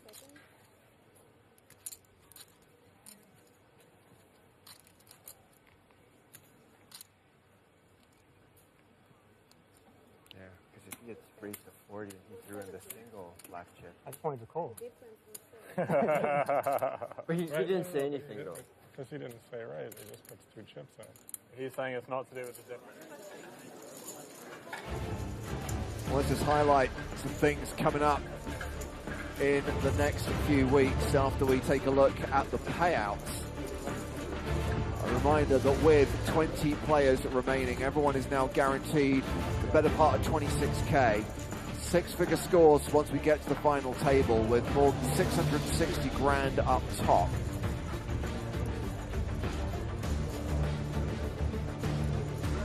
Of course, we're going to pay out those top sums on Friday. That's when we'll stream the final table of the main event live at 1 o'clock local time, 2 p.m. Central European time. Of course, Griffin, once we're done here in London, we've got more live streams coming up because there was a bit of a non-ending to WCOOP 2022, which is why WCOOP Take 2 is happening. First weekend of November. The series finally concludes from the 5th to the 9th with boosted guarantees for Take 2 of the main events. And of course, the high buy-in No Limit Hold'em main event, the 10K World Championship of No Limit Hold'em, will be streamed on Twitch and YouTube. You'll get 3 consecutive days of Cards Up coverage. You'll get the bubble, you'll get the race to the final table, you'll get the winning moment. We'll be back in the PokerStars arena to bring you coverage of that WCOOP tournament. Yeah, one of the biggest and most exciting online tournaments of the year. It's going to be really fun. I'm going to be there with you, James. Now, of course, if you're in Southern Europe, we've got the Southern European Championship of Online Poker coming up, starting this weekend. It runs from October 30th to November the 30th. This is specifically for France, Spain, and Portugal. And again, the local teams are going to be providing Cards Up coverage on their Twitch and YouTube channels. So big series coming to those 3 markets once we are done with EPT London. And again, if you are a fan of Cards Up coverage, there is one more EPT to come in 2022. The final stop of the year, Prague. We're going back to the Czech capital. Festival runs from the 7th to the 18th, with the last 5 days seeing us stream the main event on Twitch and YouTube. And as has been discussed a fair few times, we are going to have to do something funky on the final day because it will be World Cup final day, so we may have to take an extended break to allow people to watch the football. But yes, we'll stream the main event the last 5 days on Twitch and YouTube. And of course, once we're done with EPT 2022, the first big event of 2023 is in the Bahamas. The PokerStars Players No Limit Hold'em Championship, long delayed, will finally take place from January 30th to February 3rd. Part of PCA 2023 at the Bahama Resort. And yes, platinum passes for your asses. They are still up for grabs. There are still ways live and online to win a 30k package to the PSPC. I'm sure you've seen the advertising for the PSPC. It features Griffin Bencher, who had a deep run the first time the event was run. Yes, finished in the teens there. What an exciting and fun tournament, playing for, what was it, $5 million? It's an incredible prize pool. Okay, let's head back to the feature table. Wouldn't go through your head. As we find the action folded to Hoover in the cutoff. 200 is more than a min raise. Yeah, you know, Hoover's been getting some pretty good shove hands. The 5s under the gun, getting that through. The queens, no action. And now you find yourself finally shoving the bottom-ish of your range at the cutoff, and you're just hoping, one more. Let's get one more through. You didn't start the clock. Probably doesn't like that Ambrose is showing a little interest, but maybe it's more logistical and hasn't even looked at his hand. What's it going to be? I want to know. You got the ace-10 there, buddy? Ace-9. King-queen. I want the graphic. Oh, it's the ace-jack. That's a raise. That's also a guess. Ooh. Pocket 4s. Going for it. So Hoover all in with king 6. Ing reshoving with 4s.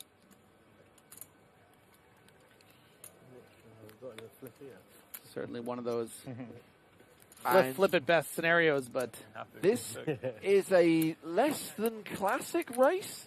I mean, look at the percentages, James. That's pretty classic.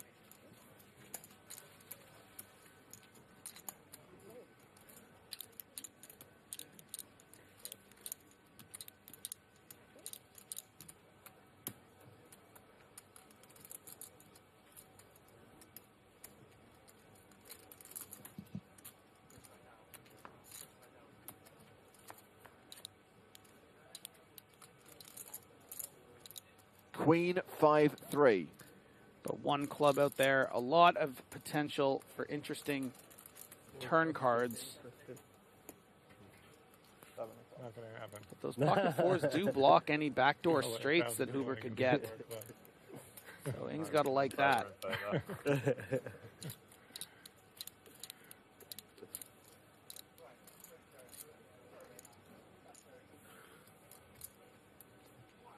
A 6 or a king, and only a 6 or a king. Or Hoover is our 20th place finisher here at EPT London.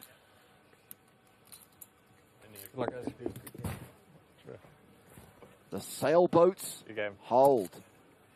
And now we need an Uber for Hoover as he is KO'd in 20th place. We are down to 19 players.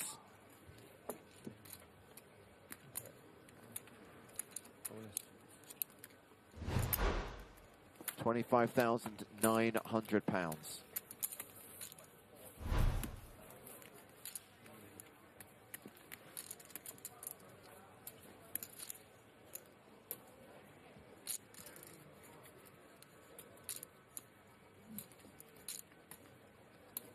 There's photographer Danny Maxwell. Love to see the regulars of the tour doing their thing.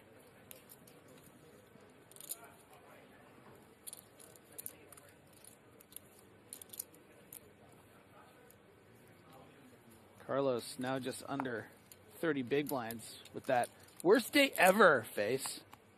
Huh.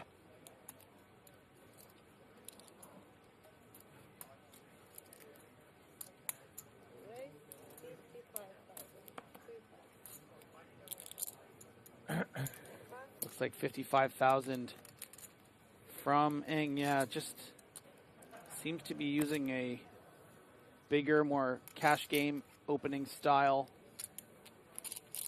And it makes it a bit more difficult to play hands like this from the blinds. You know, a spot that you'd ordinarily just call to that min raise. Now you're facing nearly a 3x and you're just thinking, oh. But you know what? Kanji's going to play it as a raise.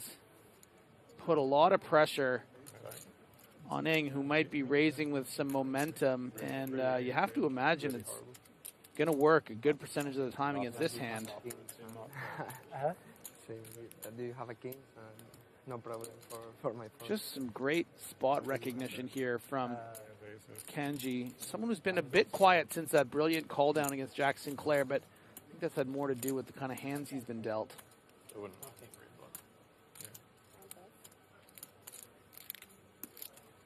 Beautifully done. I like Kanji's style. A little dark horse here with 19 left. Rabbit comments like this. Oh, like seeing the board. Yeah. If it's ruled a call, I call. Makes things a bit more interesting. Yeah, because you can do it when you play online, right? On GG, you press the And they're discussing the controversial two-chip squeeze from Jack Sinclair and Kanji remarking, you know, if it was ruled a call, I would have called there with the King Jack of Diamonds and made that flop real interesting. Would have been Queens against Ace 10 and King Jack suited. Yeah, they must like deal out. But of course, the 4-bet did stand.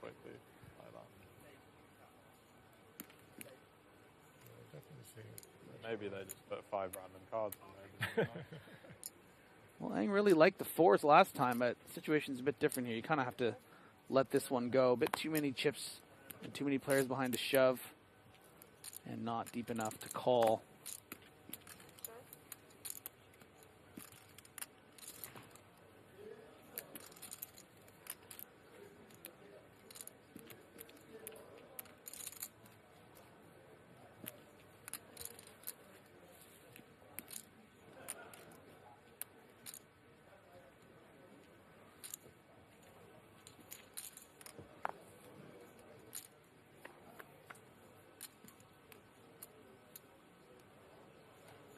Queen at 7 on the flop. King high still the best hand.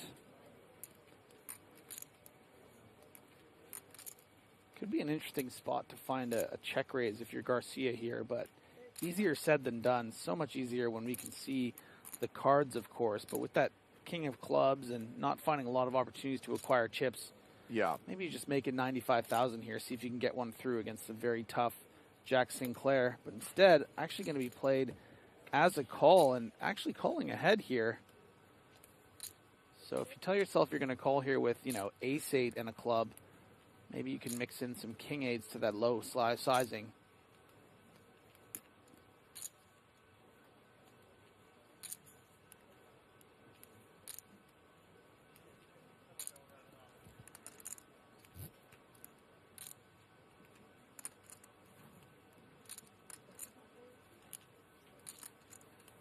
Jack Sinclair is wise to it. You know, does expect to see continues from 7x hands, of course Queen X hands, and a lot of the flush draws, but should be able to fold out the Ace High and King High floats on the turn, and just really a great example of how wise to the situation Jack Sinclair is. I'll replace it.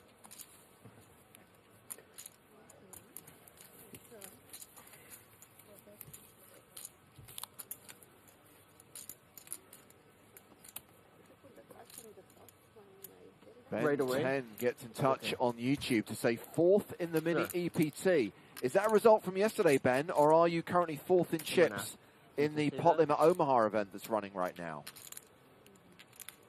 Late registration still open. Come get some, as they say.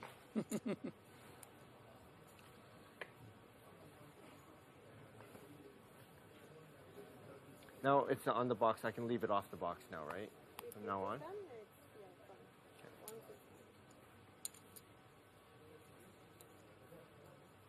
King Queen for Ambrosing.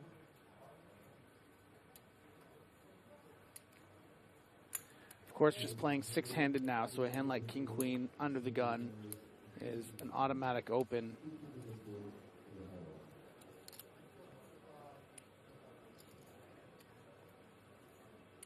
Seidel in a bit of a tricky spot here.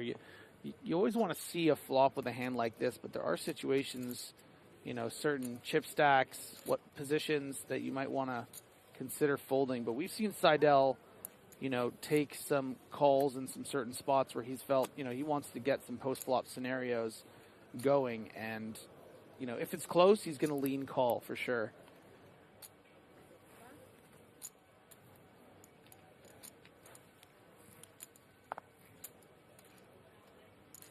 And this is inherently the problem, is not just the fact that you're calling a near 3x from an under-the-gun raise with just jack high, but there's a bunch of players behind, 4 to be exact, and any one of them could wake up with the blades. The blades? The blades.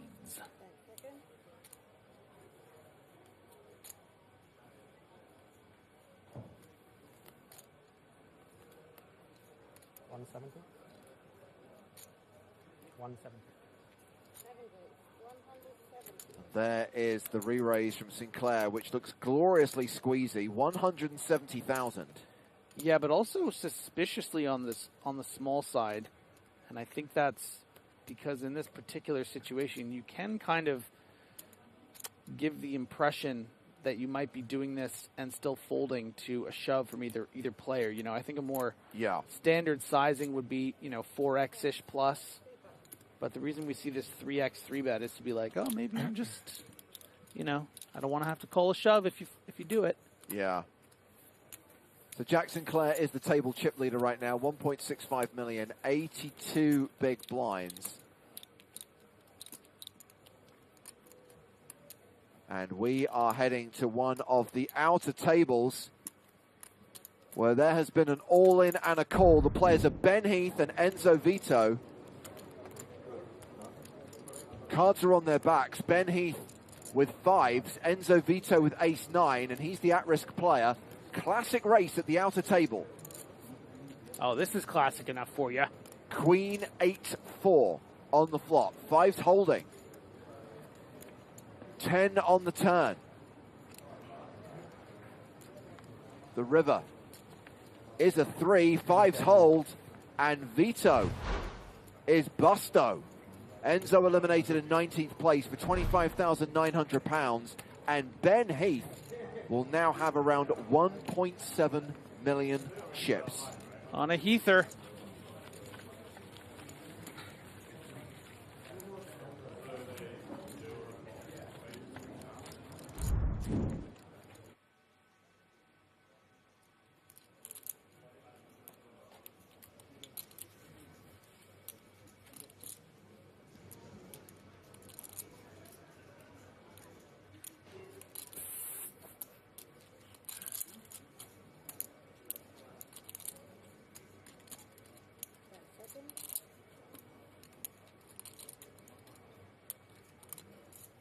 Got the raise from top boss in the cutoff with King 9.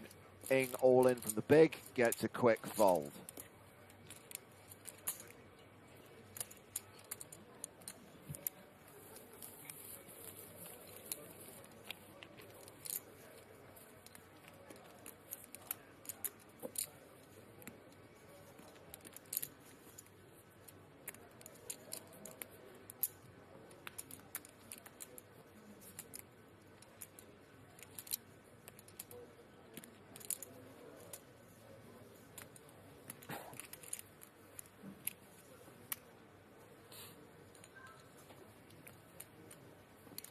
Action's going to start here with Harry Lodge under the gun. Jack 8 offsuit.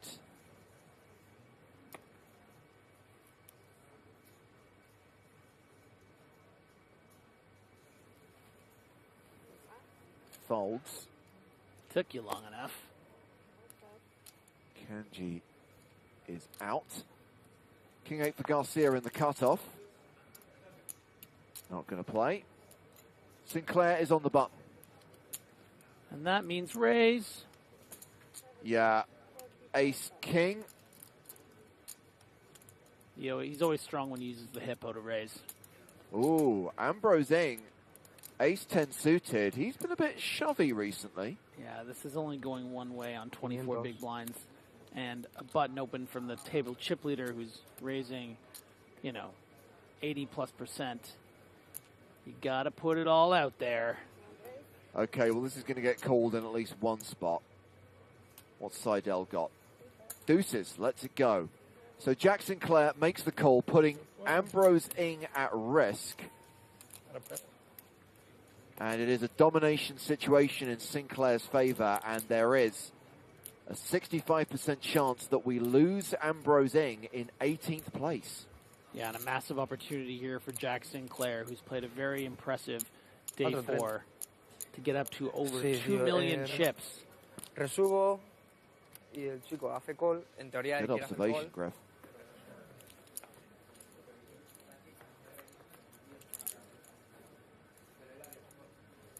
Jack 10-3 on the flop, domination, rotation, and Ing now a 70% favorite to survive. However, Sinclair has outs. Kings and queens working for him. Plenty of cards for Ing to fade. Just needs some royalty. Yeah. We are in London after all. Jack on the turn. Same outs for Sinclair. Same 6 cards that Ambrose Ing needs to fade to survive. Oh! An ace would be interesting as well, though. Good point.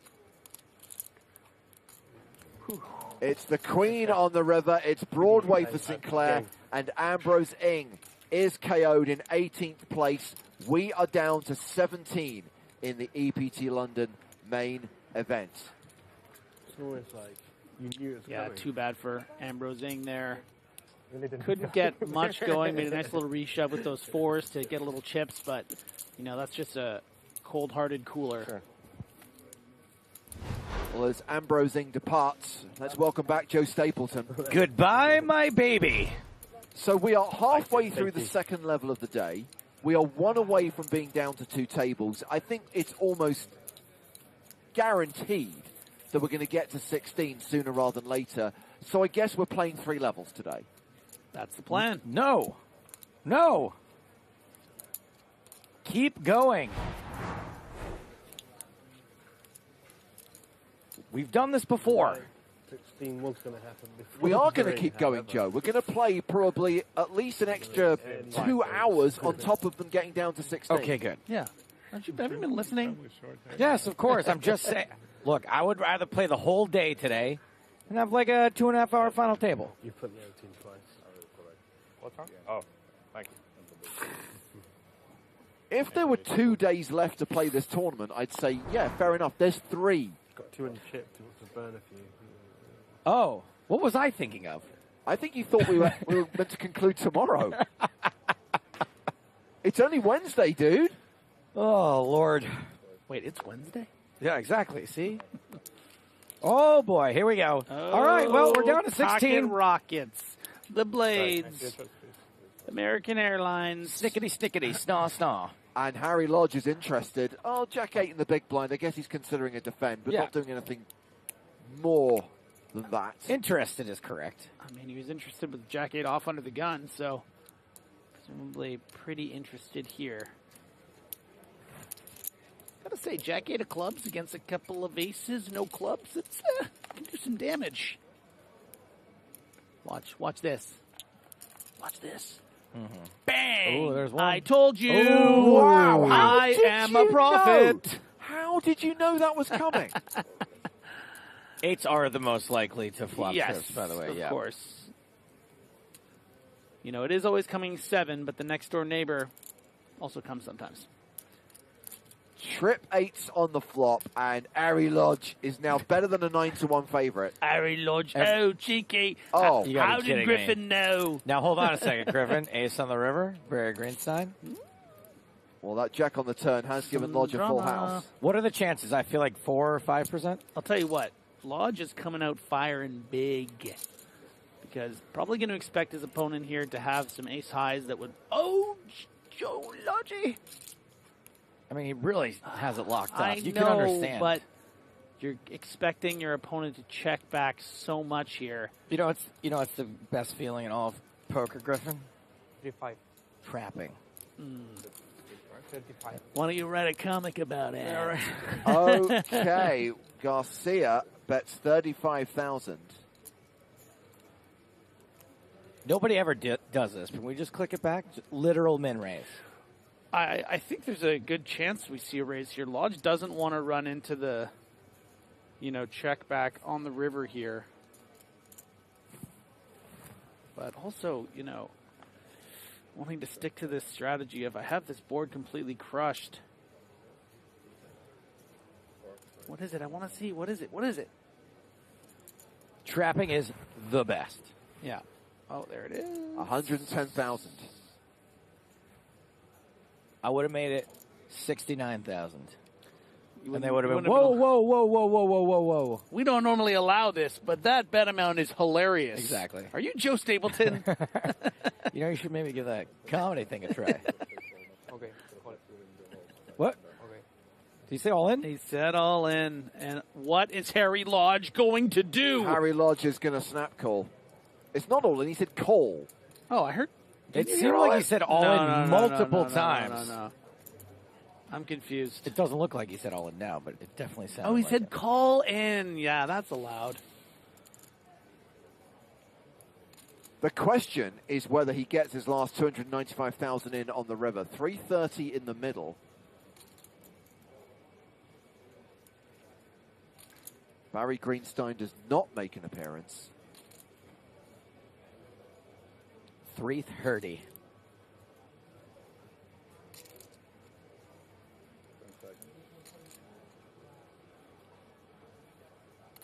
Harry Lodge bets enough to put Garcia all in. Do you think Garcia would have checked back in this situation? Probably not. Yeah. Because all eights are just going to shove, right? So at that point, maybe you think your opponent might have been check raise bluffing with like queen nine and maybe can make a hero call if you shove. Mm-hmm. But Garcia's not loving this. Because at this stage, you're only beating pure bluffs. And how often is your opponent just... Queen 10? Oh, that's not a bluff, is it?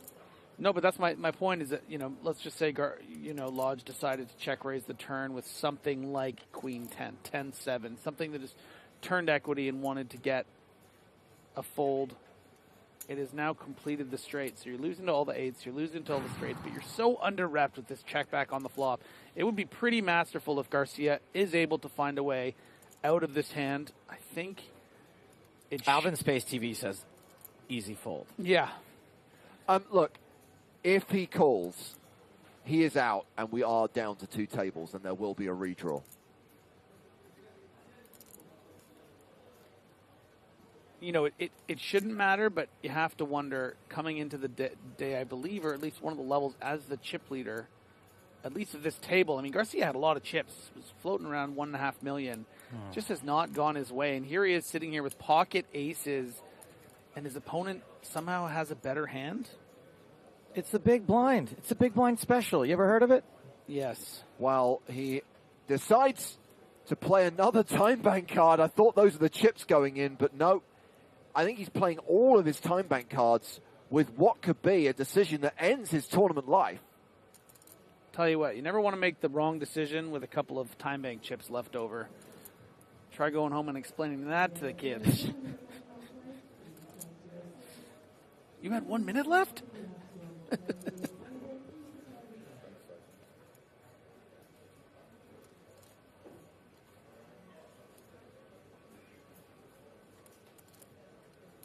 Oh, Garcia, we're all feeling your pain, except for the live chat pros that are saying easy fold. I don't use this term often on the air, but this sucks. Yeah.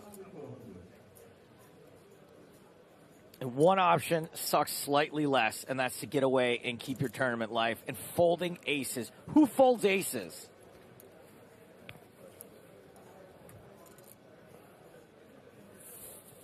I agree, Unreal. Raffle, anyone saying easy fold. Totally agree. Raffle.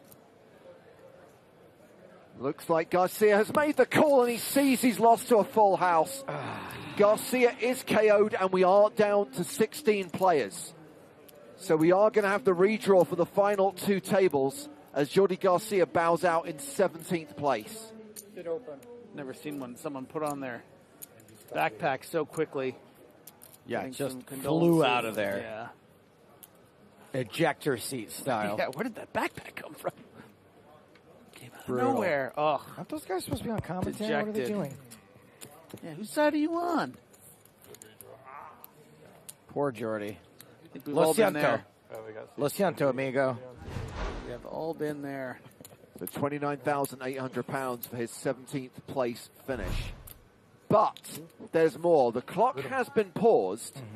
We are going to go to the redraw, but there are still hands in progress at the other 2 tables. I thought it was quite nice. You could get down on the final table right now. I think he was still tilted from that thing that happened earlier.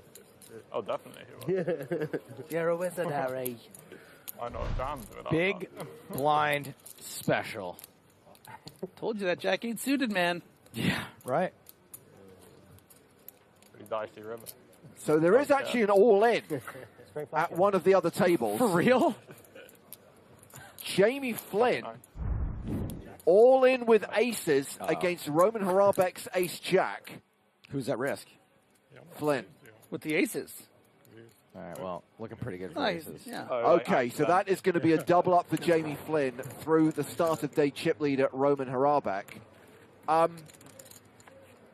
He's not even sweating. He's not even sweating like the meme there. He's just chilling.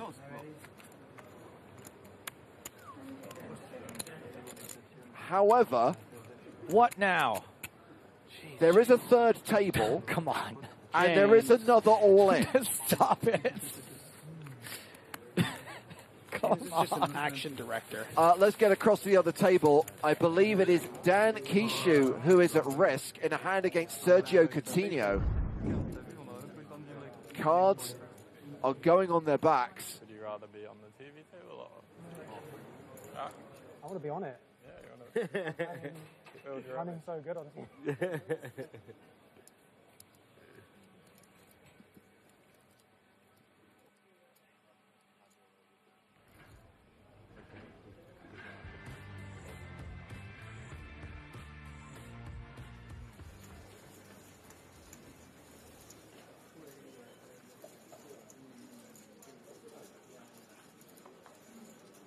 The suspense is killing me. Yeah, that is it. A little bit longer. Just waiting for permission from the TD to deal this out. And it is aces for Kishu, jacks for Coutinho.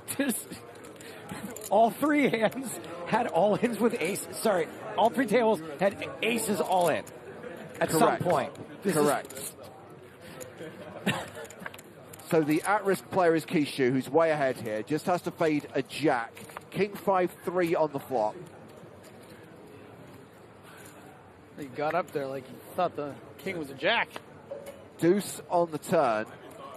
Not like this. Not like this. And a 7 on the river. So that is a double up for Dan Kishu. So play has now concluded at all 3 tables. We saw an elimination on the main stage when Garcia had his aces cracked. But on the other tables, aces held for Kishu, and aces held for Flynn. So there were 2 double ups. That means we are going to have 2 tables of 8 remaining. So aces won 2 out of 3 times, which is almost statistically what's supposed to happen, right? I was just thinking that. No, yeah. well, we'd need 1 more, right? Because it's like 82%. Oh, I thought it was 70. No, aces. Against what hand? Against any, against the field. No, aces against 6s is 82-18. No, I know, against one hand. Okay, okay, what are you saying? I thought it was like 70% chance of winning with aces, like just in general. Oh, I'm not sure. So checking on the stacks of the players that we were watching on the main stage. Obviously, we'll have a new feature table once the redraw is complete. Eric Seidel with 26 bigs. So like, I would have, obviously I'll play normal. Ali Kanji, top boss, 1.3 million, 65 big blinds. Been very impressed by Kanji over the course of play today. Jack I really didn't believe myself. Has more than 2 million, 2.1 million, more than 100 bigs. And we've still got 35 minutes, by the way, to play at this blind level, which is only the second level of the day. In the words of Die Hard, we're going to need some more FBI guys. And then we've got Ari Lodge, who, with 1.2 million, with 60 big blinds, has a below-average stack, because the average right now is 1.4 million. Wowza. What is the average? Is 90 big blinds or something? 70 big blinds? Just over 70, yeah. Every tournament different. It's just, obviously they would be. So it's a 20K difference. But how different they are every time is unreal. So just to confirm, guys, even though we're down to 16, we are going to continue playing today. We'll play out the rest of this level and the level that follows. So you've still got 2 hours of poker to come here on day 4 of the EPT London main event. This being the 3rd day of our live coverage with 2 more days to come. And that means more opportunity to play Mini EPT London, the online series that's running alongside our streams. 3 low buy-in tournaments every single day, including the Pot Limit Omaha event that's currently open from late registration. Nick Walsh is in the field. Question is, will you be? On Friday, we've got the mini main event. $5.50, 1,000th of the price of an EPT main. But with so much added value, including an EPT Prague package that will be awarded to the winner. We will be heading to Prague in December, back to the Czech capital. Always a wonderful place to be at Christmas time. You could be too if you win that tournament and win that Prague package. If you don't, by the way, Prague satellites are running now. I'm going to need some of that mulled wine right now. I need a drink. Okay, so we are down to 16 players, and here are the stacks of all 16. The shortest stack is Jamie Flynn. He's got 20 big blinds. Eric Seidel is the second shortest right now with 26 big blinds. All of these players, by the way, below average in chips, although I think we'll all agree that players like Volimier and Vassiez are fine. They got more than 50 bigs. They're comfortable. They're happy. We saw Dan Kishu get a double up. We know that Martin Tushore is trying to make another EPT final table, is looking for redemption, having been a 2-time runner-up, is looking for that win. And Ben Pollock, what a consistent player. We haven't seen him on the main stage yet. So many deep runs in big buy-in tournaments. Yeah, across all the tours. Yesterday, too, with that ace-queen suited. Oh, yeah, you're right. Absolutely. A lot of UK flags at the top end of the leaderboard. Cool. Harry Lodge, Aleem Kanji, Ben Heath, Ian Hamilton, Jack Sinclair, and the current chip leader, David Dougherty, who's got 4.2 million. The Dougherty is in. And again, another player we haven't seen yet. Niels Pudel is proving himself to be incredibly consistent because he has been a big stack for most of the last 3 days. We've seen his name in the top 5 so often. Roman Harabek was the start of day chip leader, currently 6th overall. He is an above average stack with 1.5 million, the average being 1.4 million at the 10-20 blind level. Would be cool to have an all UK final table. Seems odds against it, but would be cool. And here's what they're playing for. So, next player out gets 29.8, same as 17th. And then there is a jump with 15th and 14th getting the same, just over 34k. 41k for 13th and 12th, 49k for 11th and 10th. Then we get a pay jump with every single elimination. 61 grand if you finish 9th. And then once we get to the final table, then we are looking at big cash money. 8th place, just shy of 80k, more than 100 grand for 7th, nearly 135,000 pounds for 6th, more than 175k for 5th. Close to £250,000 for 4th, close to £300,000 for 3rd, more than 400 grand for the runner-up, and £664,400 for the winner, who of course will also get that EPT main event trophy and the chance to speak on stage to Joe Stapleton. The real prize. Do I have to get down there now? Yeah, go wait. And they will join the ranks of previous EPT champions. The most recent was a whole 8 years ago. The last time this event ran was in 2014 when Sebastian Pauli was crowned champion. Now, interestingly, EPT London ran twice in 2013 at the tail end of Season 9 and at the start of Season 10. So Robin Ulatalo won in the autumn. Ruben Visser won in the spring. Before that, Benny Spindler was the last champion at the Hilton Metropole, beating Steve O'Dwyer heads up. David Vamplu, the year before that, beat John Juanda heads up. Vamps! Aaron Gustafsson beat Peter Eastgate heads up to win this event in 2009. And then we're then into the Vic era. Michael Martin coming back from, what was it? One big blind, just a chip and a chair to win in 2008 for £1 million. Joseph Murwad, the first ever Lebanese winner on the EPT in 2007. Victoria Coren-Mitchell won her first EPT title in 2006, becoming the first female champion on the tour. It was all UK winners for the first 3 seasons. Mark Telcher, the champion in 2005. John Shipley, the inaugural EPT London winner. I just want everyone to know that James Hardigan could have done that without the graphic. Okay, let's talk about what's happened so far today. We came into day 4 with 25 players and P. Vigar. Pedro Garignani was the first player out, running kings into David Dougherty's aces. Day 1 Song was ousted by Martin Tusor, and then Julian Sitbor next take in 23rd place.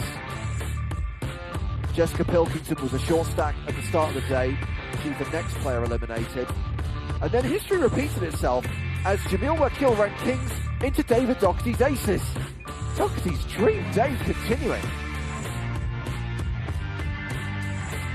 Short stack, Thomas Hoover busted from the main stage. Enzo Vito was done in 19th place. Ambrose Ing got it in bad against Jack Sinclair and went out in 17th place. And last but by no means least, poor old Jordi Garcia made an agonising call with aces but lost the full house of Ari Lodge. And that means we're down to 2 tables. That means one of them has to literally be broken and removed from the room. Being repossessed. As players will take their seats, and I am hearing that we are going to have the tournament chip leader, David Dougherty, on the main stage. I think for the first time this tournament? Sitting on the Dougherty of the Bay. Yes, I believe for the first time in the tournament, yes. So David Dougherty has been around. We've seen him. We've seen him before. For so many years. Yeah. He is actually 11th on the Scottish all-time money list. Has more than $500,000 in live earnings. His previous best result in an EPT is, in the grand scheme of things, not that impressive. In Barcelona in 2017, he was 75th. Oh. For 15.5K. So this is the furthest he's ever come, and he has a very strong chance of making it to the final table. Strong chance, and also, I also love the fact that we overheard him right before the start of the last break say how good he's running. And you don't really hear that very often. There's a lot of moaning in poker, especially if you listen to me. People don't always acknowledge. He was like, I've never run so good in my entire life. He has an insane number of chips. It's hard not to be happy for him. Well, correction, Dougherty actually will be on the outer table. But now we're down to 2 tables. I think we tend to be able to spend a little bit more time seeing key hands, key moments, key players. We'll be back on the other table. Absolutely.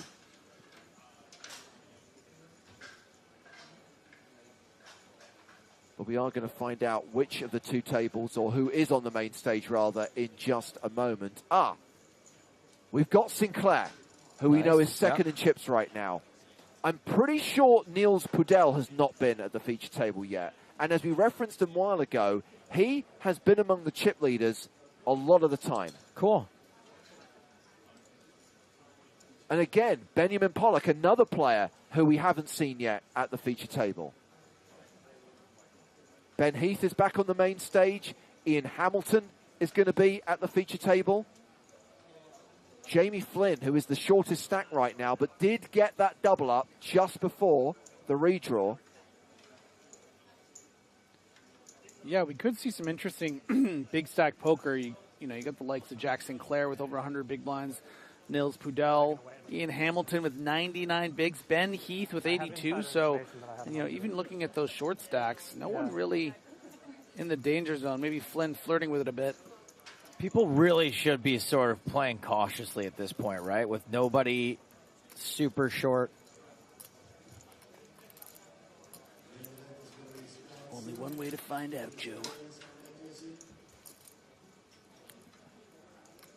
I mean, people keep getting dealt aces. Well, just to remind everyone, because I noticed that Ethan was asking how many minutes left to play.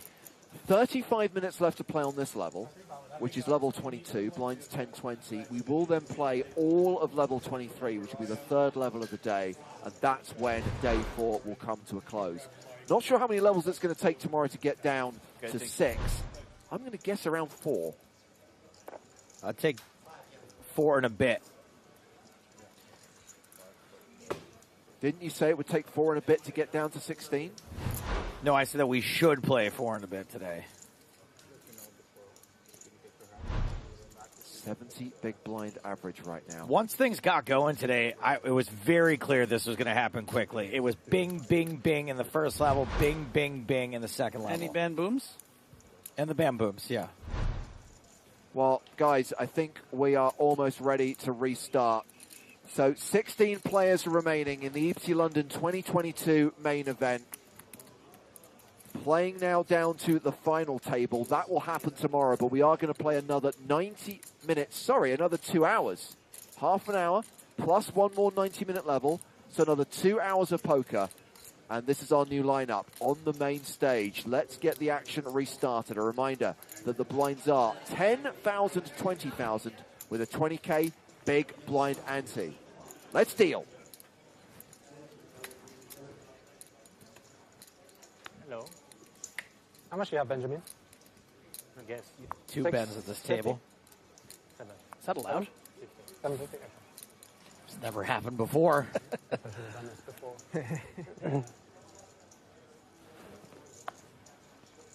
Sinclair nice and nestled into the corner there with his hippo and his 2 million chips. Must be nice, Jack.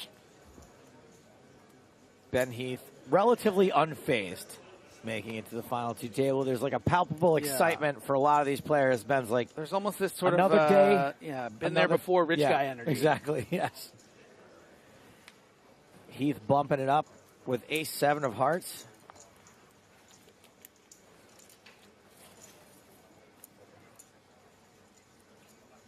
And Flynn.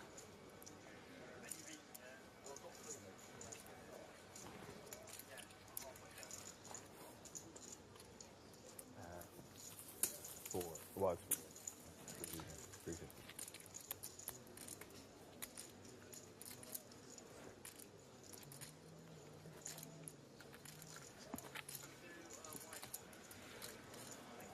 Told you things would slow down. Boring.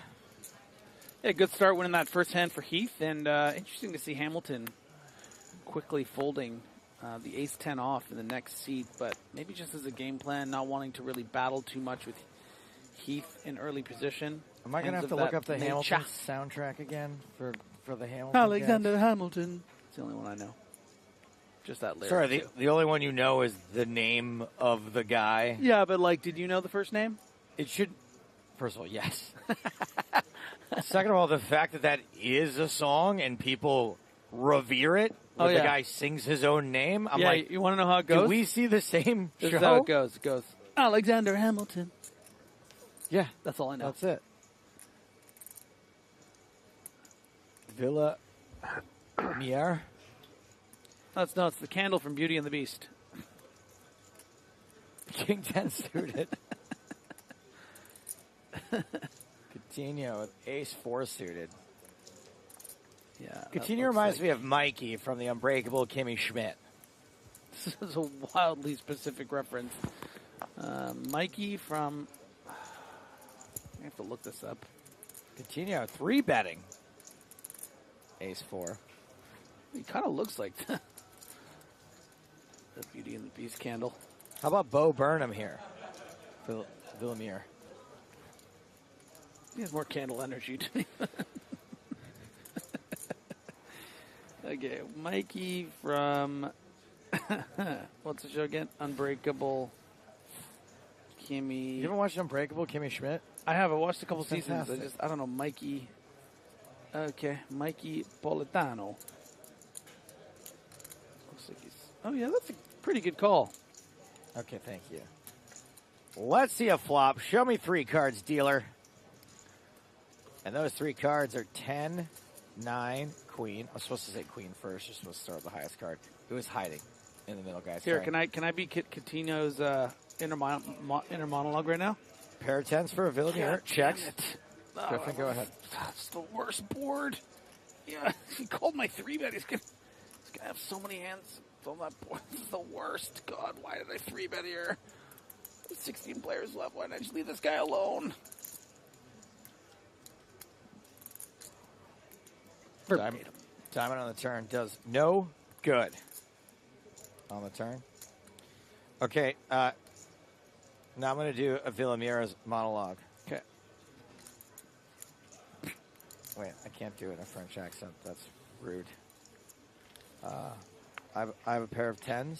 That's pretty good. Maybe I should bet. Maybe I should check. 90. 90.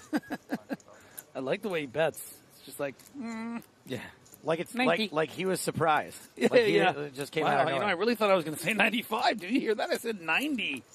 It's just weird.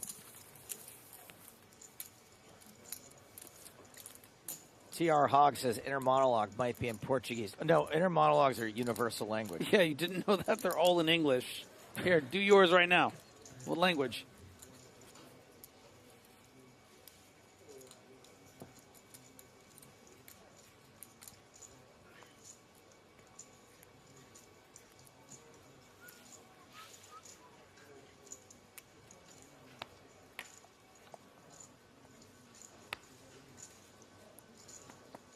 Van Heath under the gun, folds 7 high. Jack 4 for Pudel. For the memes. Oh, Jack That's 4. suited. Okay, you can fold if it's suited. Dude, You can fold yeah, if it's it's suited. You can fold. Jack 4 off, though, for the memes. For the lulls. Ugh. Such a lame spot. 17.5 bigs with ace deuce on the button. It's fold. Well, you have a blocker, and you got to acquire some chips. You may as well try to, like, get... Sorry, not blocker. What do you want me to say? Ace. You have an ace. You want to just fold aces on the button when you're short stacked? I absolutely agree with you. I don't want to to fight. We just started. Oh, he's doing it all. Yeah, I mean... Yeah, it's what you do with 15. That's what you do. Just hope to get it through. Oh, one more. It's going to get through. Oh, Ben's got the King Jack. That's a King Jack. How much? King Jack. I know that. Could be an ace 7. How much? 2 6s. No, 6s snap. Oh, it's the Ooh. ace 7. It's the Spraggy. Oh no. Oh, It can't be worse than ace deuce. No. That's It's a the problem. Spraggy. Could be thinking this along with like ace 8 too. It's pretty specific, bud. And you know what? Well, it's because he's You're calling good. anything better than Right. He's No, calling ace I'm 9 saying plus. you're good at this. Mm. Not only good at this, but you put a smile on my face every time I look at you. Could be ace 6, but I'm going to say ace 7. All right, I'll slowly start hedging your bets. Should I? Oh, tight Meaner. fold, top of the range fold there from 9 ball. your boy Benjamin Pollock. And that's why you shove the ace deuce from the button. There you go. You fold out better sometimes. That was a bad fold. You should have called. But no, it's tough. 17.5 bigs. That reader is a bit tough. Listen, My cards weren't it ain't easy out here. You don't have a lot of information on your opponents. I folded. This guy doesn't look like he's shoving ace deuce, does he? I folded. I made like a super tight. I think I showed up. Huh? The first was an ace. You looked happy. Here's a list of the chip counts on our feature table. And like just a suited jack and play. Feature table chip counts in and out. Quizzy it out, but there's an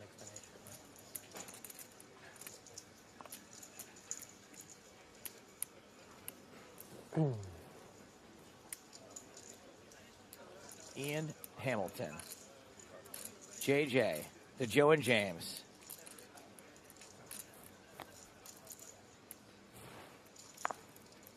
Do you think there's a chance he's related to Alexander Hamilton? I mean, aren't we all related to each other at some point? It's Adam and Eve, not Adam. Never mind. Ace-5 in the big for Heath. Yeah, Ben wants to see 3.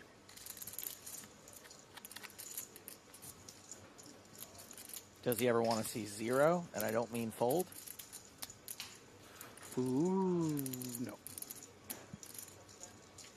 He's too good, everybody. Griffin Bender, what are you doing in here? Go out there, will you? Go play. I wish I could have played this event. Go play. All these fish. All these goddamn fish folding their ace-9 suited. I would have known exactly what to do. 8-7. Terrible board for ace high, but a better board for jacks. Is that Emperor Palpatine?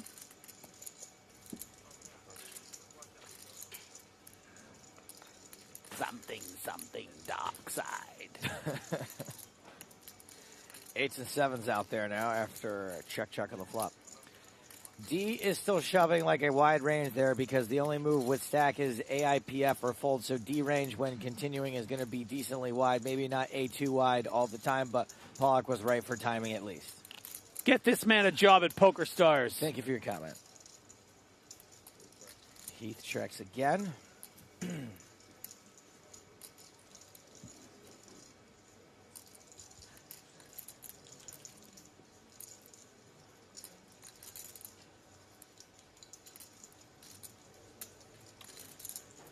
Hamilton might want to start going for value at this point. I mean, how many cards can hit this board that you're not really, really mad at? Yeah, you just want to bet a little something here, get a little action from hands like ace high.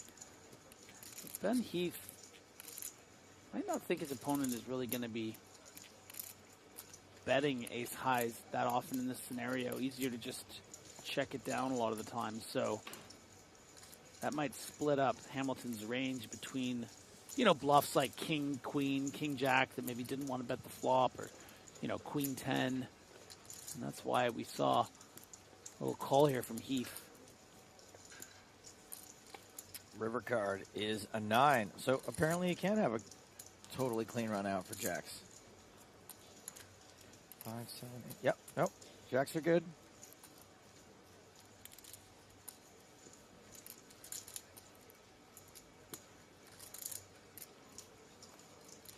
Hamilton's got to think he's good here, but takes the conservative check back. I feel like we're going to see some conservation, conservativeness, conservativity. Yeah, I think you could definitely make an argument to find a bet there. You know, you'd hate to see your opponent turn up ace-9 there and you didn't get value. Conservativeness. But with conservatosity? Sure. With everyone being so deep, and it being relatively early in the day, I think we're going to see a lot of players take the more conservative line. Mm-hmm. That's just well me. said. I don't know. Sample size of 1. 2, actually, because Benjamin, a little on the conservative side. There is that trophy.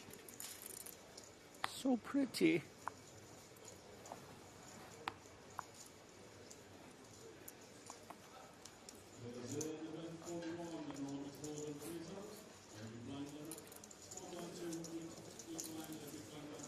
Couple of folds to kick things off. Jamie Flynn out. Jack Sinclair. Ace-9 suited.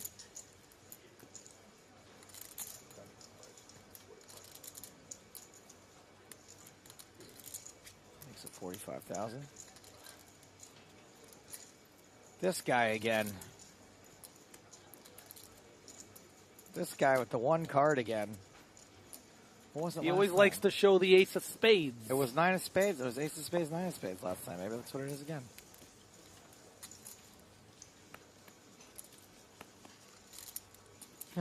Poodle.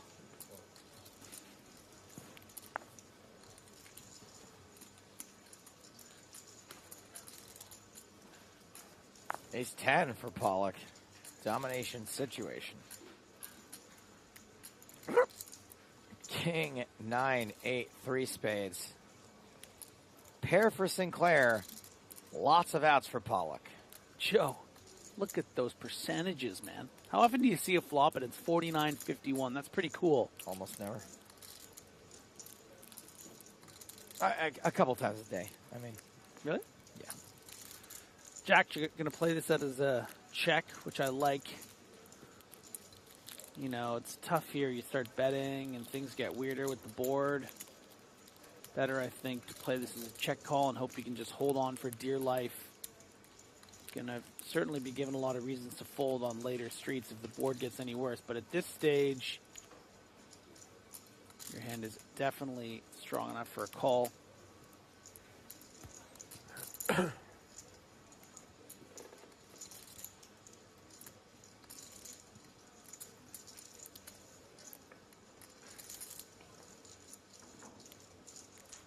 And there it is.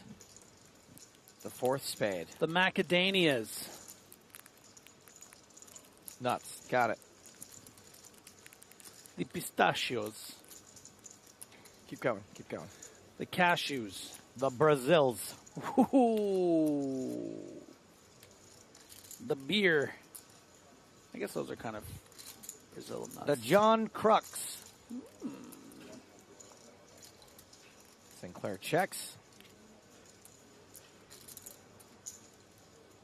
Pollock makes it 125, 125,000. Just 4 and a bit starting stacks. No big deal. You're already looking at things in starting stacks, huh? I like that. Yeah, it's one of my things. I heard that about you. There's a whole Reddit thread about it. Mm-hmm. You ever notice Joe loves talking about things in starting stacks? It's Reddit. You read it, is what you're saying. Yeah, I read it somewhere.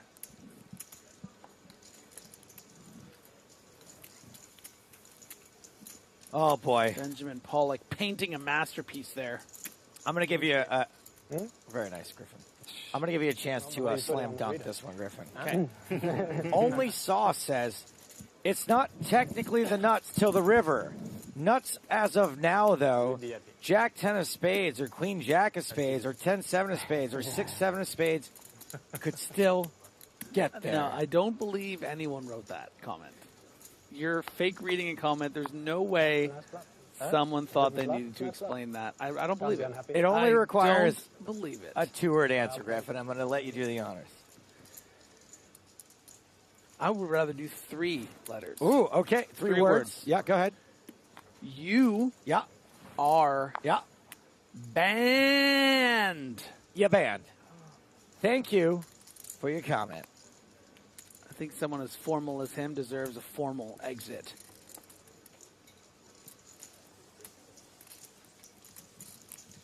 Jay Legs 21 says, Joe, I love you. Whisper me later.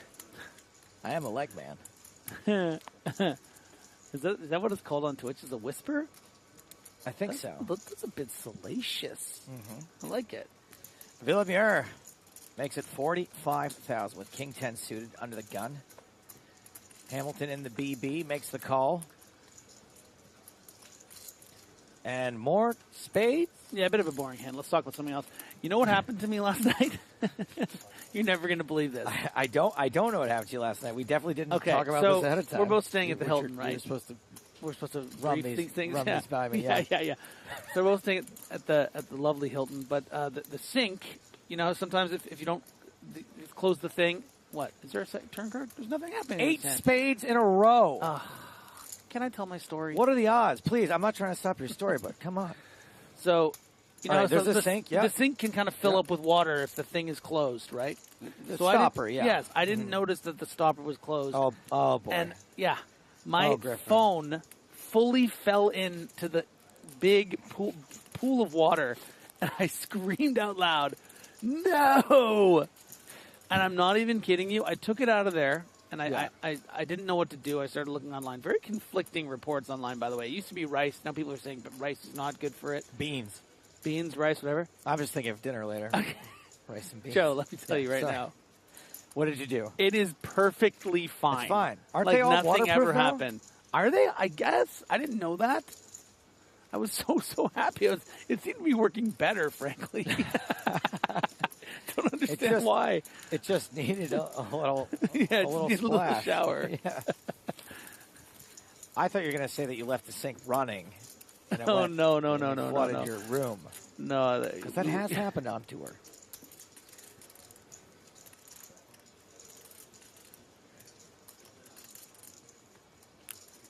It did make me think a lot of actually about fake news, about how there's just so many different things people will say now. You never really know what the truth is. There's no right answer. The first thing I read was to shake it, so I was doing that to like shake out the water, and then I saw the next thing I read said, "Whatever you do, don't shake it."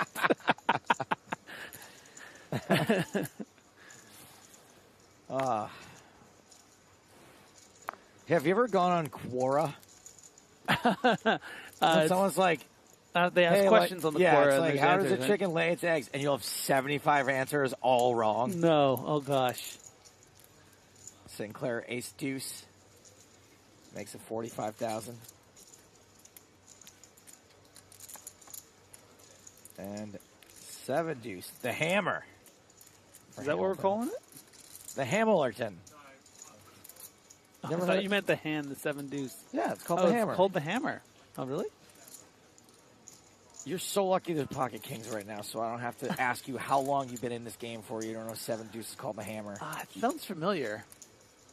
You made the World Series of Poker main event final table, so bro. I don't know that 7 deuce. I thought it was just the worst hand. Does it need to be suited? No. Joe can't tell if I'm messing with him or not. No, I can tell, and you are not messing with me. You're a dingus. And a 3-bet from Lumiere. That's correct pronunciation, I'm sure. Takes it down with the kings. Is your BFF out of here today? Max left today, yeah. Leaving today. Did you see Barbarian yet? I did, yeah. Oh, he added it on HBO Max. I was going to see you want to watch it later.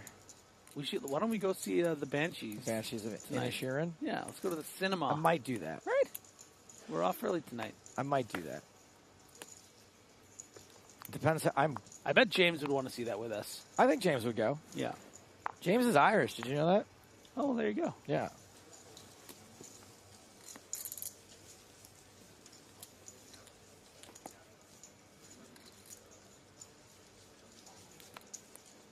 Queen 8 for Padel in the cutoff. I would also go see Pearl. Pearl's an at-home for me. I liked X quite a bit. Yeah. So that's an at-homer for me. I wouldn't go to the But you know what? I'm really into cinema horror these days. Cause it's just like the... All right, well, she's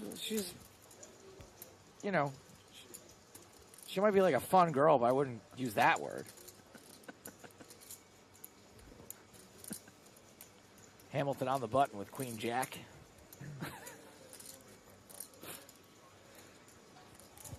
What am I going to do with you, Joe? We deserve each other, that's for sure. Definitely. 6 deuce in the big blind. That's the face you'd make when you realize that you have to see a flop with this hand. This guy looks like Mikey from Unbreakable Kimmy Schmidt. She's alive, damn it.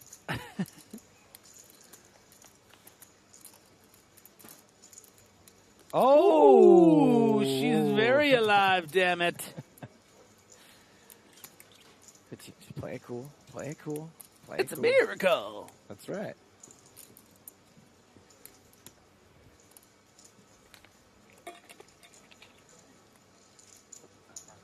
Pete Robo says, great coverage. And you're banned. Wow. This hand just keeps getting better and better. Coutinho, I mean, other than Hamilton hitting a queen or a jack on the turn.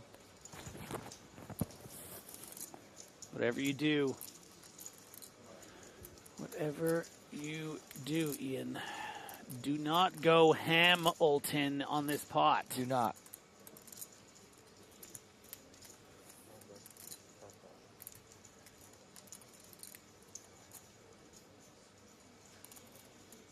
Andrew God asks, why there is always a delay in the commentatory? There's a delay somewhere, but it ain't here. If you don't ban that guy right now, we're going to lose it. You ban. Thank you for your commentatory. Hamilton did in fact bet. Coutinho put a little raise out there. Should be the end of this hand. You remember earlier when there was 3 hands all in and everyone had aces? Yeah, I did. That was crazy. That was.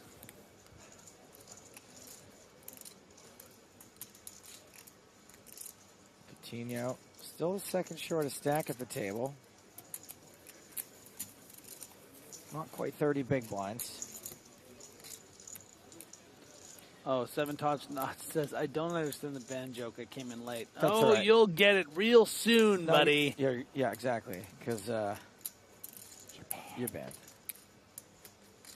And let that be a lesson to everyone else in the chat. We got another 11 minutes till the break. And anyone who writes anything. No, I'm kidding. Don't chat. Don't chat. Don't Just run don't the write risk. anything. Don't mention the banning. You know, we're all on edge here.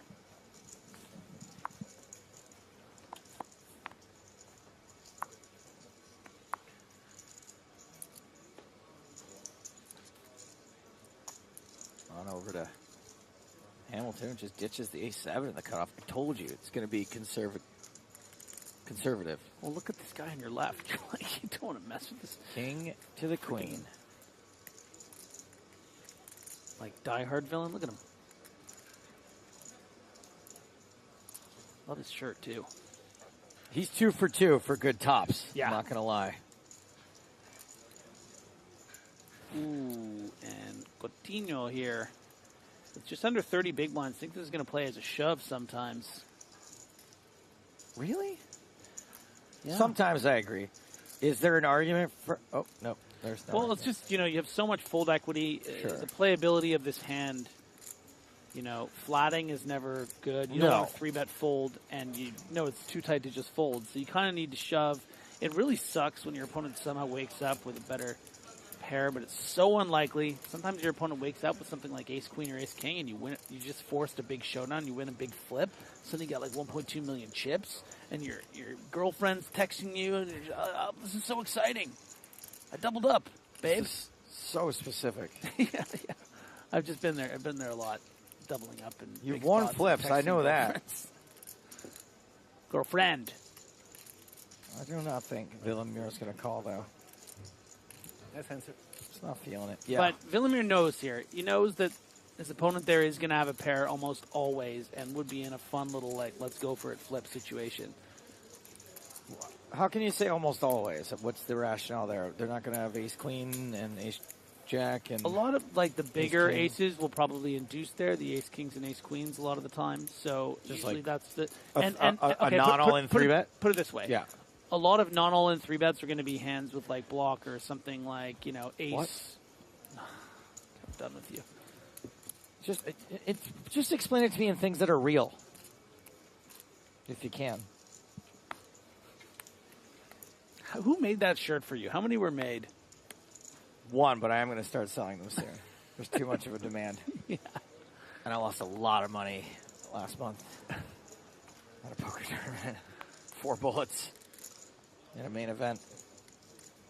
Well, at least you didn't blow it on slots or anything like that.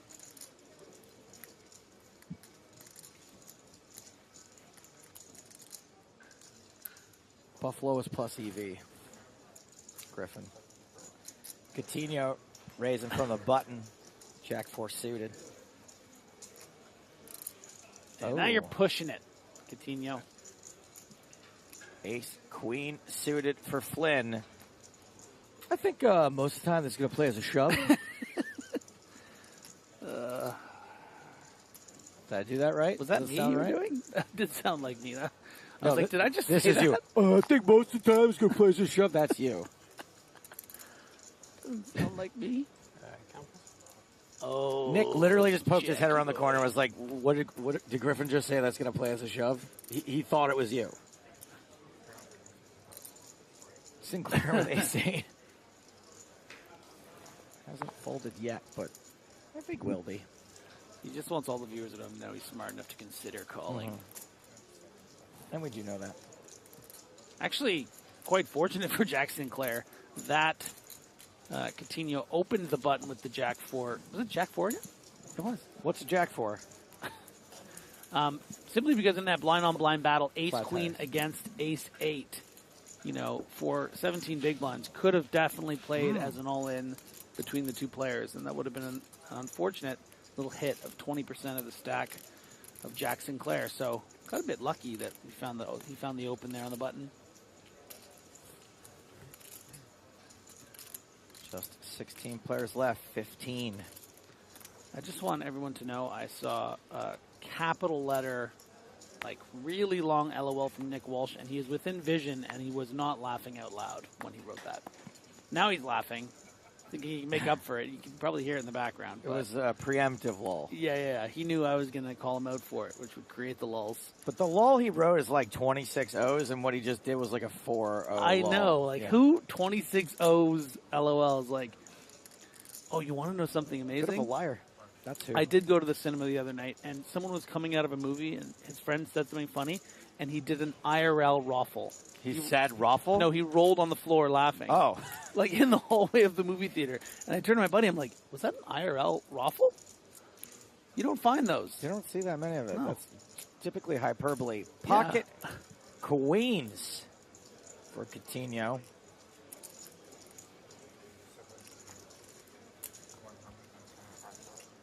The grown-up princesses. 3-bet to 125.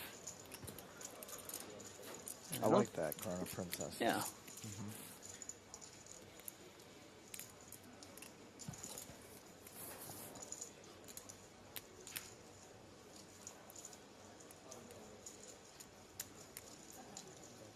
There goes the 8-6. 5 minutes left on the level. Then a break. Then the last level of the day, I guess. Yeah. It's been a long time since we've had a day like this. It's been a long time since we've been to London. It's given me weird, nostalgic vibes. I'm actually off the next level, but I will be roaming the halls waiting for you guys to see if you want to go to the movies with me. Will you be ruffling? Depends if we see a comedy.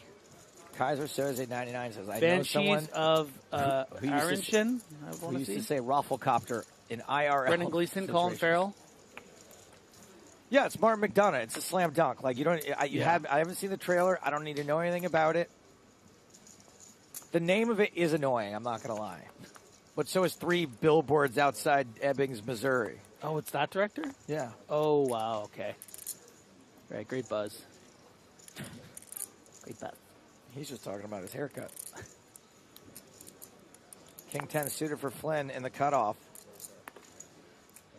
Going to try to get away with just a raise. Win like Flynn one time.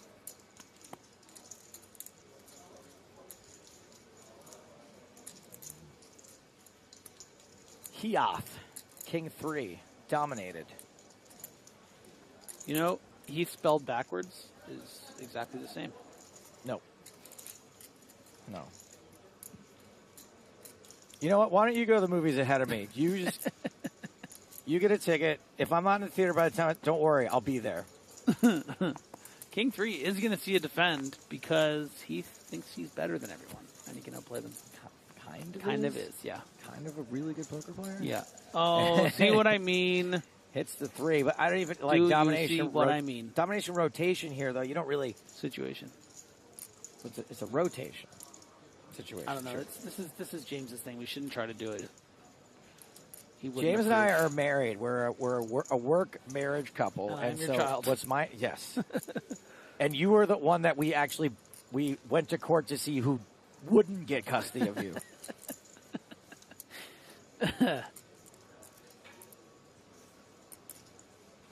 And the C-bet actually on the larger size, and Heath doesn't like that because it's rare. It's just sort of an air holding, like an, I don't know, ace-5 or something. It's a bit difficult to play against, but because Heath is a genius and has flopped a pair, geniuses with pairs don't really fold, at least not right away.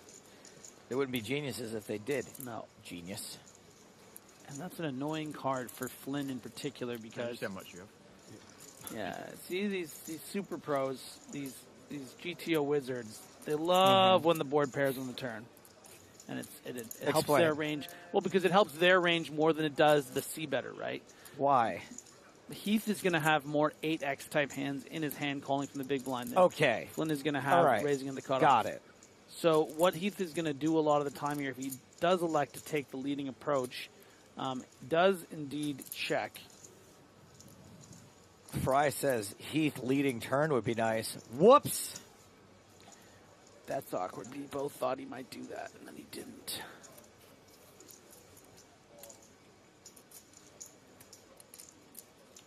You know, the problem with checking back here as Flynn is you start playing the guessing game on the river. Not if you hit your flush. Yeah, but sometimes you don't. This time you do. Baby doll! The queen is dressed in red.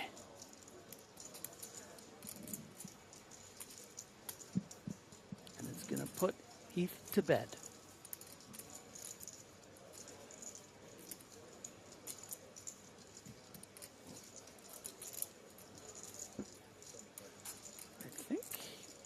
Yeah, he's just going to check. Too good. It's too good. Yeah, maybe some consideration turning the hand into a bluff, but really it's still enough showdown value, just the 3. You're going to hope your opponent has something like ace-jack and checks down.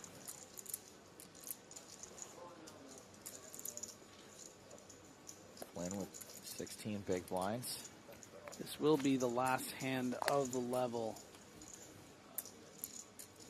Give this to you for this. Burning timing chips. I mean, I guess, right? You've only got one more level left to play today. If you can use this to your advantage a little bit. Oh, they refresh every day. Refresh and add on. You can keep them. You can throw them right in the bag. Just put them in the bag. Just put them in the bag. Is that Fabulous? I don't remember. River value bet from Flynn, excuse me. Sized at 125, 125,000.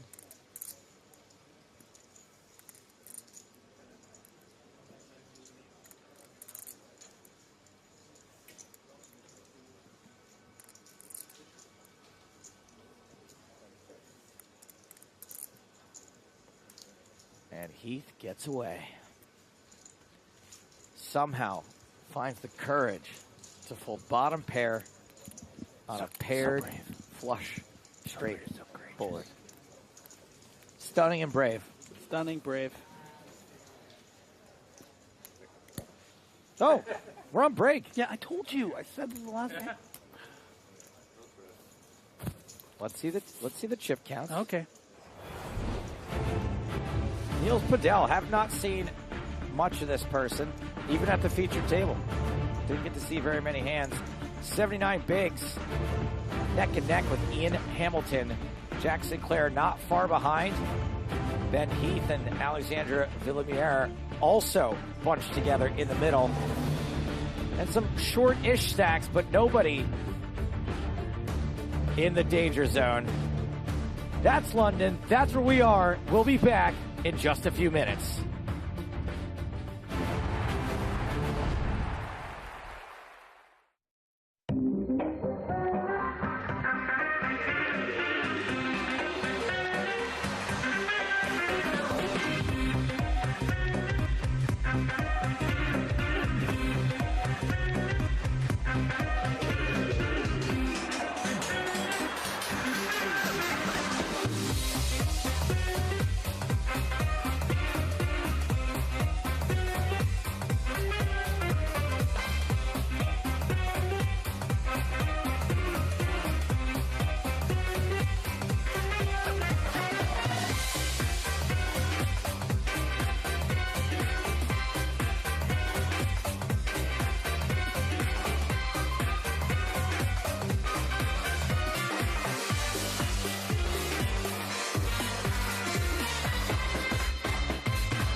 James, good banging, it doesn't mean good banging like he's good in bed. I don't believe so, Joe. Sounds like something the Vikings might have done, though. Like, oh, this is Eric good banging. Catch my drift.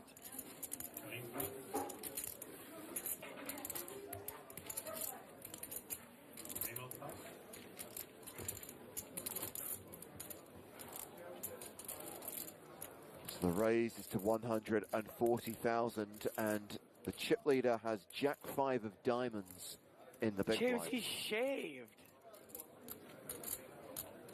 And he's put on a shirt. It's the final table.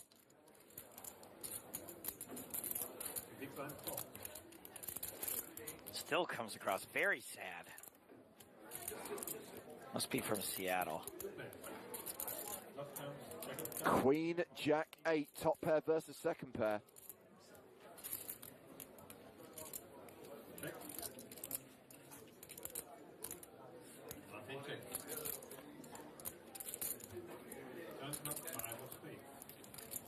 Oh, now. All right, well, things are looking pretty good for Goodvangen here. Yeah, with both players turning two pair. Goodvangen a 95% favorite, and Gustafsson is going to lead the turn, 165k.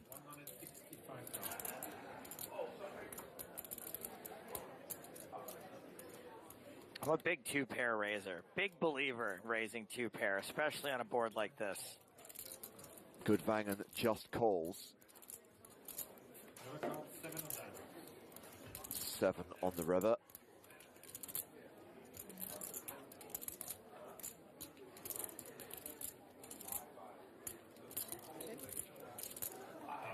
Gustafsson now checks. Interesting.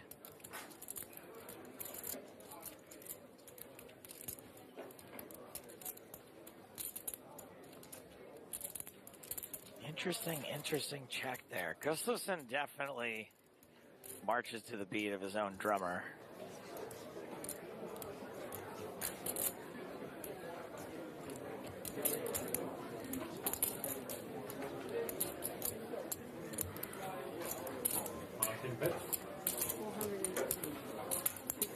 $415k. Not only do I not think this is like a obviously it's a call, but it's not like a fist pump call. It's kind of like a don't show it to me call. It's almost a bluff catcher. Almost. There's the call.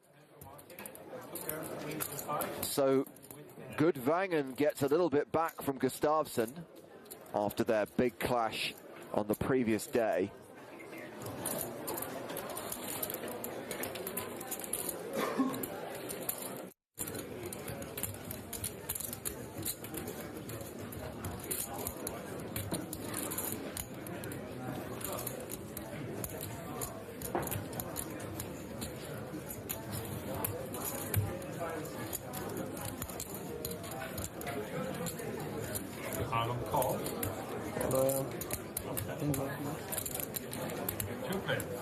Gustafsson defending 6-5 of diamonds.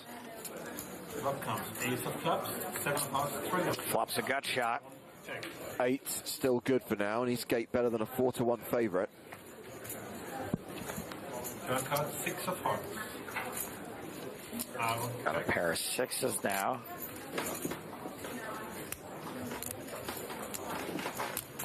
In the bet, 200,000.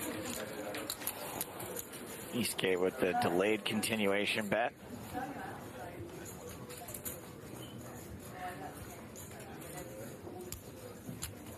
Call.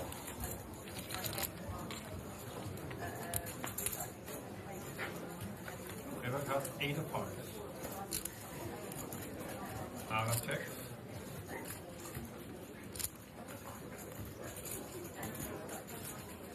Eastgate Rivers are set. Probably not quite a scary enough board to not value bet.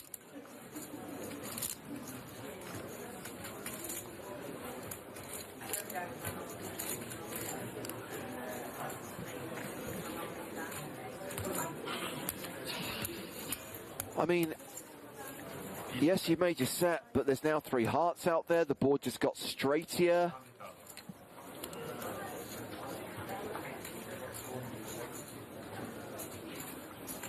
Gustafsson just hasn't played it like he has had a straight or flush draws.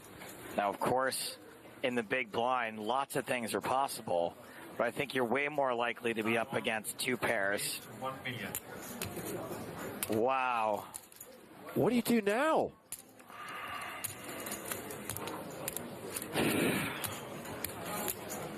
You replay the hand in your head, first of all, which is what Peter's doing.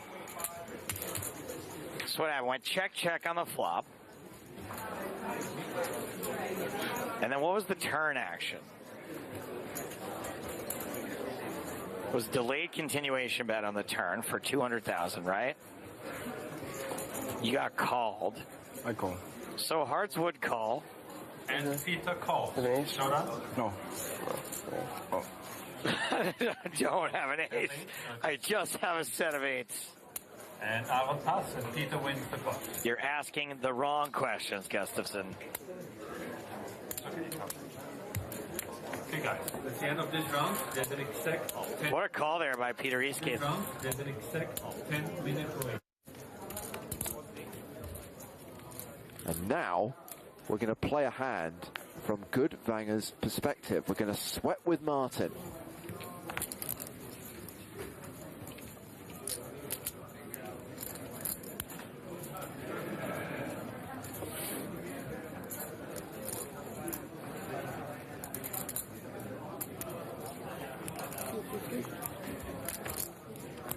Nick raises to 250,000.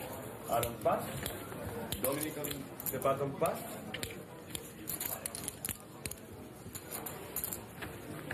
Peter on the small blind pass. Queen Jack offsuit. Was this the hand we were discussing yesterday, Joe, which you think is actually like the worst starting hand? Worst hand of all time. Right, that's it. Worst hand of all time. That's the moniker that you granted it. Now the big blind is probably the best place to have it. And I think that a call is perfectly reasonable. A fold would be ridiculous. A raise would be very optimistic. But the bet in the middle was just right. On the big blind, call. Let's see the flop, please. Gudvanger defends, heads up to the flop, The flop comes. which is king, king, queen. Queen of diamonds, of hearts.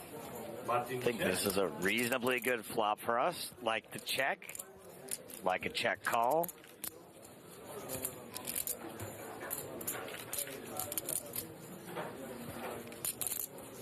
And Senator, remember, we've been watching him for the last couple episodes. He's a little wild. I like his red shirt. Nick bets 275,000. 275,000 into 600,000.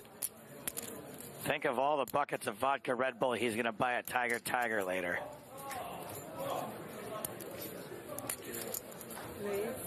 Martin re-raised. Interesting. Check raise from Gudvanger. Well, you know what I'm going to say here, James. I'm going to say that you're going to fold out all the hands that you're beating. You're going to get action from hands that are beating you, but let's think about ways that I might be wrong. What hands will you get action from that you are beating?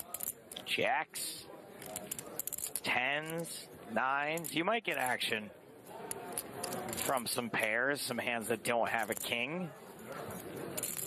It's risky.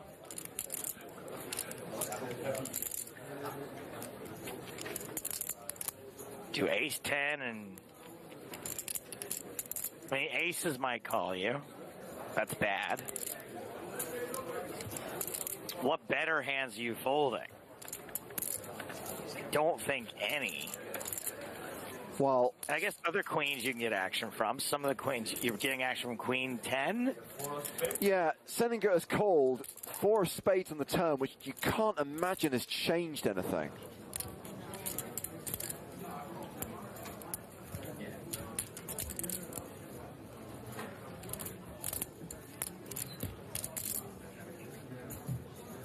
Martin, check. Now checks the turn.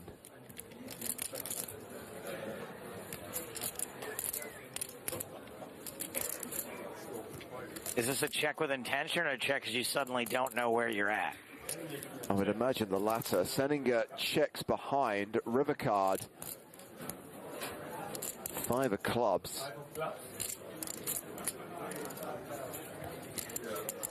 I have no idea what to do now. This hand's been played very bizarrely. If you check, then you're at the mercy of your opponent. Well, he has checked. To bet big. If you bet, you can get raised.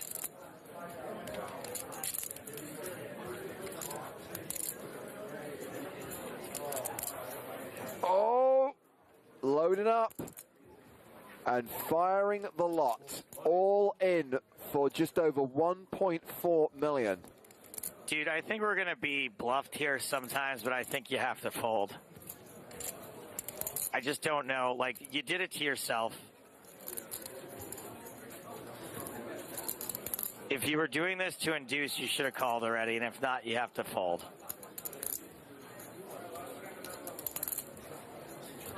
I think you're going to... Absolutely, we could be getting bluffed here. I call. Goodvangen calls, Senninger tables, queens, flopped the full house. And you got to feel for Goodvangen here, but I have 2 simple words for you, which you should use here, Martin. Hakuna Matata. It means no worries for the rest of your days. It's a worry-free philosophy. Hakuna Matata.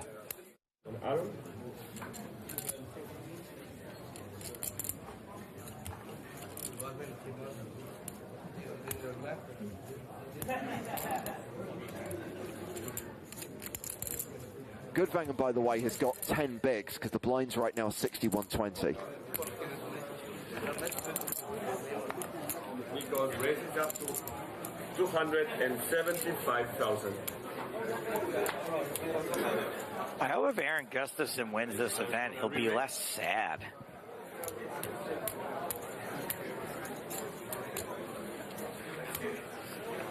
To 600,000 in total.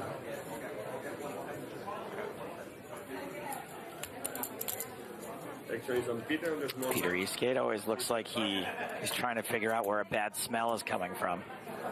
Martin, the big blind pass. So action back on Senninger.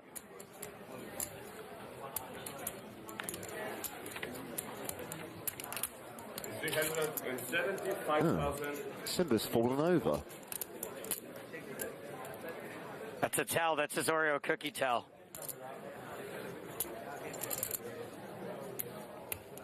He doesn't stand Simba back up. He's got air. Huh. Domination Nation. Senninger out of position without the betting lead with the worst hand, and he's paired his 10. He's got kicker issues. I will reiterate, you do it to yourself.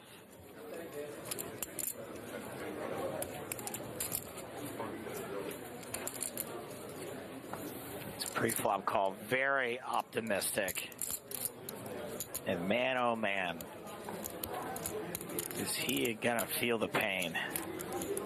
Somewhere in the clouds, Mufasa is looking down on this, and he is not happy. I don't bet 775,000. Remember to fold 10-7 to a 3-bet.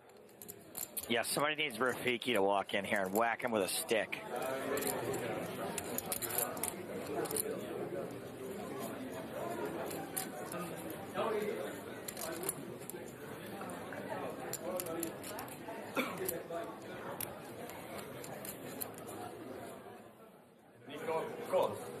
$775,000 apiece.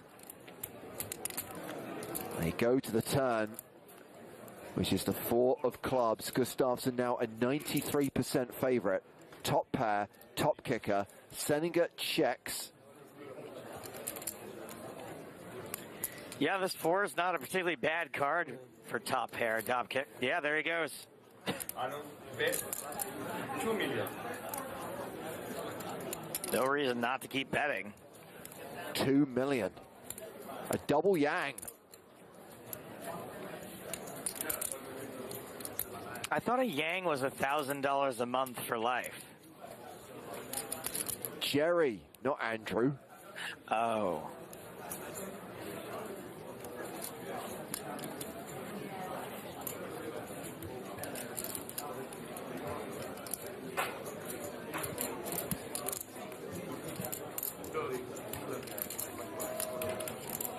And Senegar's in such a weird spot because Gustafsson, we know, is capable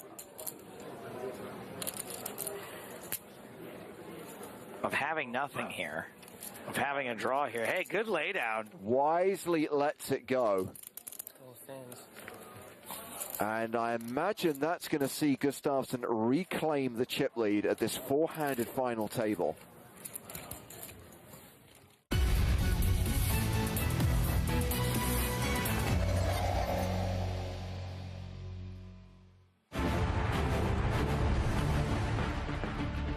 Hello, my babies, and welcome back to PokerStars European Poker Tour from London. 2022, the year of our Lord. First time back in the big smoke since 2014, and we are approaching the business end of this tournament. 16 players remain. Gonna play out one more level for the day as a formality, because we have already hit our goal. What a beautiful shot that is, by the way. Tower. That's the Tower of London, Nick. And you may be asking yourself, is it a museum? Is it a castle? Is it a prison? The answer is yes. All of the above. All of the above. That's what I used to say to people when they would come visit me. I used to live right by there. Here's your top 8 chip stacks of the final 16. Bunched up at the top, bunched up at the middle. In the middle, at the middle. Not sure. I'll get back to you on that one. How about the bottom 8? Can we see those? No, we're just seeing, it's not the top 8. This is the feature table. That's why. Niels Padel and Ian Hamilton on top, but only barely edging out Jack Sinclair. Ben Heath, the beast. The vegan beast. 4th of chips at the feature table. We've got Alexandra's Swiss flag fix. I love the Swiss flag. It's a big plus. That's what they're all playing for. We're only 6 places away from the bottom score there, 49K. Some nice chunky pay jumps, and then ain't no currency to sneeze at. It's a weird L. 664,000 L's to the eventual winner.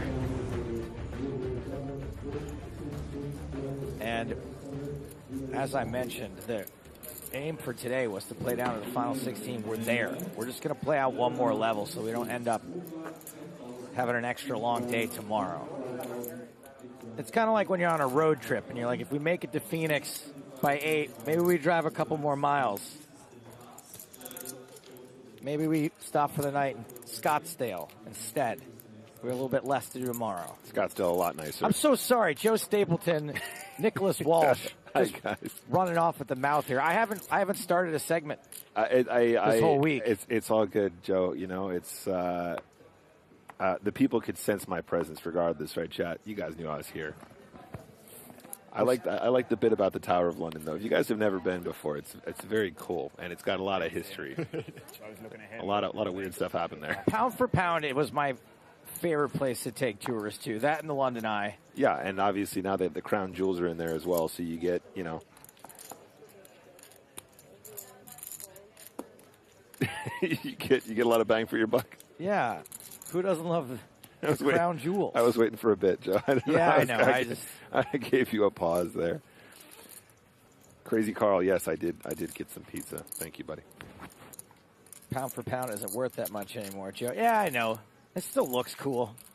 What I like about the pound is the biggest denomination is a 50. A nifty 50, yeah, we call them nifties. Nifty 50. You don't. That's a lot of notes. You get paid 644,000 of them. Yeah, if you guys have never looked into the English sort of Cockney rhyming slang for money, we got a lot of really good ones. I don't know much about Cockney rhyming slang for money. What is Nifty? I assume is one. That's why Nifty is 50. Score is 25. 25. Yeah. Score's 20 usually. It's usually. I mean, I'm not saying that. I'm just saying like 4 score and 7 years ago is 4 times 20. Chat, correct me if I'm wrong. I thought a score is 20. Okay, score is 20. What's a deep sea diver? Fiver. Okay. And then it's not 6. My favorite was always a bag of sand. Bag of sand. A cougarand. Exactly, 1 cougarand. Very good. No. Bag of sand is 1,000, a grand. Oh, a grand. And, sure. and then people can say, yeah, monkey is 500. Thank you, chat. That's a good one too. If people are like, how much you get? 10 bags, mate. 10 bags. Is Big Ben a 10? That's what Top Notch is saying. I've never heard that one before, but that does rhyme. So you guys can make it up as you go. 25 is pony. That's what Cheetah. I was thinking of. Thank you very much, Cheetah. That's what I was thinking. What rhymes with pony? A Desmond. Desmond Tutu. That's 22. Something like that. I think you guys are starting to make some of these up. You ever heard China Plate before? I think someone's going to get me to read something that's foul. I'm going to stop reading these out loud. Someone's going to get me to say something that's like racist, probably. So, how's it going, me old China? Me old China Plate? Coutinho raising out of the gun with King Jack. Come on, chat. We can get him. I had a girlfriend when I lived here. Whoa. Sick brag. And I used to call her Love, but she said, like, that's a really gross, like, Cockney phrase. And she's like, stop it. I think it depends where you come from. Some people find that really endearing. Other people find that very patronizing. I was trying to be gross. Anyway, guys, there's been a raise.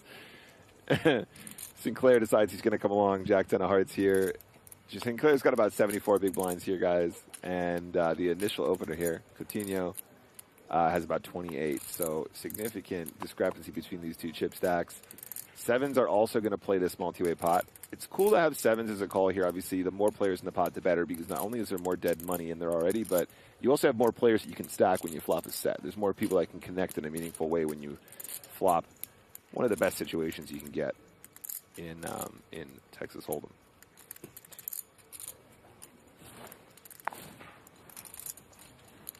All right, so we are going multi-way to this flop, which is 10-10-5. This is all Sinclair.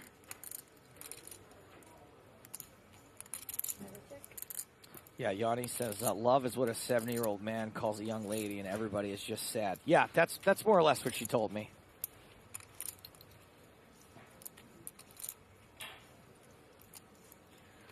Mr. Sinclair.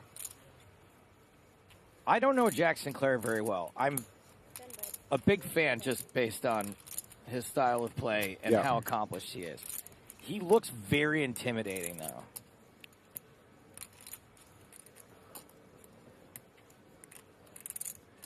I haven't had the pleasure to actually sit down and talk to him before. Does seem like a nice guy, though. Yeah. Off the table, seems very pleasant.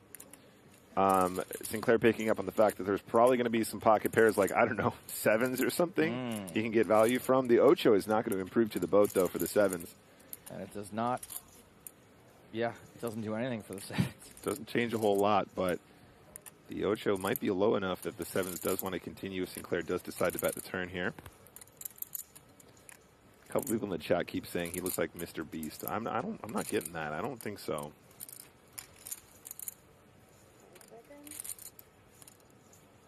I'm so sick of this Mr. Beast. Why is that, Joe? I'm jealous of his fame. I understand. His reverence. Sick of him. Philanthropist. Ugh. Bet he doesn't do puns. You're a much better punter. Yeah, that's right.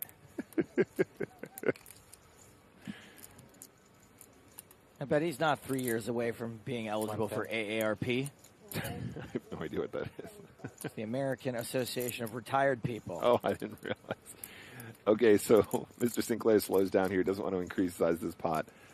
Pollock here only 22 bigs behind. So I feel like it's probably more of a trap than it is like a pot control scenario at this point. I think for Sinclair to bet twice in a row does look particularly strong here. So I think the check does allow the sevens to try and, quote-unquote, protect their hand. So obviously making the call there, of course, not folding these trips. On the river, we see a king of clubs. And now Sinclair first act being out of position can be tricky to know what to do in these scenarios. Does check. And of course, quick check from the sevens, and trip tens will take this down.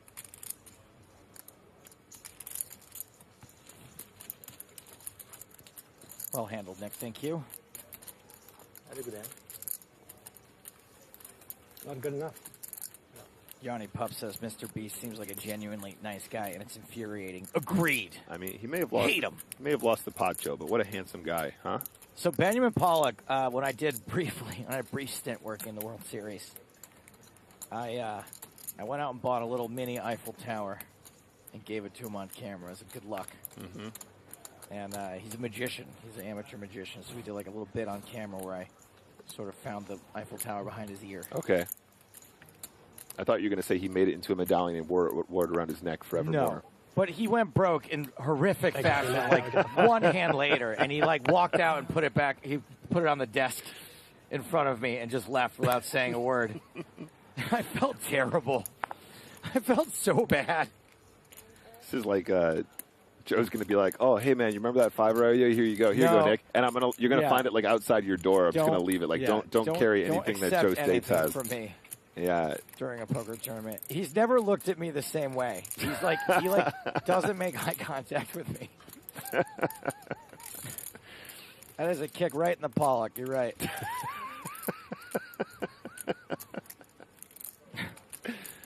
Oh, stat trick. Well played, sir. Well played. All right. Little small blind action. Does decide to turn queen 5 into a raise here. Just for some context here. Villemierre has 49 big blinds. Coutinho here in the big blind sitting with about 26. So this is close. I mean, honestly, this could just be a 3-bet non all-in. I think this probably could just be a shove. I think the shove is totally fine, of course. And there is an all-in, of course. Quick fold from queen 5, and that'll be that.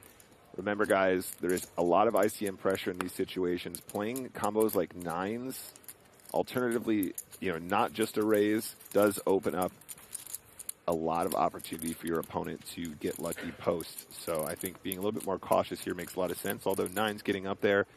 Nines is kind of one of those special pairs that as you're climbing through the ranks of your pairs, it starts to have a lot more playability than, for example, sevens or sixes. So some of those range charts will inform you to play it as a 3-bet non-all-in, etc. But depending on the scenario in the tournament, definitely want to be mixing that one up.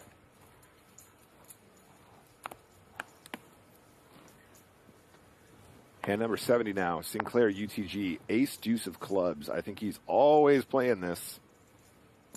There it is.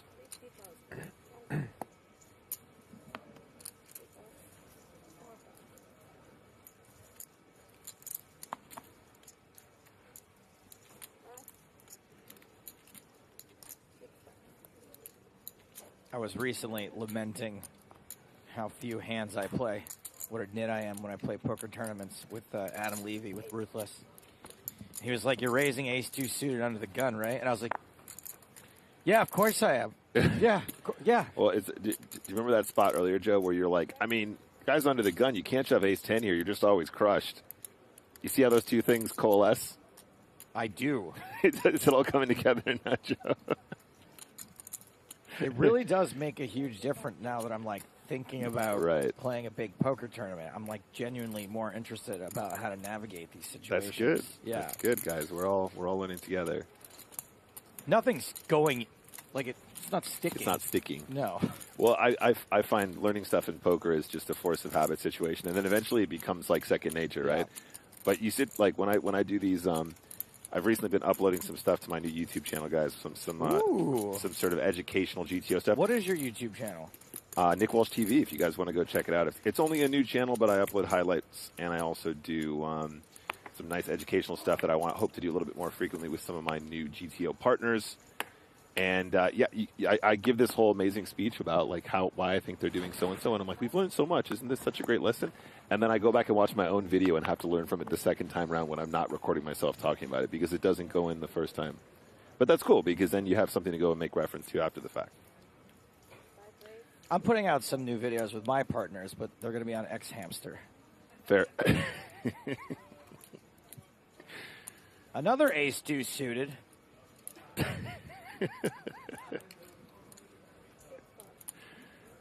Pocket nines for Villamir.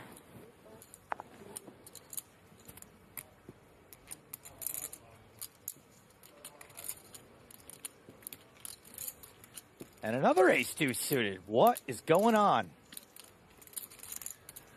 Fifth Eight is asking, am I burning any $12 on the stream? Absolutely. I actually uploaded a kickoff 6-game final stretch. I played 6 finals all in a row.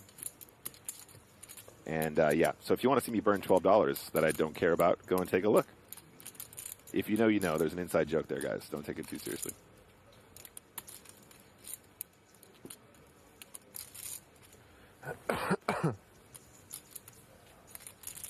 Three diamonds on this flop. Villamir with the only diamond.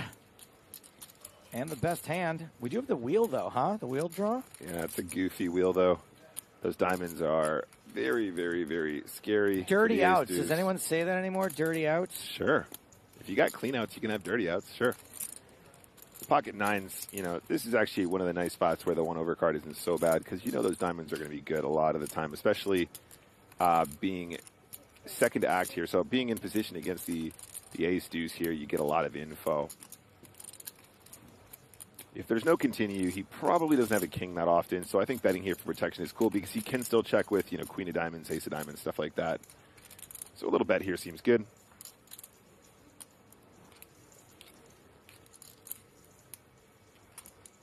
I think Hamilton is receding further and further into that hoodie. He's going to be in total darkness. And there goes the ace deuce into the muck.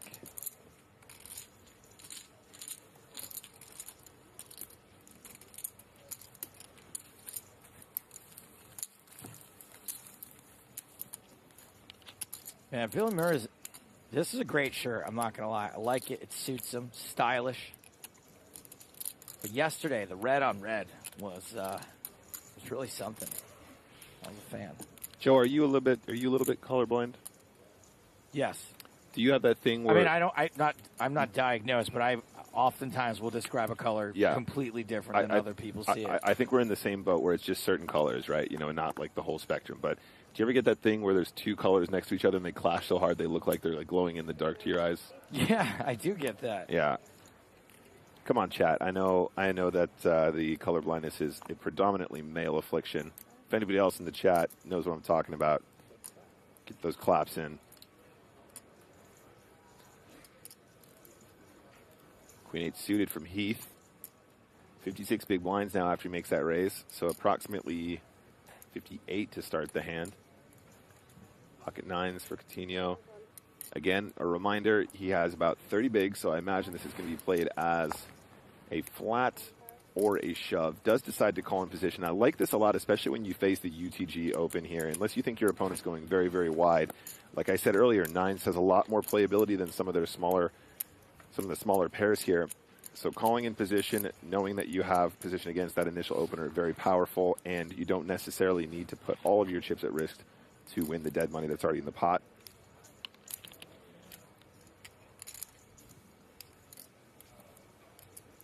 Action is on Ben Heath.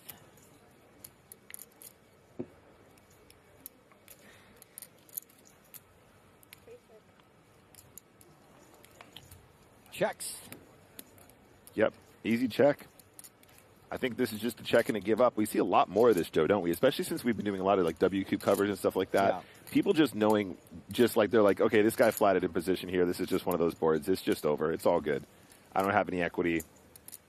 Oh. Ooh. That is spicy, though. Giving him a free card there, very interesting. I mean, obviously getting check raised would feel pretty awful with the 9s here, but also there's a lot of overcards that you want to protect from, so it is interesting to see him take a flop check instead of maybe a small bet to try and give his opponent a price to continue and get lucky.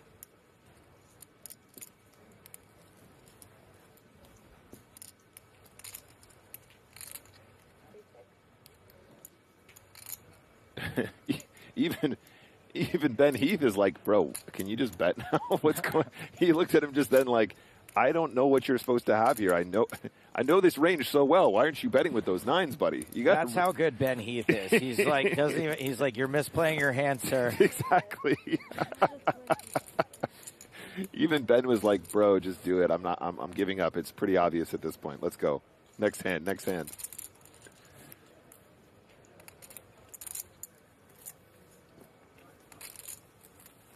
Next hand, indeed. Last level of the day, my babies. Just over an hour left to play. We have reached our goal of getting down to 16 players. We may lose a couple more, who knows? But we're gonna play it out. Oh man, had such a good one in the chat here, Joe. Yeah. Average by aggregation says, not really colorblind, but shades of gray are issues with me. I have difficulty distinguishing between grayish red, grayish blue, grayish green. And then as a follow-up, Pull the Cleaner said, 50 Shades of Gray must have been a nightmare for you. Let's go, Chad. I love you. Nice back and forth there. Yeah, very, very good. Anyway, next hand, 73 here. It's funny you bring that up because my friend texted me. Oh, apparently we have vanish mode on. I can't show you. What kind of conversations are you guys having over there? Good ones. All right. Nothing to report. Folds all the way around. Ben Heath gets the walk. It's a very rare occurrence at these sorts of tables.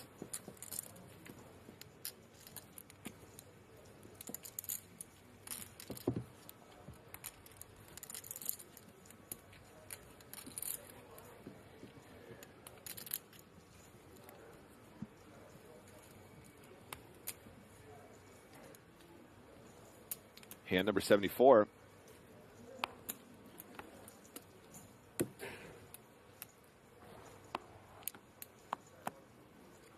UTG, ace-4 off for Hamilton. Pretty easy fold. Make up your mind. You're raising ace deuce, you're folding ace four. Suiting, Right, Joe. right, suit. Well, that suited's a big difference, huh?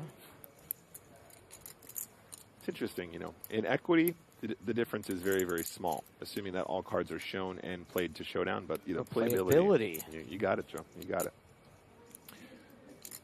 Mr. Pollock. We can sweat with here, Joe. There's one card not displayed. Now, unlike the hands that we've had yesterday, being on the button here, he can have a much, much, much wider range. It's a lot harder to guess what he has, what the other card is. He is going to be all in, though. Looks like it's an ace. Looks like it's about 500K. So about 20 big blinds. It was ace-queen.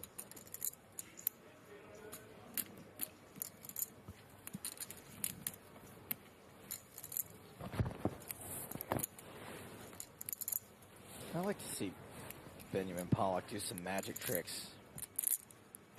It's been 4 years since I jinxed him in the main. I could probably have him do a little something. I love sleight of hand. Such a cool skill. Yeah, no, I think I always thought the whole big stage stuff was really, really awful, just because it's so clearly like a trapdoor or like, you know, a trick mirror or whatever. But the IRL stuff right in front of your face, I think, is very cool. There's a close-up magic room at the Magic Castle in LA. It's my favorite spot in there. That's cool. Queen Jack for Flynn. Did they actually film that scene from She-Hulk in the Magic in the castle? I don't think so. But it was meant to be in there, right? Yes. Okay. It's possible because the angle that they shoot it from is different than how I'm used to seeing it because it's like shooting out into the... What was his name? Johnny Blaze? Yeah, they don't really allow filming in there. I assume if it's a Marvel thing, they can probably go wherever they want, but I don't think it was shot at the Magic Castle. I could be wrong, though.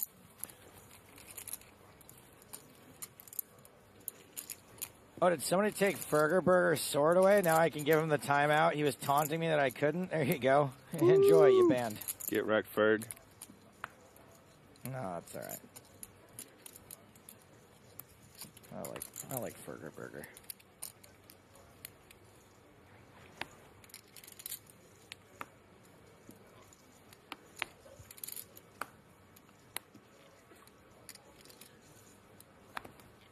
Okay, hand number 76. And Coutinho with the ace-jack UTG. Going to probably want to open this one up. Looks like at this stage, this straight 2x or slightly over 2x is still being utilized here. 55K. Slightly over a min raise. Sinclair UTG +2. I think, honestly, wow. if you're gonna play ace-10 from that position, Joe, I think you got to be 3-betting it. I don't think you can be flatting there. You open up so many opportunities for the opponents behind to squeeze or to come along with pairs you don't want to see. And or clearly, you can also fold it. I think I appreciate the fold. I really do. I think that's totally cool. No need to get crazy. Don't need to get married to a hand just because it's sort of a medium strength hand. Queen 10 suited. Big time defend from the big blind. Oh, absolutely mandatory continue here. At least a call. At least.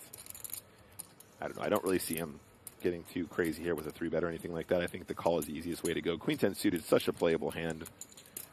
Connects very, very well with many flops.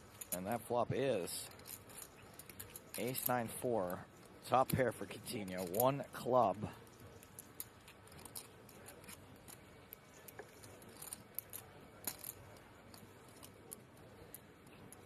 So 145 in there. I think the C-bet here can be really, really small. Yep, 40K seems really nice to me. It doesn't sound small, but relative to the size of the pot. Correct, yes. correct. I mean, the cool thing about having this small bet with the ace-jack, you might think, oh, I mean, it's obvious he's got an ace. That's why he's betting so small, because he wants to get called. But you can also mix in C-bets here as a bluff for the same size. Also, when this meta started becoming a thing where these really small flop bets, what people realize as well is you entice your opponent to come along with pretty much anything, like, you know, gut shots and bottom pairs and middle pairs. And here's a check raise. But once they do call the small bet, you do have the opportunity to pick up a bigger pot by continuing on the turn for a larger size. And that's kind of what has become very standard. I'm not sure if this check raise makes a ton of sense here, Joe. I'm not saying it doesn't work. Absolutely, he can, you know, open with, like, you know, small pairs that haven't connected here. Even a pair like, you know, pocket eights or something like that might be forced to fold. Once he check raises with this hand, though, he's probably going to be looking for a club or a straighting card in order to continue with the queen 10 of clubs. Otherwise, he's going to have to shut down pretty quick.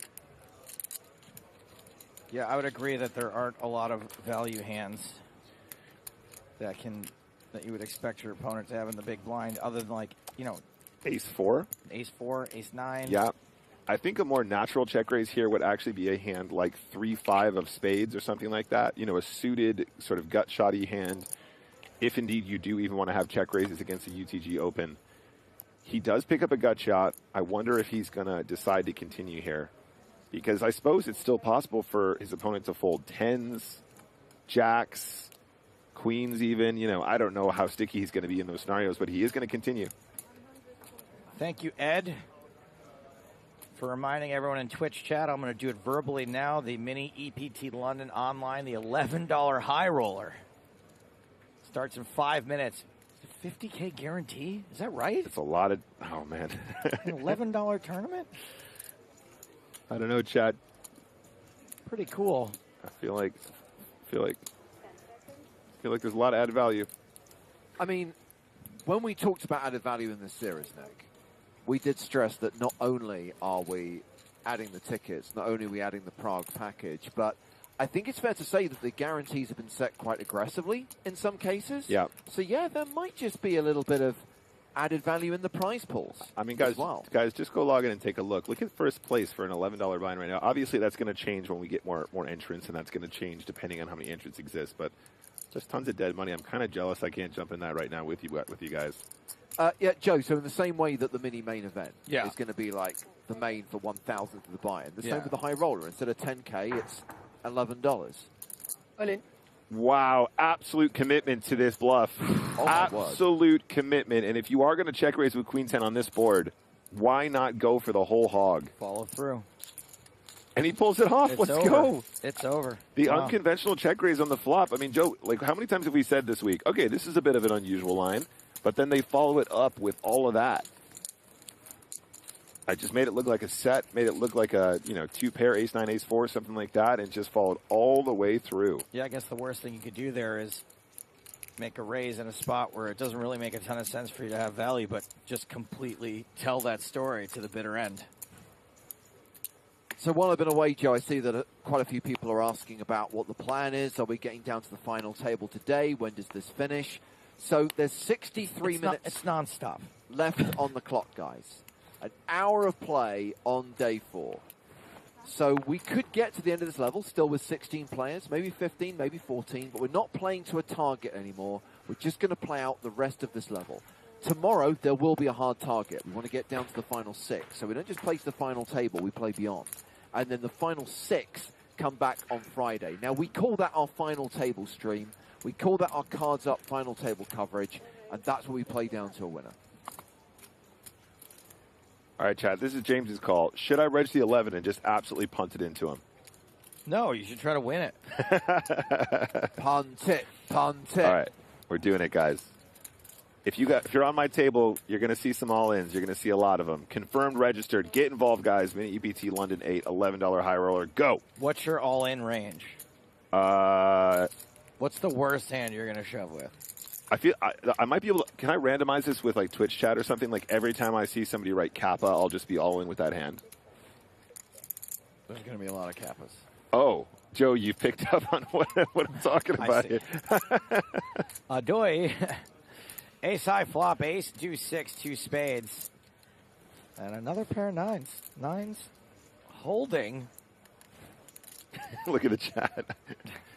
You know, when I ask for audience participation and I just get nil, and then when they think I'm just going to dust off $11, they're like, oh, actually, yeah, first time chatter here. I've been watching for 3 years. But if you were to say like, oh, I'm going to hit myself in the face with a hammer for every Kappa, it would be nonstop. I love this. I love this. I love you, chat. 40,000 to bet from Padel. So now we are down to 2 tables. We're currently watching these guys on the main stage. Obviously, there is not going to be a redraw overnight because the next redraw we were down to 1 table of 9. So I think it only makes sense that having followed these guys for the second half of the previous level and all of this level, that tomorrow we flip it and put the other table up at the main stage as the feature table. All right. That seems good to me. I mean, with the caveat that things change, right? Because the chip lead could change, dynamic changes, players could get balanced. But in theory, I think that's what we'll plan for. Seems reasonable.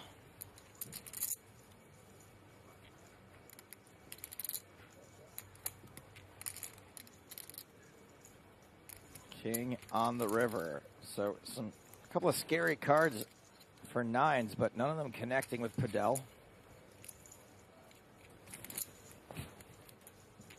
If you're on my table, best of luck. Here comes the punts.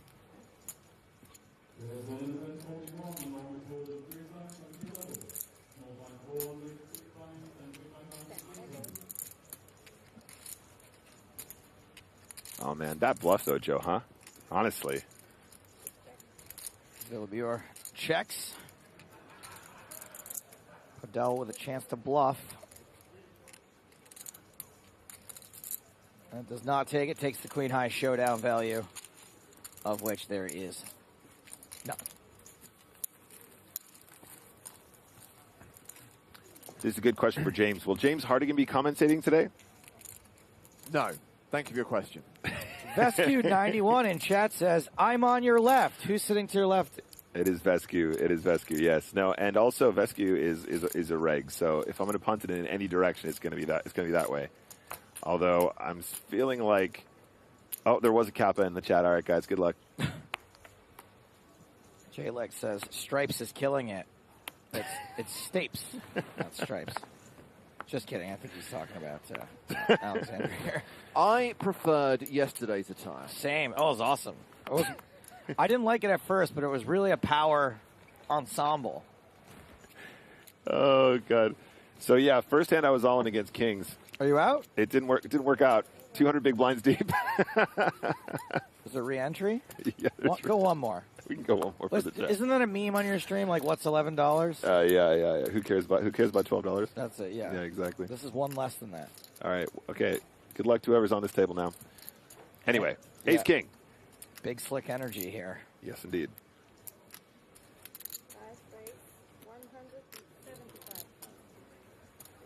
So we do see a 3-bet from the Ace King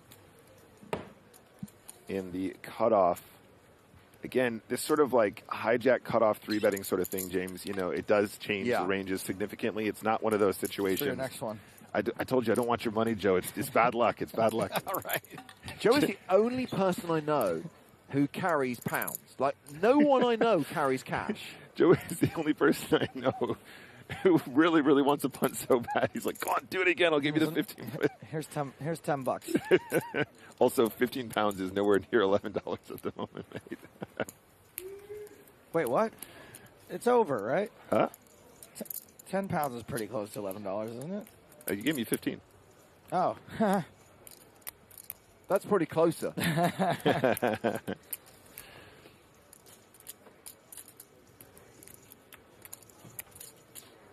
Schneehood says, which game are we commenting here? The EPT. That's right. We are following EPT London 2022 and not the $11 high roller. Although, you know, it is a high roller. You know, people want to know. I saw a comment earlier on, and apologies for not reading it out at the time, but Asifo, the poker tourist, was saying that he's had a great time at all the EPTs he's visited this year, and he put in brackets all 6 of them. Yeah. And I'm sat here and I'm going, there was Prague in March, there was Monte Carlo in the spring, Barcelona in the summer, and now we're here in London. Did I miss any? If anyone was going to be at an EPT that you somehow missed, it would be a CFO.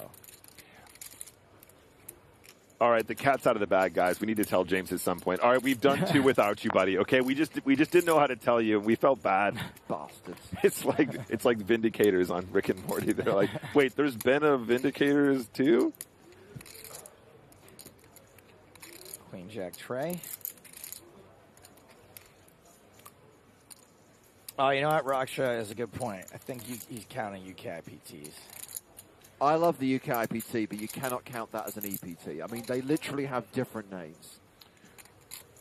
So we do see a C-bet from the Ace-10 here with the gut shot to the King. I'm not sure Sinclair is going to be folding this somehow. He does have a gut shot himself, backdoor diamonds. So I think a continue is pretty much mandatory. And it looks like he has made the call. All right, we're all in again, guys. A diamond on the turn. There we go. A little bit more equity for the King 9 of diamonds. Good luck, on player.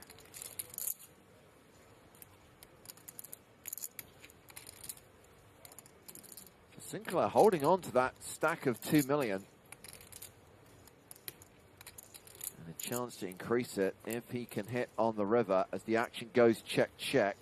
It bricks out, but Hamilton only has ace high, so if Jack decides to flick in a chunky bet here, Hamilton might fold ace high. I just Jack does have showdown with the King, but I mean it's really close because the King high does have showdown. You are beating hands like 9-10, hands like 8-9 as well will definitely be in that range as well, betting with the gut shot on the flop.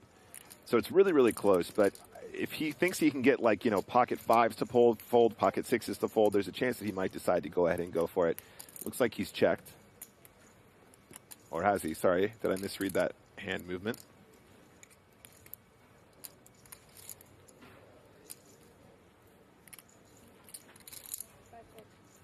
Two checks.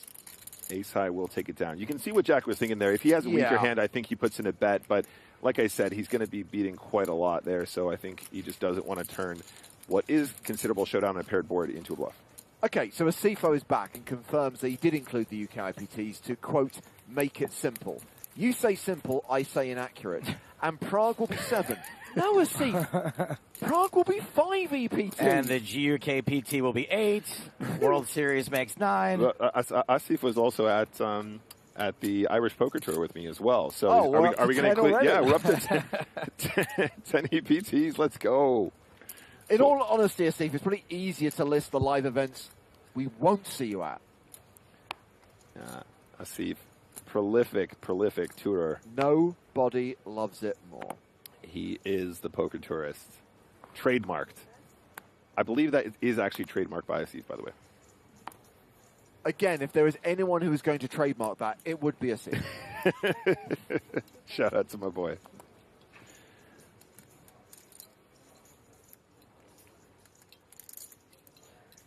Well, we've got some interesting street flash combos here. King 10 for Pudel, Queen Jack for Hamilton.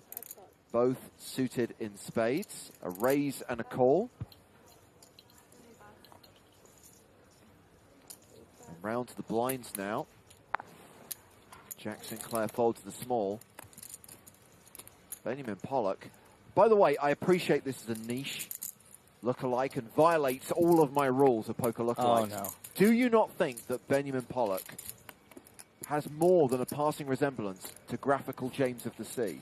Oh, yeah. Yeah, Definitely. They're very, very similar. They look very, very similarly. So tall enhancement. Hate it. Check from Pudo.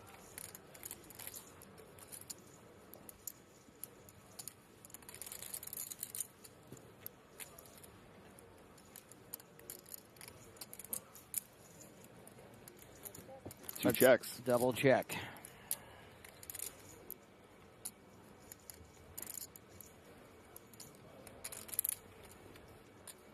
Now there's two flush draws on the board, guys. Blocking neither.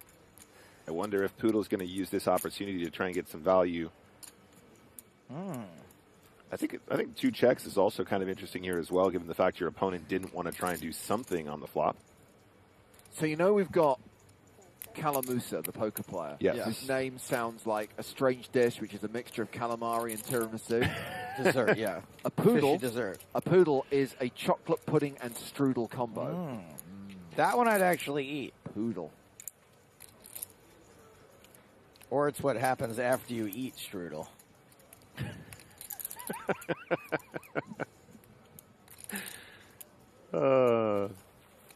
Asif says, what's most exciting is that my friend Sonia won the charity tournament. I know, I was sat right next to her. I'm very happy for her. That was one of her earlier experiences in live poker, but she played very well. Much deserving. And we're all in the $11.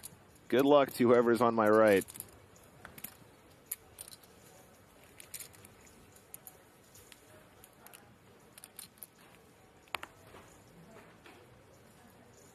All right, GG. You boned, mate. That's my donation, guys. That's my donation. We're done now. It'd be cool if they just made you keep rebuying until they hit the guarantee. I've hyped this game up enough. Folding around to Jack Sinclair. Queen Jack of clubs on the button.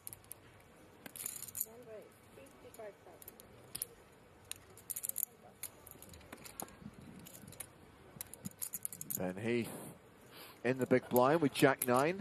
Heath starting the hand with a 54 big blind stack. Tearing off tights with my teeth.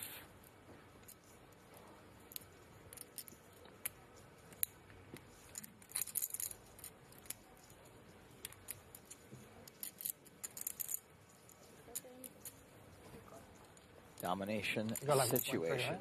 Yeah. Got him 1-3-7.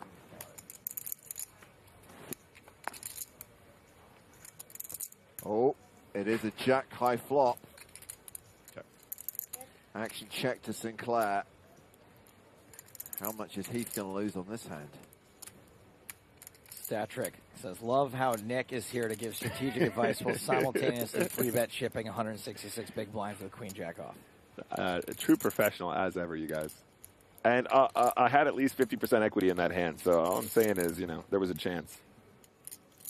Sinclair continues for 50,000 into 145,000.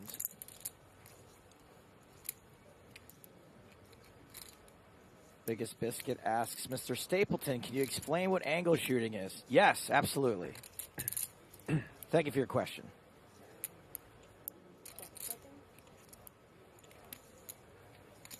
There's the call from Ben.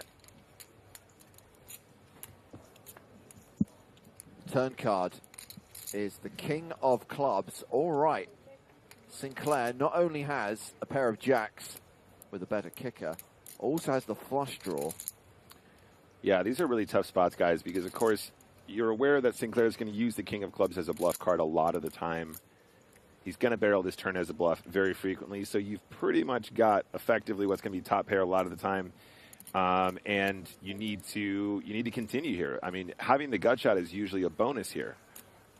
So it's a tough one. Whenever you encounter a good opponent and you make top pair, it's just so hard to get away from it in many cases. These guys are deep enough where the river action will really define how this is going to play out.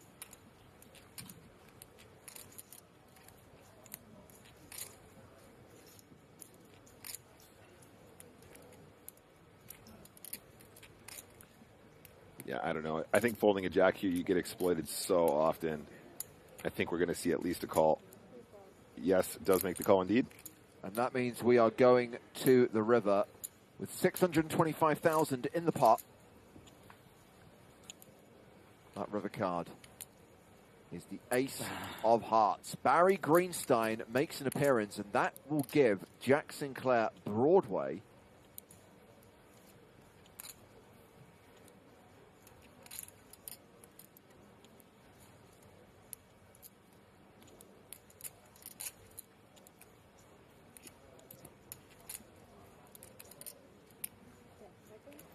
Andre Tamas, watching on YouTube, says, who do you think is going to bring the trophy home? I have a good feeling about Jack. If he keeps running like this, so do I. I have a good feeling it'll be the winner. Just my opinion. Is Jack considering a bluff here? I mean, he's blocking the hearts. Might think maybe this is a great spot to rep a queen or something weird like that. You mean Ben? Yeah. What did I say? Jack. Who does not have to bluff. Excuse me, Ben. Ben Heath. Cool. I was like, man, this is some high level. 585. Yes, sir. I feel like he's run into it. Yeah, he's just going to run face first into it here. Wow, big bet there on the river. A snap called by the straight. Absolutely. Whoops. And that will see Jack Sinclair move over the 3 million mark. It will also see Ben Heath drop down below 20 big blinds. Ben playing 485K. Wow, that was... You got to give him credit for the heart there. I mean, one heart, literally. If only he had two of them, it would have worked out better for him. Yeah, but very, very brave attempt. And, you know, he has a straight. There's no reason why he couldn't consider folding two pair there, right? Even if he has ace-king, it's a really tough spot, right? If you're sitting in Jack Sinclair's shoes there on the river and you've just rivered top two, you're facing a big chunky bet that could be a queen, could be two hearts. It's really hard to make that call. He just kind of runs into a hand that just isn't getting away. So props to him for making the move. Pretty nutted. Tough to get a fold there. Yeah, it's pretty hard to get a fold from a queen there, although I'm sure it would work some of the time against the correct players.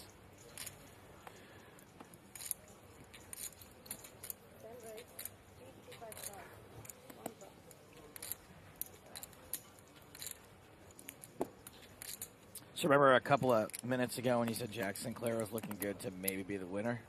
Looking better now. Absolutely.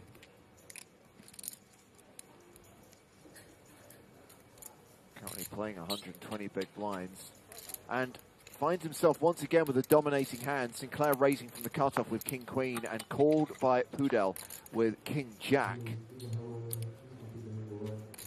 King-Queen is still the best hand. Gut shots for both players. Yeah, this could get weird.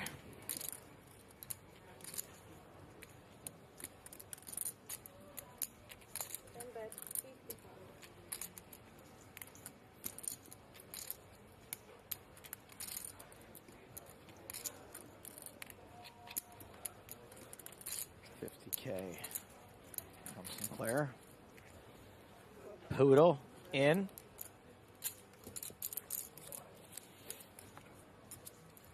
Board pairs on the turn. King, queen high, still ahead. Daughter straight, make a pair. Every time.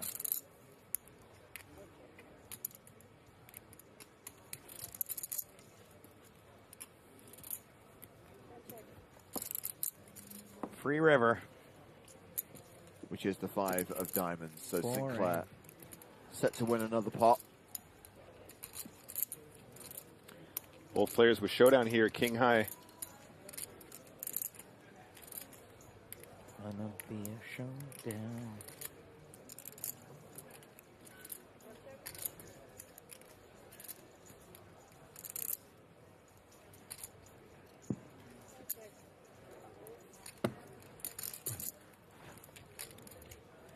And how much does Jack Sinclair have now? High-level poker. An additional 140k, 3.2 million, nearly 130 big blinds. Has the chip lead at this table. I think David Dougherty's over at the other table still has the tournament chip lead. I should have value bet.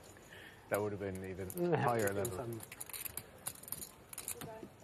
Thank you. So yes, Nick has played a couple of these tournaments today, the mini EPT London series.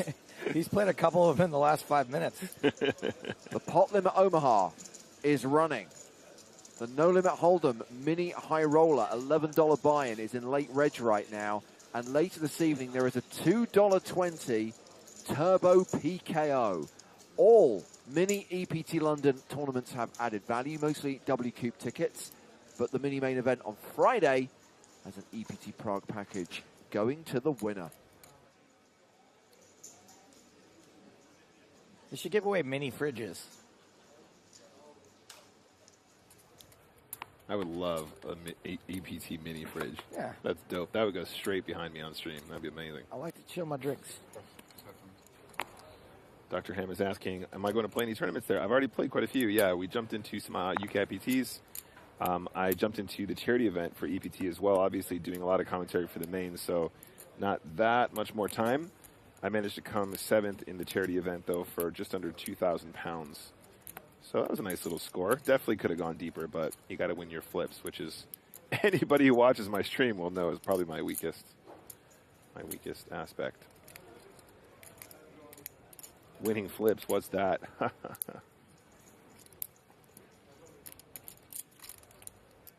Small blind action. Ace-5 can definitely be a 3-bet here. Mr. Poodle could just make this like, you know, I don't know, 200K?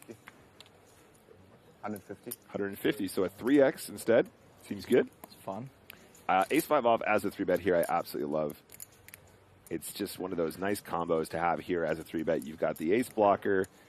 The cool thing here is Hamilton can interpret this many different ways. Having this as a cold 4-bet is actually extremely spicy. He's got the chips for it here, too. 77 big blinds, but of course he will get some folds as well. No. I'm not saying he should. I'm just saying he can. And if you know your opponents well enough, if you think Poodle's got a lot of 3-bet bluffs there, oh my God, how good does it feel just to make it like 350K there? Just make it a little bit more than the 3-bet.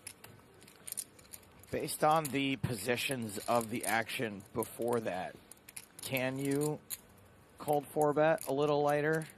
Yeah, absolutely. That's the thing. The lighter the 3-bet, the lighter the open, the lighter the 3-bet, the lighter the cold 4-bet, and the more frequently you'll get that through pre. And it's beautiful. I like it a lot. John Delano says Nick would lose a flip against a pancake. You're absolutely right. John, well spotted there, buddy. It's all right. We work for the chips here. It's all good.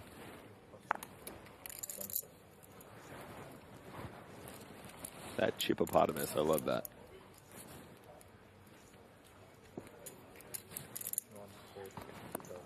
Who is that chippopotamus? No cards from Paul. Oh, there it is. It's always ace queen. He keeps doing that. I think it's when he has good. Wait, is there a tell here, Joe? Whenever he has a good hand, he kind of forgets to swipe them. Seen a pattern. A little too excited.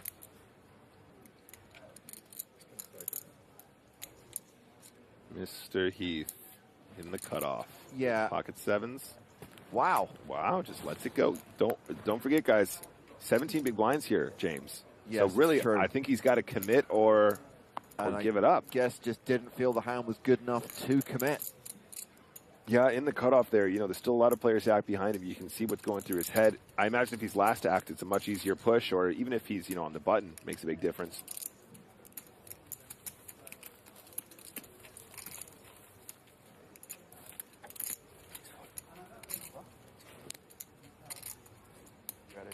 Huh? Ben, he's the only player at this table that's ever taken my mom out for drinks. Oh, I think that is 4.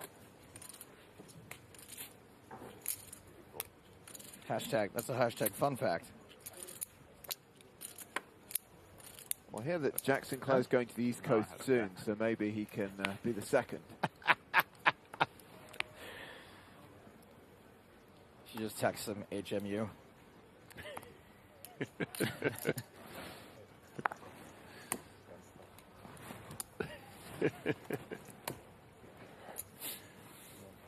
Fold from the Jack 4 of spades here. Fold from the Queen Deuce from Heath. Poodle in the cutoff with a very playable hand. 74 big blinds, definitely a hand that could be played from this position. I mean, they can all be played. One that might be chosen to be played here.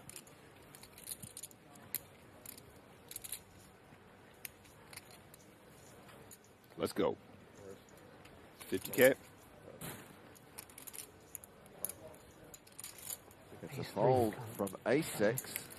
Gets a fold from the small blind and the big blind. Yeah, I should have jammed. Easy game. 450 now, I think.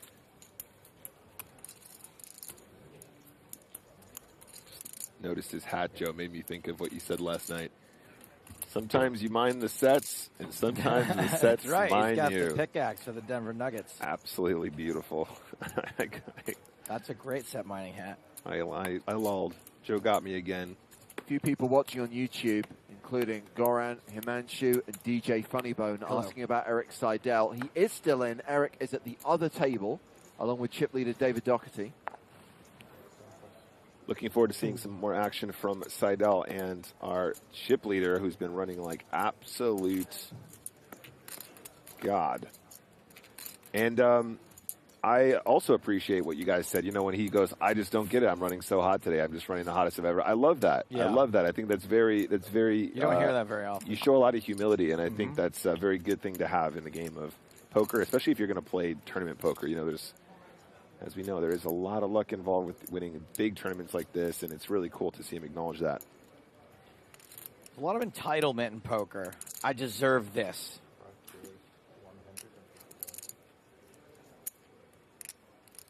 So when I hear the opposite, I like to take note.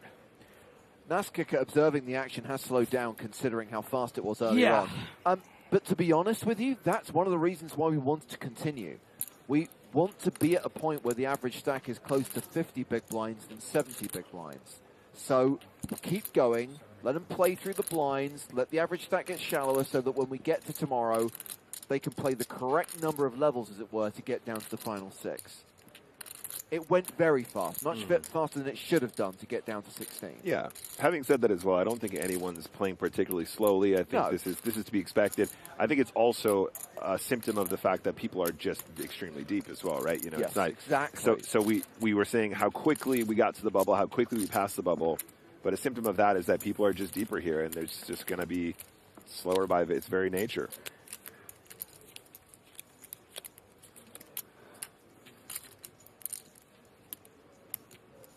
Matthew Lovegrove says, loving the coverage, watching from Cape Town, South Africa. Thank you for joining us wherever you are in the world today. That's cool. How's Cape Town today? What's the weather like?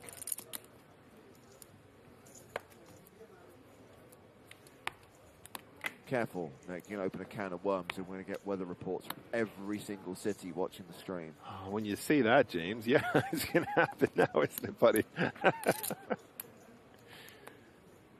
And I mean this in the nicest possible way, but if I cared, there's an app.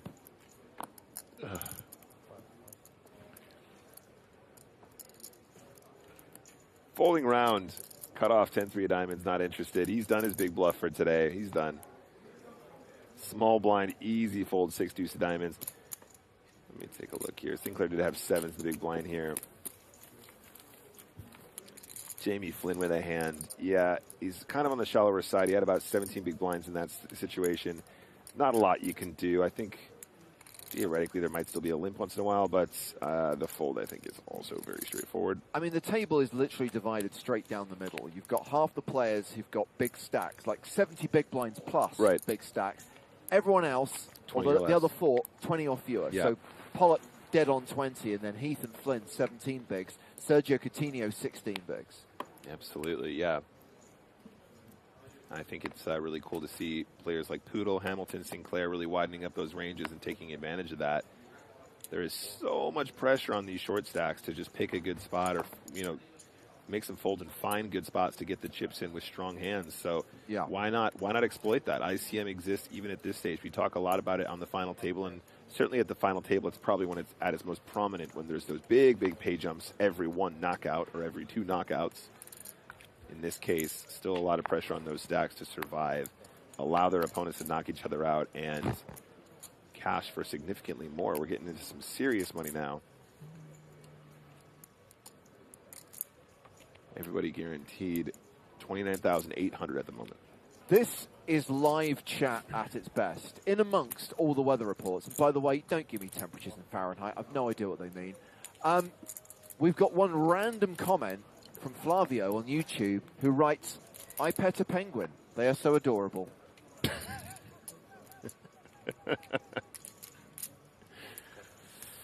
Pick up a penguin, James.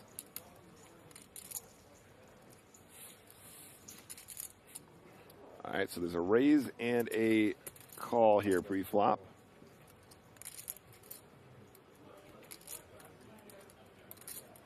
Continuation from the ace-8.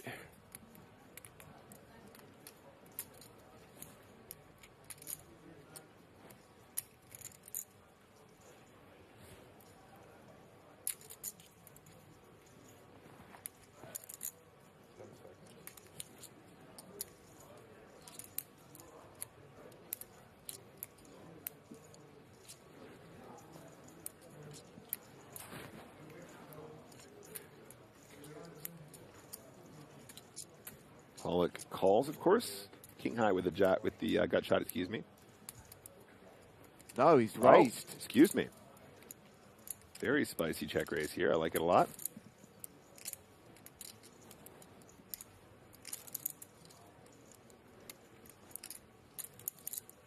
Look at that face, giving me Sith Lord vibes.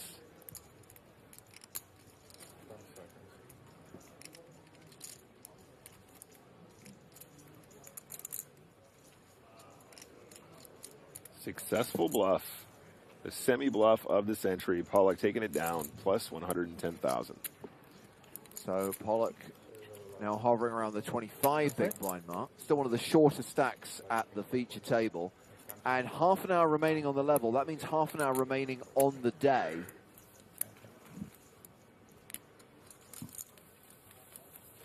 We will play to the conclusion of level 23. The remaining players, and could be all 16 of them, Nick, will bag and tag and come back for day 5. And tomorrow we will play down to the final 6.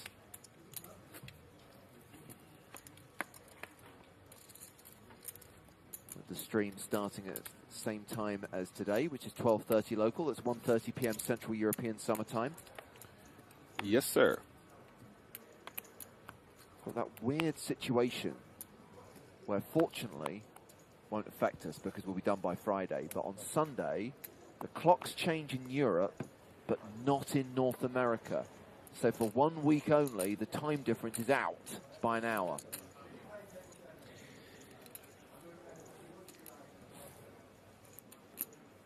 King 8 suited for Flynn. Starts the hand with about 17 big blinds. He's going to open the cutoff, which seems very reasonable. I'd be interested to see if there's any hands in the blinds that are capable of putting in some interesting bluffs. 3. Yeah. Oh, want to remember, you're doing the Sunday Million stream on Monday, right? I am, yes. Be aware, the time will be different because the PokerStars clock runs on Eastern time. So it'll be at a different time to normal. That's a good point. And also, guys, put it in your diaries now. This Monday is not only a day where I'm doing Sunday Million, I'll be joined by Wistern that day as well, but it's also Halloween. Indeed. So I'm hoping that Wistern and myself will be dressed up for you. I will definitely be dressed up. I meant to actually order Wistern's costume already, but I haven't done it. I think I might be able to next day delivery it with Prime. But if you guys don't have that in your diary, go and check it out. And put it in now and get that Sunday Million fix. Cards up action with me and your boy Wistern.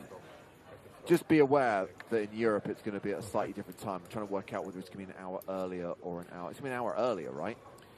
I'm not sure. I'll probably end up putting out the wrong time anyway, like I always do on Twitter. But it's going to be on Wednesday around the same time. Okay, so the floor has been called to the table because what happened here is that the dealer, and this doesn't happen often, the dealer made a mistake and forgot to burn a card before dealing the flop. So the floor has actually ruled that the deck should be shuffled and a new flop should be dealt. With all of those cards reshuffled in. Correct. Okay. I think that is a fairly standard call. Card is burned, new flop. Queen 4-4. Okay, so King 3-5 exposed, That's good enough. Huh? yeah, I mean, you go really, really quickly. This doesn't happen often enough, but is there some edge to be had here? Is there what are the chances of a card that was randomly shuffled in? Yeah, being at the bottom of the deck now. I suppose theoretically speaking, it's all randomized once more, so it shouldn't matter too much. I think I'm right in saying that if there had been any action, if, for example, they had a bet and a call, then the board would just stand. But because no one had acted yet, on the second board, you know, the flop was effectively mucked, the entire deck was shuffled, and a new flop was dealt after the burn card was discarded. Yeah, I can't remember that happening before. I've not seen it before. And a bit of a nervous laugh from Jamie Flynn. I think the second board was probably better for him in terms of C-bet success. I'm glad nothing weird happened there because then it becomes a bit of a controversial situation. It seemed like it was a pretty standard bet and take it down regardless. Yeah. So happy to see that. What, they choose one of the cards to be burned from they the shuffle flop? the three. If they don't know, they shuffle the 3 flop cards and then just burn it face up. Yeah. And then you just know one dead card. And So the turn. And then yeah. That's the base try. Sick. I mean, they should just be able to know because it's always the same. The dealer does it the same way. Yeah. They should just know which one's which. Yeah, I guess they can't do it with certainty, so they just don't. Yeah, because.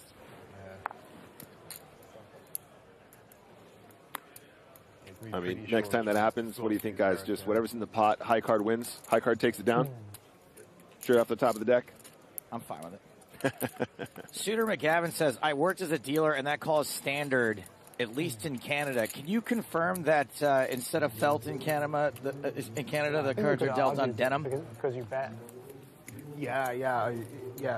I mean, when I heard the floor, I wasn't paying attention. I assumed it was nothing to do with the current hand. Yeah. I didn't hear. I heard you call the floor, but I wasn't sure. Yeah. I thought it was something else. Like if you hit the first flop, you should just. I think that'd be kind of dope. Bet and then start yelling. Yes, I'd like you to make me a poker felt. I'd like it to be made of denim, please. Why not? Match the Canadian tuxedo. Oh, flannel works too, I guess. Had top set, you're like, flannel would actually make for a great felt material. I need a new one, please.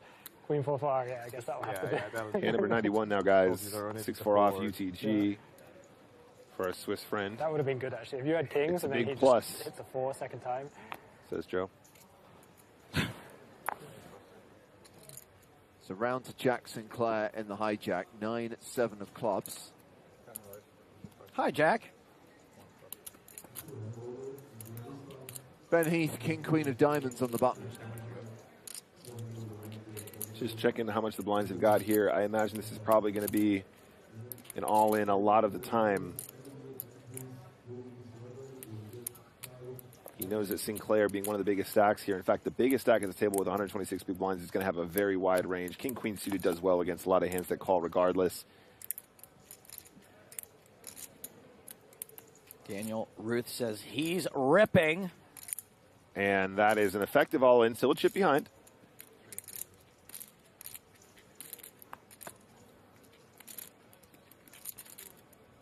Any magic wake-ups here? Not from Hamilton. Well, that means the action is back on Sinclair, who I don't see continuing with 9-7. Hi, Jack.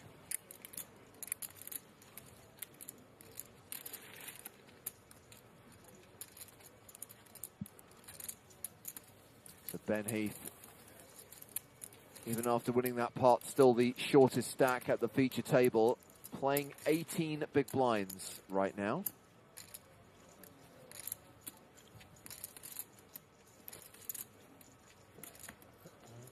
Ben Heath is my best friend's husband, so we're practically family.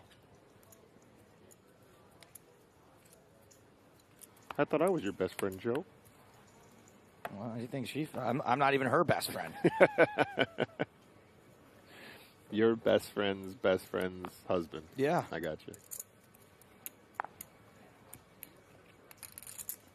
Jack Sinclair. That's correct. My best friend does not consider me their best friend. Sinclair with a real hand this time. Ace queen off. Yeah, opening UCG +2 to 55,000. Round to Heath, who has Queen Jack of diamonds. I don't know, guys. He might be tempted to ship this one as well. Queen Jack suited again. One of those combos that just kind of does pretty good when you get called by a lot of stuff. You know, 2 overcards to like some pairs that will still look you up here for the stack. This was not the right time for me to call him family. You can get a lot of worse hands to fold as well. Effective all-in for the second hand in a row.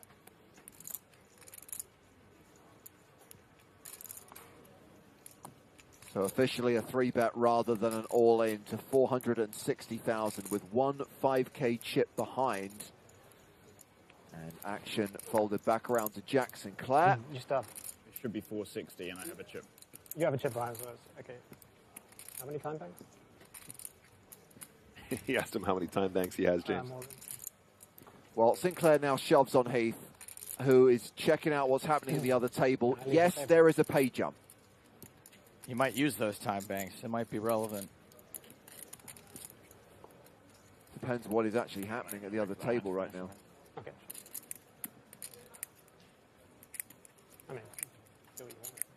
Difference in prize money is around £5,000. It's worth having a look. Kind of just lighting money on fire if you don't. Yeah, that's.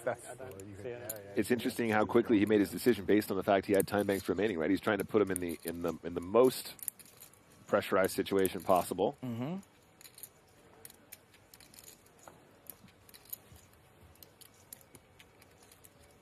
It's a bit of an advantage too that if Heath does manage to double up, that if he's out of time bank cards, then that could help you out later on potentially. Right, exactly. It's more of like a future game thing as well, isn't it? Because depending on his desire to try and find another bust, which is significant at this point, looks like he made the call though. Well, the reality is he cannot tank forever. There will come a point where he runs out of time bank cards and he has to make a decision. Sorry, he was checking in a card. Excuse me, guys, not the call. Excuse me. We keep making that mistake though when we just see the motion and not the hands. Nick, there is definitely something happening at the other table, which is making Ben Heath use those time bank cards. There's clearly a hand in progress there which has the potential to change things. Right, exactly. And looks like Harry Lodge is one of the players involved in that hand. David Dougherty appears to be the other. This is cool. I heard the re-raise. Now And I see a red triangle being presented to Harry Lodge. Whoa. There's an all-in and a call at the other table. Wow. Wow. So Harry Lodge is all in, but Lodge has the best hand. We just saw them go on their backs. Harry Lodge with aces. David Dougherty with ace-king. Wow, what timing. This is unbelievable. So the graphics on screen refer to the main feature table where Ben Heath is deciding whether to call this all in. He's practically all in already. He's only got 5,000 chips left. But we now have this all in and a call, which is being dealt out. And it's a king-high flop. So we have a sweat. Whoa. And a club on the turn. Dougherty now with the flush draw and a pair. Maximum drama. 7 of hearts on the river. And so that is a double up for Harry Lodge. He's now going to have around 2 million chips. Dougherty will still be chip leader. He'll have around 3.3 million. 870. And obviously word has reached Ben Heath that it is a double up, no KO from the other table. So he has now committed his last 5K. He is now all in and he is dominated. I thought it was like 90. Yeah. Sorry. No, it's okay. Would have liked to almost see him pull off that ladder. I mean, I get more of these in like 18 minutes live anyway. It's like a weird kind of have to just wait them out. I mean, very clear. Yeah. Correct decision. There is a jack on the flop. Rotation has occurred. I was just trying to get the extra. So Ben Heath Say that during the hand. has to fade aces and kings.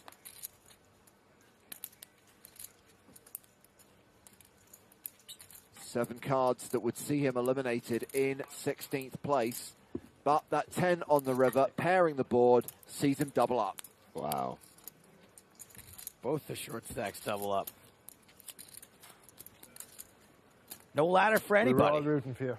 No bust outs. So yes, Lodge doubled up at the other table. Ben Heath doubles up at this table. And a reminder, guys, that our ambition is to try and showcase as many of the remaining 16 as possible. So yes, we're focusing on this table now, but assuming nothing changes in the last 16 minutes of the day, remember, there will be no redraw overnight. That table that's out on the floor, the table with Seidel, Dougherty, Lodge, that will be our feature table for tomorrow.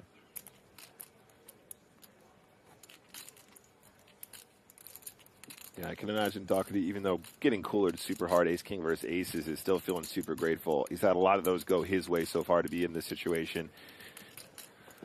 Little smile between him and the aces. I don't know how many of his 30-second time bank cards Ben Heath burned through there, but it is worth remembering that the day's over in 16 minutes, and he will get another 5 cards tomorrow. Yeah, I think that's what he was alluding to just now. There was some table talk just then, and he was sort of saying it's definitely the right call, and it sounded like Jack Sinclair agreed with him. Just, definitely a spot where there's a significant jump. Worth it. Yeah, I mean, if we're talking about buy-ins here, it's almost an entire buy-in that you get additionally for that ladder. So I understand why he took that choice. And, it's in situations like where you don't have the time banks in play, the time cards, where it feels a little bit like, all right, come on, dude. How long are you going to drag this out for? But where we have the time cards in play, there is a penalty of sorts to do that sort of thing. So it makes sense. No, Braden, tomorrow is not the final day. Tomorrow is the penultimate day. We'll play down to the final 6 tomorrow. Friday the 28th is final table day.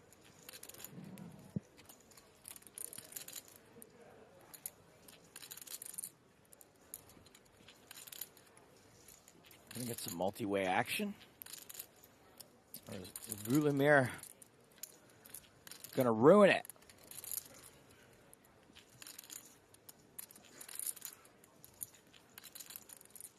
Feels like a timing tell balance, but we'll see. Snap flick it in here. It's like putting Jack 10 face up. Oh, he's folding.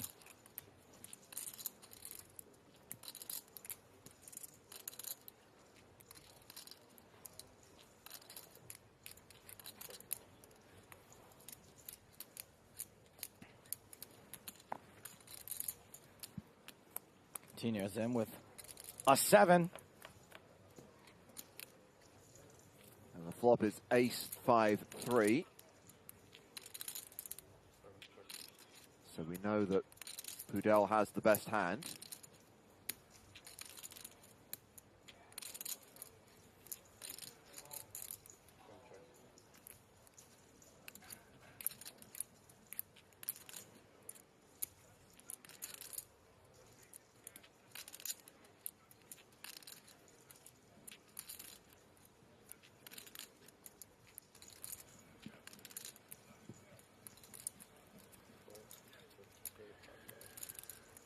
Poodle Power, 35K.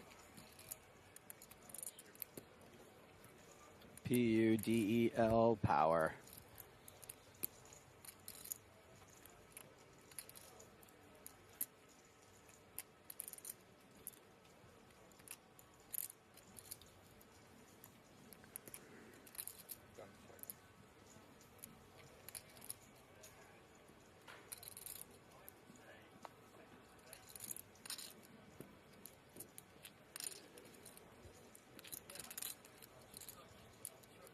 Wonder what Coutinho has. 7-5 of hearts.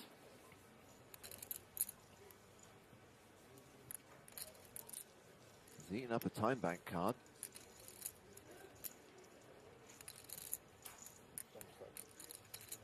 A7, I think. Could be a call on the big blind to defend. And a call here. Dr. Ham agrees.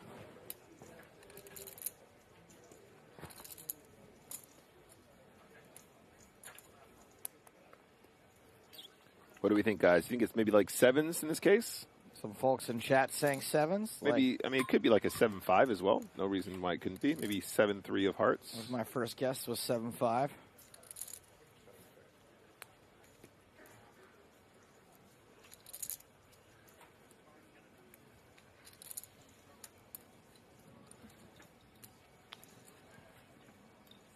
Just looking at Coutinho's stack, probably more likely to be a hand like 7-5 and sevens because there's a chance he might have just shipped that pre as a squeeze.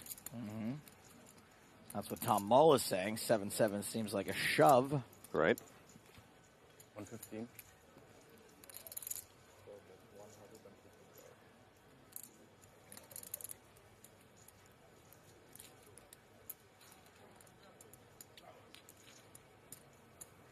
And we'll never know.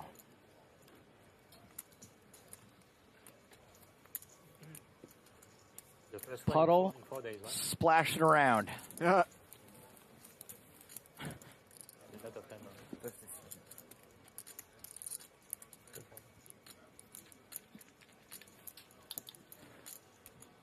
These guys torched all mine. Huh? These guys torched all mine.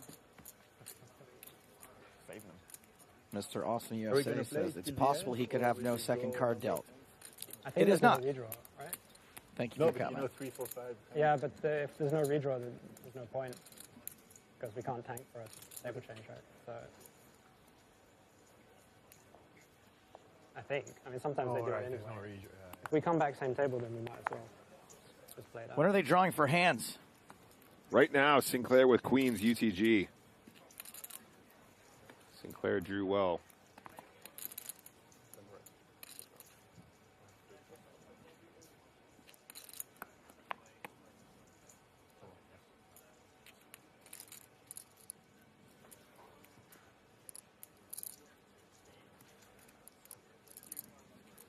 I usually don't mind the hoodie thing, but I don't like that I can't see his face at all.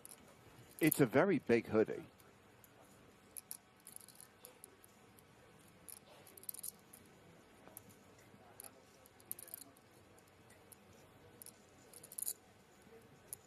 So, guys, at what point do we start importing Brazilians to sit on the rail and just hype this up like Omega? Does that start on the final day? I think so. I mean, the Italians definitely came in force for Barca as well, so maybe a mix of the two. If you're in London, you're Brazilian and or Italian. Free drinks on the rail. This could be a little dicey for Flynn.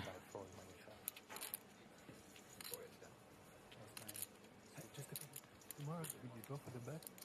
We just continue where we were.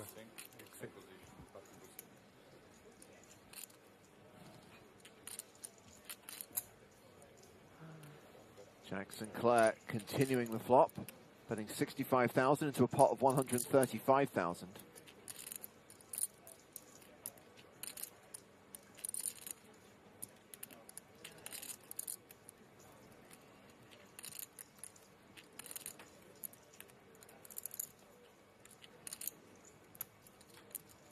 Flynn's got just 17 big blinds. Stick around for one more straight. In like Flynn. Board pairs on the turn. And things could continue to stay dicey for Flynn.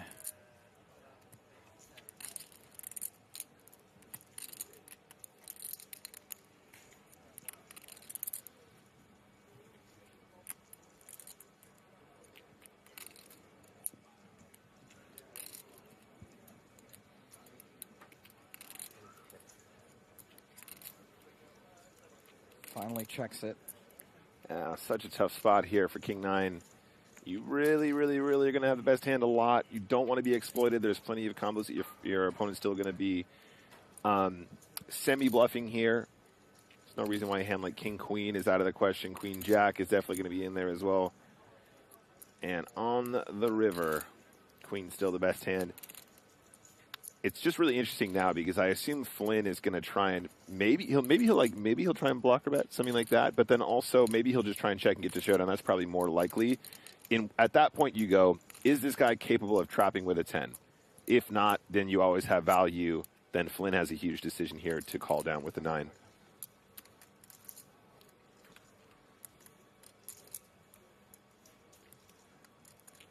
Flynn does check. It feels like with 15 big blind stack that betting and getting value cut is something you really don't want to do.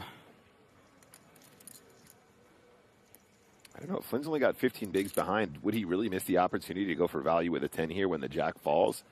I think when you put 2 and 2 together, you just put him in here. Or, I mean, at least put in a bet, I should say. Maybe not for all of it, but it's like double pot, so you think you just go for regular value. Maybe a nice chunky full pot situation. There you go, 185, pretty close. Mm-hmm. And Flynn is feeling squeezed.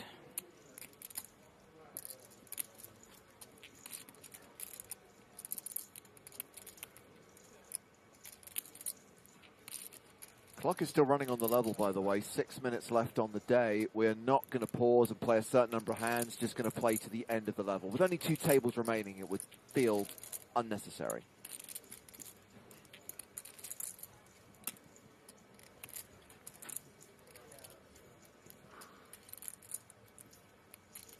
Calling here and being wrong is a disaster. Oh, it feels so bad. If you're Sinclair, though, there's so much pressure being on that table. You're just going, this guy has such a reputation for being such a crusher. I don't want to be the guy that folds in. Like, what do you mean? What do you think he's got? He's always bluffing here, guy. But in this case, it is a really sincerely tough spot. You are blocking King Queen, which is definitely something that I might bet flop, slow down, continue river. I don't know. Maybe it doesn't miss the bet. It really depends on your opponent. But you can see why this is such a tough spot. Really good job, Sinclair, finding the value, though a lot of people will just be like, oh, I'm worried about the 10, blah, blah, blah. You got to really read through the streets and figure out if your opponent is likely to be checking with a 10. If they don't have traps, you always have value. Pretty clear.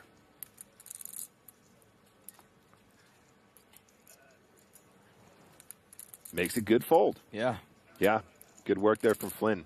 So Flynn playing 15 big blinds, Sergio Coutinho playing 14 big blinds. Those are the 2 shortest stacks at the feature table. Jack Sinclair back up to 2.7 million, more than 100 bigs.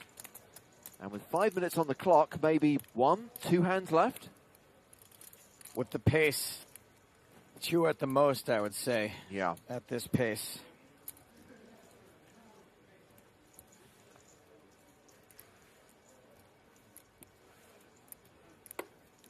Reminder that play will conclude at the end of this level in 4.5 minutes' time, and we will resume at the start of level 24 tomorrow. And it seems to me there's a pretty strong chance we'll be returning with a field of 16. We said we were going to play down to 16, and we probably did.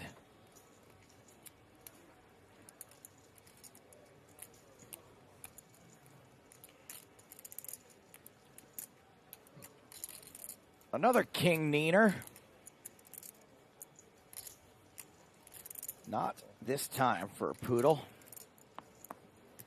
Pocket 5s for Hamilton.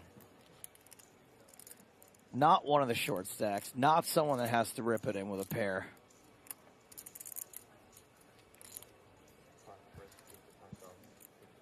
Hamilton opens to 55,000. Flynn, one of the two short stacks, has ace-9 in the small blind.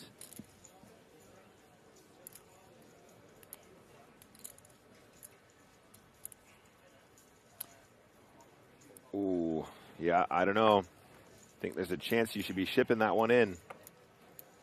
From the hijack, you're going to do really, really well, especially Hamilton being one of the bigger stacks here. I think ace-9 might have just been the push, take the flip.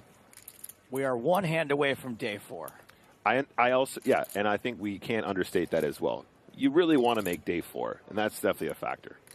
Day 5, excuse me. Thank you. Thank you, James. Day 4 of our coverage is what we meant, right, Joe? We are one hand to get away from day 4. Well rephrased. Well, it's top pair for Sinclair on the flop because it is always coming 7.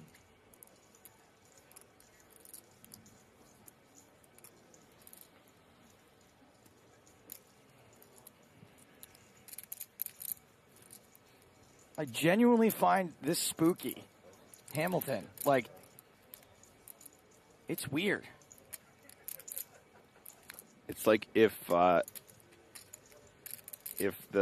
Sith Lord was sponsored by Adidas.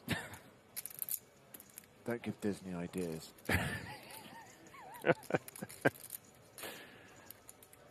So Hamilton raises to 150,000. Sinclair calls. We go to the turn, which is a 4, and that is the straight for Hamilton. Wow. Gut shot.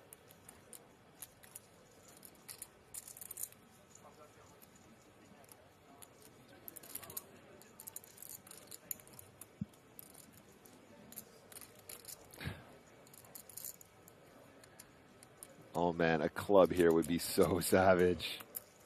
Oh, yeah, the twists and turns and rivers. So, yeah, we said 1 or 2 more hands, and we are coming dangerously close to this being it. Sinclair has fired out 125,000. Hamilton will be going nowhere.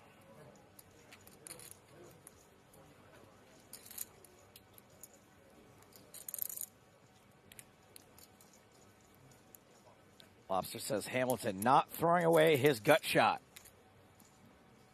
Oh, more Hamilton references. I think it's good. I like it. Raise. Raise the flop as a semi-bluff. Raises the turn for value. It's not often you get 2 raises in. The double check raise is very unusual. Very, very unusual.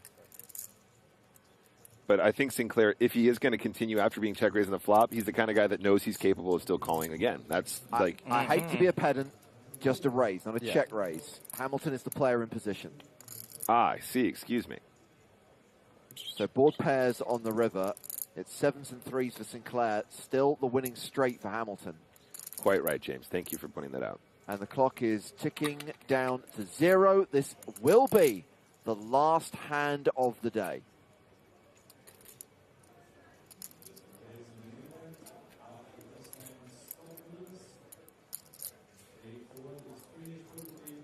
Sinclair checks the river. Hamilton checks it back. Concerned about the boat, obviously. Okay. So, that will see Ian Hamilton win the last hand of the day and move up to nearly 2.5 million. Jack Sinclair down to 2.2, but still a monster stack. Just waiting for confirmation that play has concluded at the other table as well. I think it has. I think we are bagging and tagging, ladies and gentlemen, and I think we're going to be coming back for day 5 with 16 players, 2 tables of 8. I'm glad we played this level in that case. Definitely got through some pokers today. Yeah, just get that out of the way. Yeah. So when we come back tomorrow, for example, blinds will be 15,000, 30,000 with a 1.4 million average. And finally, we're at a point where the average stack is just shy of 50 big blinds. Indeed. Expertly timed. Well done, team. It's all about the math. Thank you for anglicizing it, considering we are in the Unitedest of Kingdoms. We have to put the seat number on? Yeah, seat number, yeah. I don't know Anglo. And the table? Number 3. Table 2? Put the time box as well? Does the Chippopotamus go in the bag? Great question. Remember, anyone who has time bank cards left over, they can put those in the bag as well. They will all get 5 additional 30-second cards tomorrow. And tomorrow is the day that we play down to the final 6. So we'll be down to 1 table, we'll be down to the final table, we'll play down to 6, and then come back for the final day on Friday.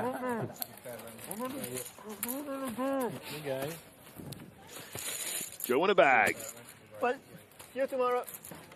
And yeah, I think we probably will flip it for real and get the other table up on the main stage tomorrow. Show some love to Dougherty, Seidel et al. It's about time we got some Dougherty. Just with a Dougherty ordered.